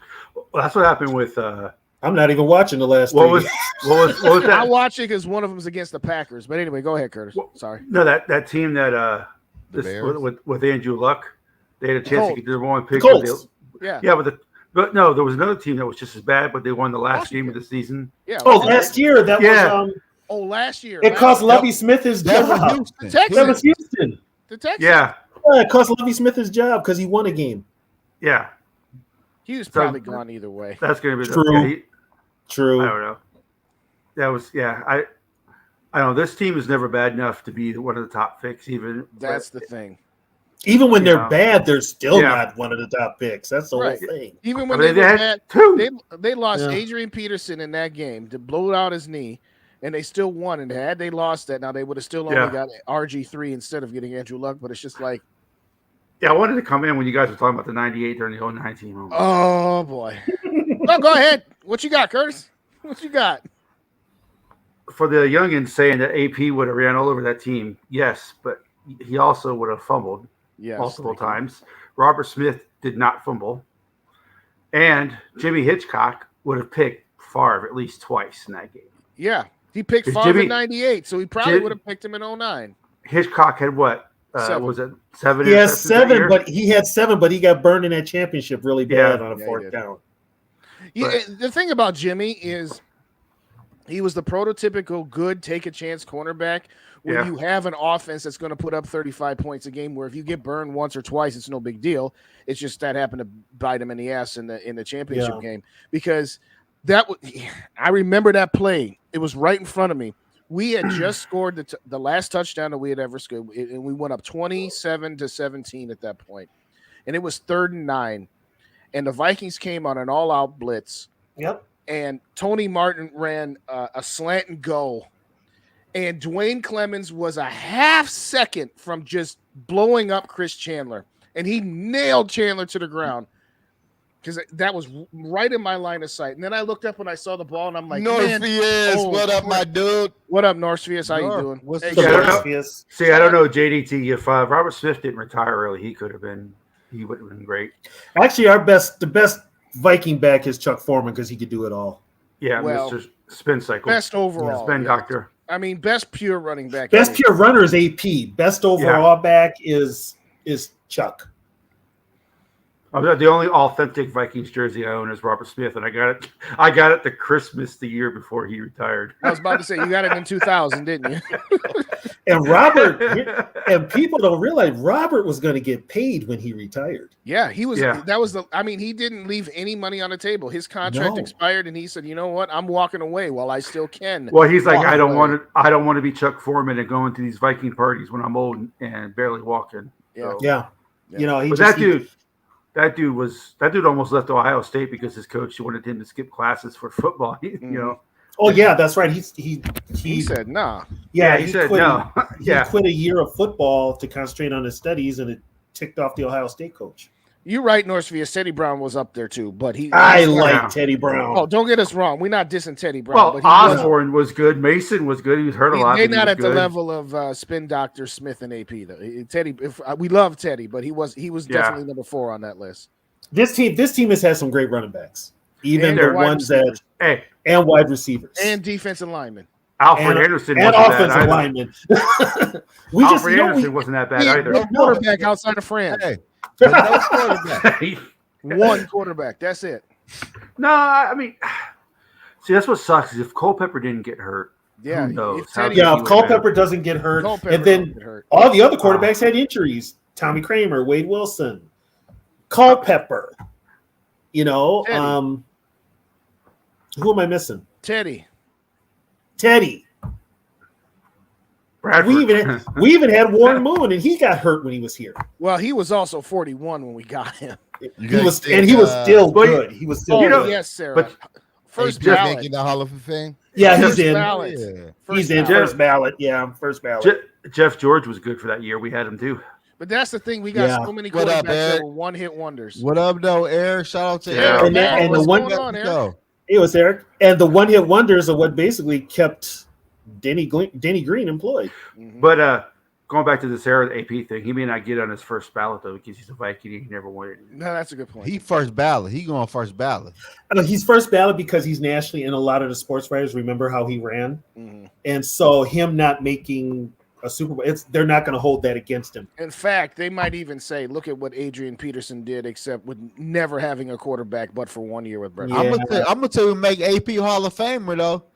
The year after he tore ACL, he came back and went crazy. Yep. Yeah. That was his MVP year. That was his MVP year. Yeah, his MVP year is 9 yards short.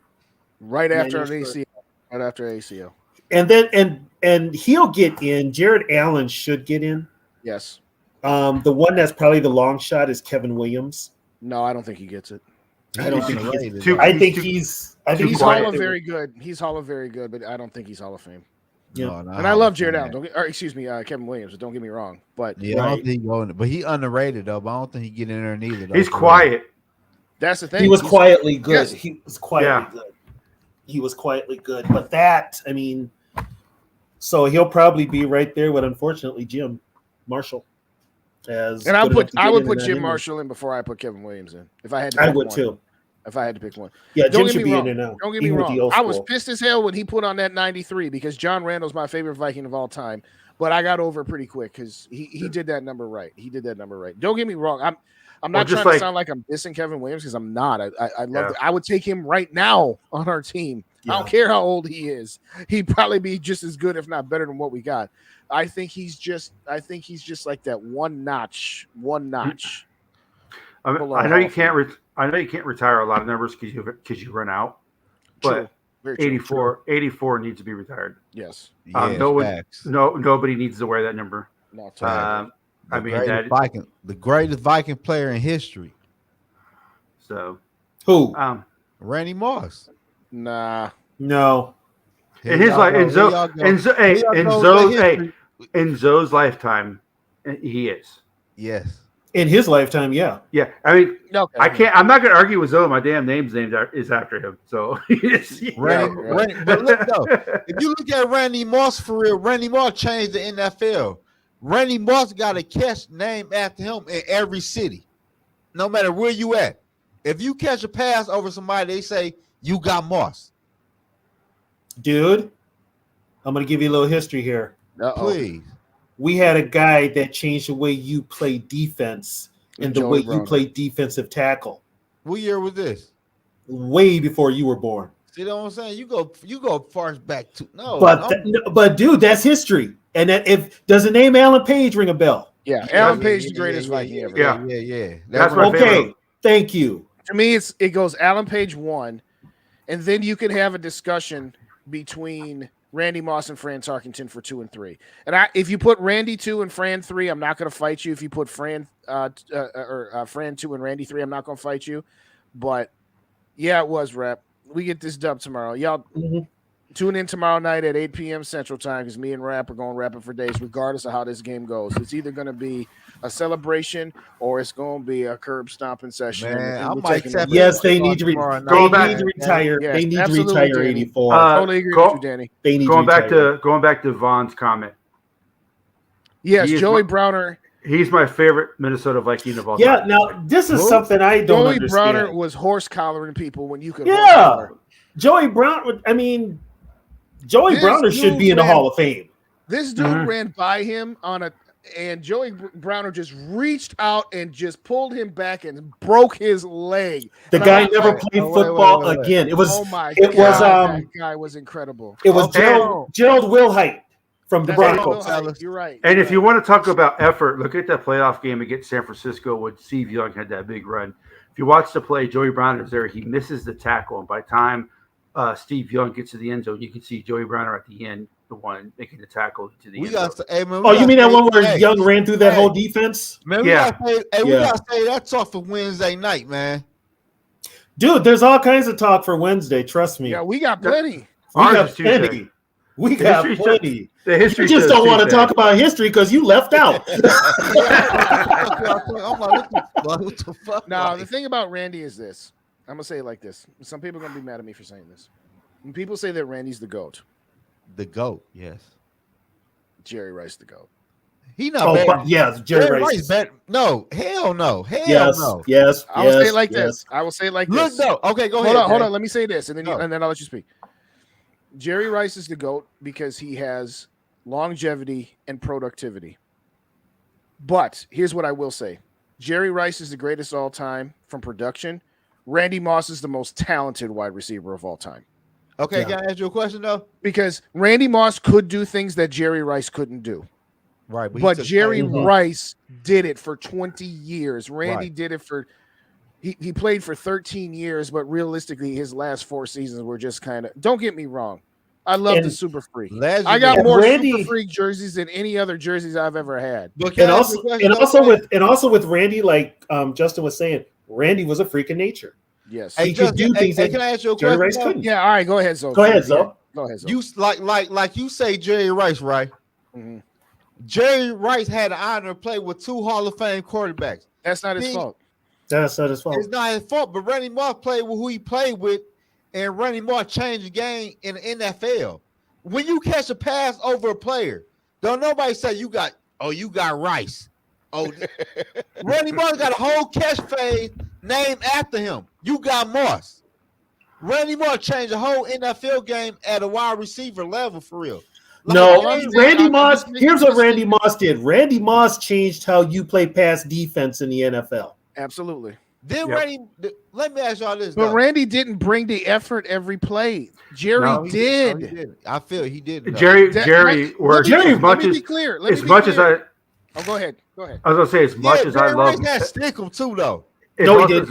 As much as I love Moss, he had gloves. He wore his gloves. As much as I love Moss, he did not work as hard as Rice. That's why Rice was so great, because Rice didn't have the talent Moss had. And Stickum was outlawed in '81. Rice came in the league in '85.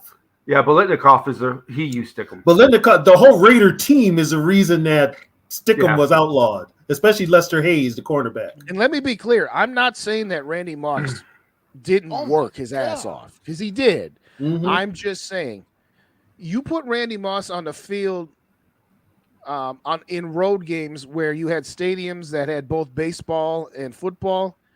Randy Moss wouldn't run over the middle of the infield dirt. He'd be like, hell no, I ain't doing that. Don't get me wrong. Randy Moss, my second favorite player of all time behind only John Randall. But I'm being honest. I'm taking my purple colored glasses off. Right. I'm keeping it real. And I'm just saying that, yes, Jerry Rice did have Steve Young and Joe Montana, but he took full advantage of the opportunities that he was given. With all due respect, Randy did not always take full advantage of his talents. That's why I have him as low as number 2 of wide receivers of all time. I'm also going to bring this up. I'm going to bring this. Same quarterback that Randy Moss played with. But listen, here's another thing too, Zo. When Randy played, like Justin brought up going across the middle. Randy wasn't going across the middle because guess what? It was open season on your ass if you ran across the middle. You was getting laid out. And Jerry did. And Jerry got laid out a bunch of times. Yep. Randy Moss wasn't going across the middle, and the rules were differently. You could hit somebody coming off the line of scrimmage. Yeah, see, look, dude just said, like Jerry Rice said that in an old interview, he used stickum before. If stickum was illegal. But he so if he's using stickum, he should have been fined. Right, but he never was, though. He said he used them before. Stickum was out. He said he used it for part of it. He didn't use it for all 20 years, though. No. It don't matter. So it matter now? Every time I saw Jerry Rice, he had gloves. And he had stickum on the motherfuckers. You don't put stickum on you don't put stickum on the gloves. The gloves are already tacky enough to catch it. And stickum was outlawed. Here's what I'm saying though. Randy Moss's peak is greater than Jerry Rice's peak. Yes. So if your definition of GOAT is who has the, that's why I said he's the most talented. You talking about overall? Randy Moss at his best was better than Jerry Rice at his best. But what I'm saying is that when you talk about Jerry Rice in the 80s, you can make the argument that Jerry Rice, to a different degree, changed the position of wide receiver. Did he change it to the level that Moss did? Of course not. No. But you also got to remember something too. Back in the 90s, the 98, when Randy Moss came in, that was when the internet was in its infancy. And you could look up highlights a lot. I mean, nowadays, you can see Justin Jefferson, you can see CeeDee Lamb, you can see Jamar Chase, Devontae Adams. Back in those days, Jerry Rice didn't have no Twitter or Facebook or whatever else, ESPN. So all I'm saying is, you know what our highlight, you know how we got highlights? Monday Night Football. Monday Night Football and Inside the NFL. That's it. There was 2 shows for an hour a week. Yep. That's what we saw highlights. That's all we saw. So yes, part of it is that Jerry had longevity. To school. But Jerry had longevity because he worked and worked and worked and worked. Don't get me wrong. Again, we're splitting hairs here. We are splitting hairs. I'm just saying that I can't project Randy at 20 years because Randy didn't do 20 years. Jerry, I don't have to project. He did it. He was 39 years old in the Super Bowl having 1,500-yard seasons. Randy Moss retired at 34. You can have the argument with Rice and Moss as who's the best. But when people start throwing in like Terrell Owens, no, get out of here with that, man. Get out of here with that. With all due respect, there's the first tier is Rice and Moss, and then the next tier you got Chris Carter, Terrell Owens, and Megatron, and then then Fitzgerald. What about that? I like. What about Harrison and? No, Harrison was nice. Like for example, during 2002 to 2005, it was Randy Moss and Terrell Owens, and then Marvin Harrison was hands down number 3, and then there was a drop. Then there was a drop off. There was a drop off. Yeah. So I'm not gonna put Marvin Harrison in the same tier as Moss and Owens, but I will say that he was that next one. And as far as all timers go, like I said, I go Rice and Moss, and then I go Chris Carter, Terrell Owens, Megatron, and Fitzgerald, and then Marvin Harrison would probably. And see, for me, I can't even do all time because I've seen so many. Yeah, that's true. Yeah. And I've also seen. Don't do that, Tony. Don't start, Zoe. Don't start. Don't start. Don't do that. But here's the thing, though. This is what a lot of people don't understand. The rule changes have really affected the passing game in the NFL. That's why there's so many more elite wide receivers nowadays. Right. For example, I'll give you guys another. That's what made Largent and Lance Allworth so great. Was they were able to get mugged all the way down the field. There was no. I don't think there was defensive holding back then. There was pass. There was. They usually called it on the Vikings, but there was. Mateo brings up a good point. Mateo brings up a good point. That go ahead and put Mateo's comment up. Rice equals Magic, Moss equals Bird. Actually, I'd flip him the other way around. But either way, you get my point. Like. When people want to say Michael Jordan saved the NBA, that's total BS. No, yeah. Magic and Larry saved the NBA. Yes. I know it's history, Zoe, so you're just going to have to chill for a minute. But Magic and Larry, when they came in the NBA in 1979, the NBA was dying. Yep, the NBA almost folded before Magic and Larry got there. And that's one of the reasons why they bought the ABAs, because they wanted Julius Irving and all those. They wanted Irving. That's what they wanted. He wanted Irving and he wanted Gervin. Now, what Michael Jordan did was he picked up that torch and he took it to a whole nother level, globalizing the game with the Barcelona team, with the Dream Team, and all of the great things that Michael did to it. But Michael did not save the NBA. If Larry and Magic hadn't come along, the NBA might have died before Michael got here. So, like, here's the example I was going to give you. All-time Viking wide receivers. Who's your top 5, or who's your Mount Rushmore? Zoe, I'll start with you. I would say Randy Moss. You said top 5, right? Top 4 or 5. Top 4 or 5. I'll say Randy Moss, Chris Carter. I got to throw Percy Harvin in there. I don't care how y'all feel. That's fine. Percy Harvin. Sidney Rice had a crazy year, and I'll throw JJ in there. All right, Yogi, you go. Oh, top 5 Vikings? Top 5 Viking wide receivers. I'm going to get there, Fran. I got you, Fran. Y'all about to go old school on. No. I'm going to go real old school, so sit down. No, I'm 2001. Oh, that's right. All right. Yeah. Curtis. I got Yogi. Curtis. Okay. Curtis, here you go. You said Moss. what, Yogi? Huh? What'd you say? Mine's pretty much the same as those. Okay. Yeah. So Moss is 1. Ahmad Rashad 2. I would say Ahmad Rashad. You didn't know Ahmad Rashad. He had one of the greatest plays in the Vikings history against the Brown. But he was more than just that. I would probably say Carter 3. Which one? How many Carters we I'm gonna say Chris Carter because his number is actually retired. Anthony Carter. So I would say Anthony Carter 4, and then my 5th would probably be Sammy White. Tony. Damn, you all right, number 1, Randy Moss. Number 2, Sammy White. Number 3, Chris Carter. Number 4, John Gilliam. Number 5, John Gilliam, the first 28 before Anthony Carter. I think I'm doing this shit on purpose now, though. Now, here's where I'm going with all of this. Mine goes like this. It goes Randy Moss, Chris Carter, Anthony Carter, Ahmad Rashad, Sammy White.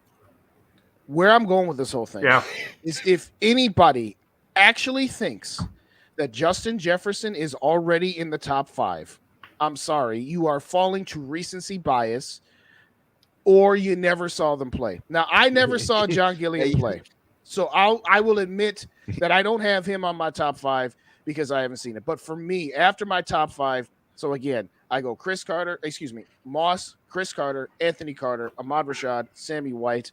Then I go Gene Washington. Then I go Jake Reed, and then I get into Thielen, Diggs, and Jefferson. To me, I had somebody argue with me to the death on Twitter. Justin Jefferson's already number 3. Stop it. No, he's not. Jake Reed is still better. Jake Reed is still above Justin Jefferson. Now, Justin Jefferson needs 1, maybe 2 more seasons at most to pass Jake Reed, to pass Adam Thielen, to pass Stephon Diggs, and get into the Sammy White, Ahmad Rashad discussion. What year did Sammy White play? Sammy White played from 76 to 85. 86. Yeah, that'd be okay. All right, so I got a history lesson for you. Hold on. I've been watching the Vikings in 77. So here's the deal. Go on YouTube, watch the highlights of Super Bowl 11. Sammy White took one of the most vicious hits in NFL history going across the middle from Jack See you, Tatum. North. Appreciate His name Sammy White. Come by tomorrow morning at 11. Sammy White, number 85. And John Gilliam was the first great 28 for the Vikings. Yes. But my point is Gilliam was 42. What? Somebody said that they're didn't he wear 28 for 1 year? No, he wore 42. Somebody tried to tell me that Justin Jefferson was already ahead of Anthony Carter and he was behind only Chris and Randy. And I'm like, stop it. Oh, you know what? In today's NFL, because of the way that the rules are. Yeah. I'm not taking anything away from JJ. He's on a Hall of Fame trajectory. He's got more records for the first 51 games ever. Oh, you saw it, Zoe? His helmet came off. Yes. Yep. Back where they wore their helmets tight, not like loose today. Mm-hmm. But I'm just like, Anthony Carter was the second best wide receiver behind Jerry Rice for about 4 years. Hey, what quarterback did Anthony Carter play with? 5 of them. 5 of them. I'm saying, like, who? I'm saying Wade Wilson, Tommy Kramer, Rich Gannon, Sean Salisbury, Jim McMahon. I remember Rich Gannon. Spurgeon Wynn. I remember Rich Gannon, though, but I don't remember Anthony Carter. What number he wore? 81. Watch his playoff performance against the Bears, man. The San Francisco game. 87. 87, yes. Both the New Orleans game and the 49ers game.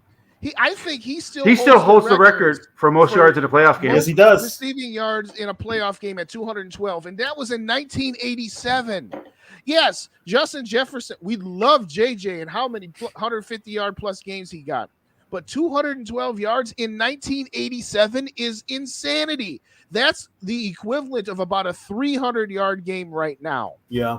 Because of how the rules are different and how much more of a passing league this is. Yeah, the 49ers were supposed to beat us too. The Saints were supposed to beat us. Saints were supposed to beat us too. Here's the thing. In 1987, what the fuck I do? Like, what that emoji mean? I don't even know what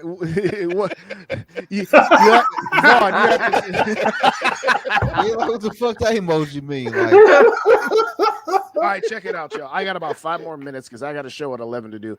So, number one, ladies and gentlemen, how many we still got in the building right now, Yogi? It's a 30. 30. We've been on, well, not we, but Yogi. Yeah. And a cast of thousands for over 4 hours. We appreciate everybody that's been in the chat tonight. Thank you so very much. If you don't already subscribe to Purple Rain 247, that's Yogi's channel. If you don't already subscribe to In the Zone podcast, that's Zoe's channel. Curtis and Tony also contribute to Yogi's channel. My channel is Purple and Gold for Days. Rap's channel is Purple Pocket Podcast. If y'all could, when the show is over, or even as the show's going on, go to the other channels, hit those subscribe buttons. And as far as on my page, you've already got the episode for tomorrow at 11 a.m. Central Time for my pregame show. So if you could hit the like button on that, ring that notification bell, because I'm going to be doing this all over again. I won't have a panel to bounce my stuff off. I'm only going to have y'all in the chat. So come on out here tonight. But thank you so very much, everybody, for coming out here tonight. And we're going to do this all season. It might not be 8 people at once, like we've done at different times tonight. Vikings Funeral, what's going on? Good to see you. Shout out Vikings Funeral. Yogi, hit the button. Yo, what up, Vikings Funeral, man? My phone was charging. Hold on, because we've been on so long. Hold on. Oh, I might have to wrap this up too. My girl kind of mad at me. Yeah, I gotta go. I haven't heard the Jets. Mine went to bed. She said, "I'm out of here." We've been on here for 4 hours, man. This is we stuff. You only been here for 2. Yeah. Oh, you. I was watching the Gophers choke. Oh yeah, they blew it. They blew it. What the hell happened? They lost in overtime. Lost in overtime. It was up 31-10. Yep. To Northwestern. Western. I was on here 4 hours ago, 3 hours ago, talking shit to Zoe about how we was gonna beat Michigan. I was totally fucking around. And then we lost our ass to Northwestern. Zoe, we ain't betting Jack on that game. Hell. Hey, this Michael Penix Jr. from Washington, he's dropping some dimes. And as I told you guys, Colorado was the most overrated, hyped team. No, stop that. No, wait. Hold on, wait. What? Like, listen, Colorado won 1 game last year. Right. They had 3 already. They had no business being ranked number 19 in the country. No, they had that ranking shit bullshit. No, that ranking shit, they shouldn't be ranked. Like, how Colorado rank over Miami? Right. That ranking shit bullshit. I'm going to tell you why they rank like that. Because FanDuel is trying to protect their damn money. Yeah. No, I love Deion Sanders. I'm happy with what he's doing. I'm glad that he's there. But I'm not going to sit, people are going crazy saying that they're going to win the Pac-12 and all this type of thing. I said, wait. I said, wait till they play a good real team like Oregon. We'll see what happens. They don't know football, T.Y. Don't they got USC next week, don't they? They got Southern Cal next week. Yep. Yeah. They're gonna get killed again. And it's not It's not about the X's and O's. It's about the Jimmies and Shout Joes out and Colorado's. What's up, Gil? Colorado Colorado doesn't ain't have got it. a team yet, though. Not on the. No, they're. I'll tell you what, though. Colorado offensive will be nasty in the next couple of years because I don't know if y'all know. They might get that. They might get that quarterback from Michigan, Underwood. He a nice quarterback in high school right now. He go crazy right now. Has he committed to them already? He was out there last week with Dion and them. He's probably going to go. All right, let's wrap this up. What's your final score prediction? We'll go around the horn, starting from left to right. Zoe, what's your final prediction? My final score prediction is 24-35. Minnesota Vikings win, man. What you got, Tony B? Vikings 31, Chargers 28. Damn. Kurt, what you got? I think it's going to be a shootout. So I'm going to say Minnesota drops a 40 burger on the Chargers. Woohoo! So I'm going to say 41-28. I'll take it. I don't. The Chargers with Bosa being hurt and with no pass rush and their secondary already sucks. Right. Yeah, Bosa hurt. Yeah, Bosa's hurt. Kendricks is out too. Kendricks out. Bosa's going to play, but he's going to play hurt. Right. He's and Mac, 100%. And Mac is nothing like what he was with the Bears. So. Oh yeah, Mac. Oh. Yeah. So yeah, I don't. Hey, Mateo, if this were to happen, oh God, man, oh man. Hey, but y'all heard Sapp is gonna go to Colorado to be a coach. Mateo, you just got Yogi hard for saying. I guarantee you that. I'm going 35-17 Vikings, baby. Damn. And Yogi gonna be in the building. Yogi gonna be in the building. I'm gonna get blizzy drunk because I'm getting dropped off and picked up. You gonna be blizzy drunk before the kickoff? What you? Yeah, no kidding. Who are you kidding? You gonna have a beer before you leave the house? Maybe. Or ain't no maybe. Ain't no maybe about that. Unless you drink it all tonight. That's true. I will say this though. I'm looking ahead a little bit. We better fix this run defense, not only for tomorrow. Yeah. Motherfucking Bijan Robinson is going to break Adrian Peterson's record against us if we look on run defense like we did in Philly. Don't say that. That's my girls' team. I don't. You should be happy. You girl be happy. It's a good night. It's a good night for you, PB. I know. Yeah, but I don't. I mean, you know what I mean. I know exactly what you mean. I'm gonna say my score prediction for tomorrow. You are cut off. So if you want to hear my prediction, come on back tomorrow at 11 a.m. So it might be 11:05, but 11 o'clock is when I got it scheduled for. If I move it to 11:05, it kind of depends on when one bar gets done. But come on out here tomorrow, because I'm going by myself. I ain't got no special guests. I ain't got Dave. I ain't got Rap. And also tomorrow night at 8 p.m. Central Time. Come on back. Tony B is on Yogi's channel. So I'm on Tony Yogi's B channel. And Catch 84 are on Yogi's channel, Purple Rain 247. I'm about to drop it. Yeah, I was gonna say drop them all. Drop them all. I like that college football show you had today, Yogi. Hey, Yogi, go in. You know where you got the scroll? No, I got the what? The scroll at the bottom. Scroll at the bottom. The scroll, Purple Vibes live. You know the scroll. Oh yeah. The name. Yeah, go into that and change it to everybody's and take the scroll off so it just stays up there statically, real quick for the last couple minutes. Oh, okay. Hold on. Boom. Okay, Brand. I don't have to just give you access to this. I was about to say I didn't realize you had a different one than SK because I'm just like I got SK's, I got Dave's, and I got Gigi's, but I ain't got yours. Yeah. Yeah, I won't get you that info. Yeah, we'll do that next time. Okay, so what do I gotta do? So go in here. You go into edit, uncheck the scroll box. Behind the scene look guys here. Yes, production value, ladies and gentlemen. Oh. No, that's fine. Yeah, it's gonna go away while you're editing it. So uncheck the scroll and then just put all the channels in there and then just put display and then it'll just stay up there the whole time. Oh, okay. Man, we went for 4 hours and 30 minutes. What's this Wii stuff? You didn't get in for 2 hours on this. Man, You trying to take the whole time, man. What you mean? You left and got food there. You know what? I was off for 15 minutes. Zoe is like that player on the football team, especially on the defensive side. Everybody makes a tackle. He jump in on the pile talking about he got a tackle. Man, I've been here the whole thing. No, Zoe.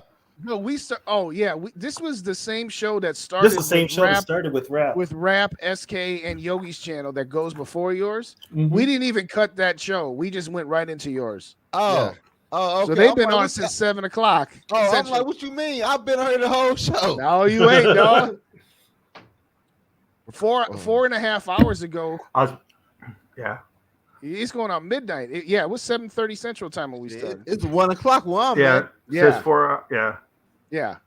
I was watching college football. I'm sorry, my teams were playing all at 7 o'clock. I didn't get to watch the game because I don't have the Big Ten Network anymore. I was just watching it on my phone. I watched the Ohio State game, and it came down. They had a I was gonna controversy watch at it the because I end. was only gonna be on. So look, y'all in Minnesota, right? No. Curtis is in Houston.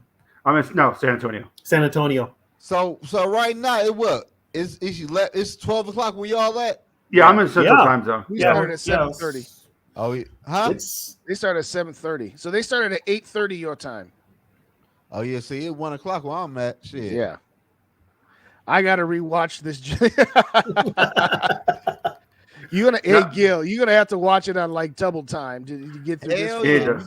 Hey Yogi. Okay, Gil, I'm just gonna tell you right now, I lose my temper in the middle of it. So yeah, you were straight up. Gil, I went to McDonald's just to get some food, and I'm just sitting there laughing my ass off in the car the whole time. So Yogi, put Spencer or stats for today's game in your QB book.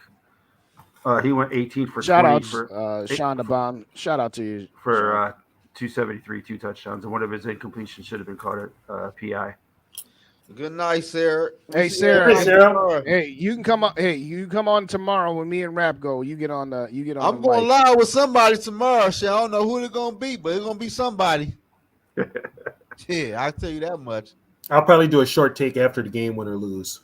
Man, go live. I'm going live. You doing the pregame though? No, I ain't doing no pregame. Okay. Justin doing I'm gonna be sleep shit. And I still got liquor left. Yeah, hell no. hell no.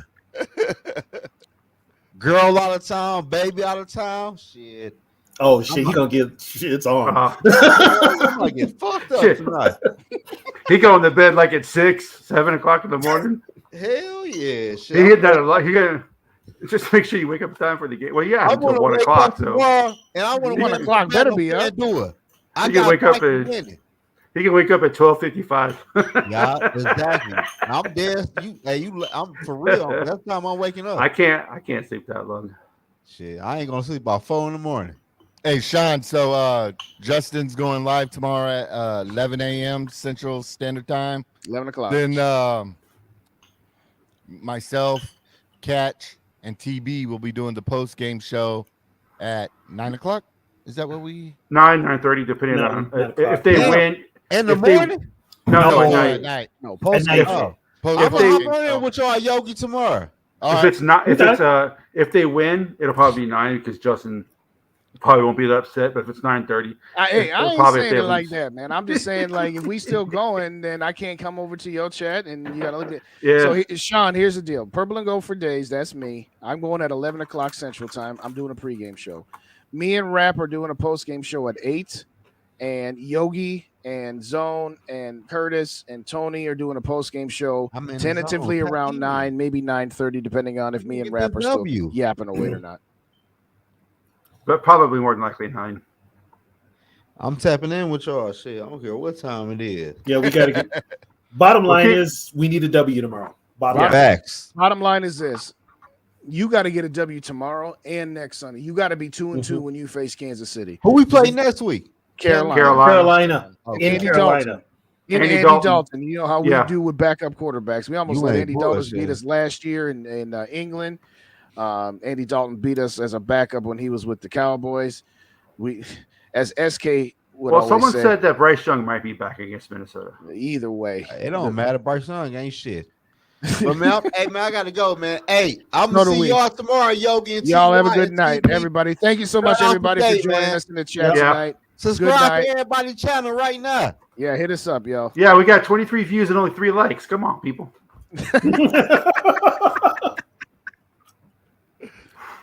All right. Which one do I want to do? Let's see here. No, not yet. Oh, y'all gonna still go? All right. Well, no. I know you're scared. Yeah, I do too. Yeah, if I were you. I know you're scared. I do too. If I were you. I know you're scared. Yeah, I do too. Yeah, if I were you. I know you're scared. I do too. If I were you. You better bring your A game. Bring your A game. You better bring your A game. Bring your A game. You better bring your A game. Bring your A game. You better bring your A game. 'Cause all I know is you better bring your A game. Bring your A game. You better bring your A game. You better bring your A game. Bring your A game. You better bring your A game. Boom. All right, fellas. I'm about to go to bed. I got to be up and get ready for this football game tomorrow. Yeah, you got to be up. You got to get on over to the building. All right, you guys have a good night. Thanks, everybody. Good night.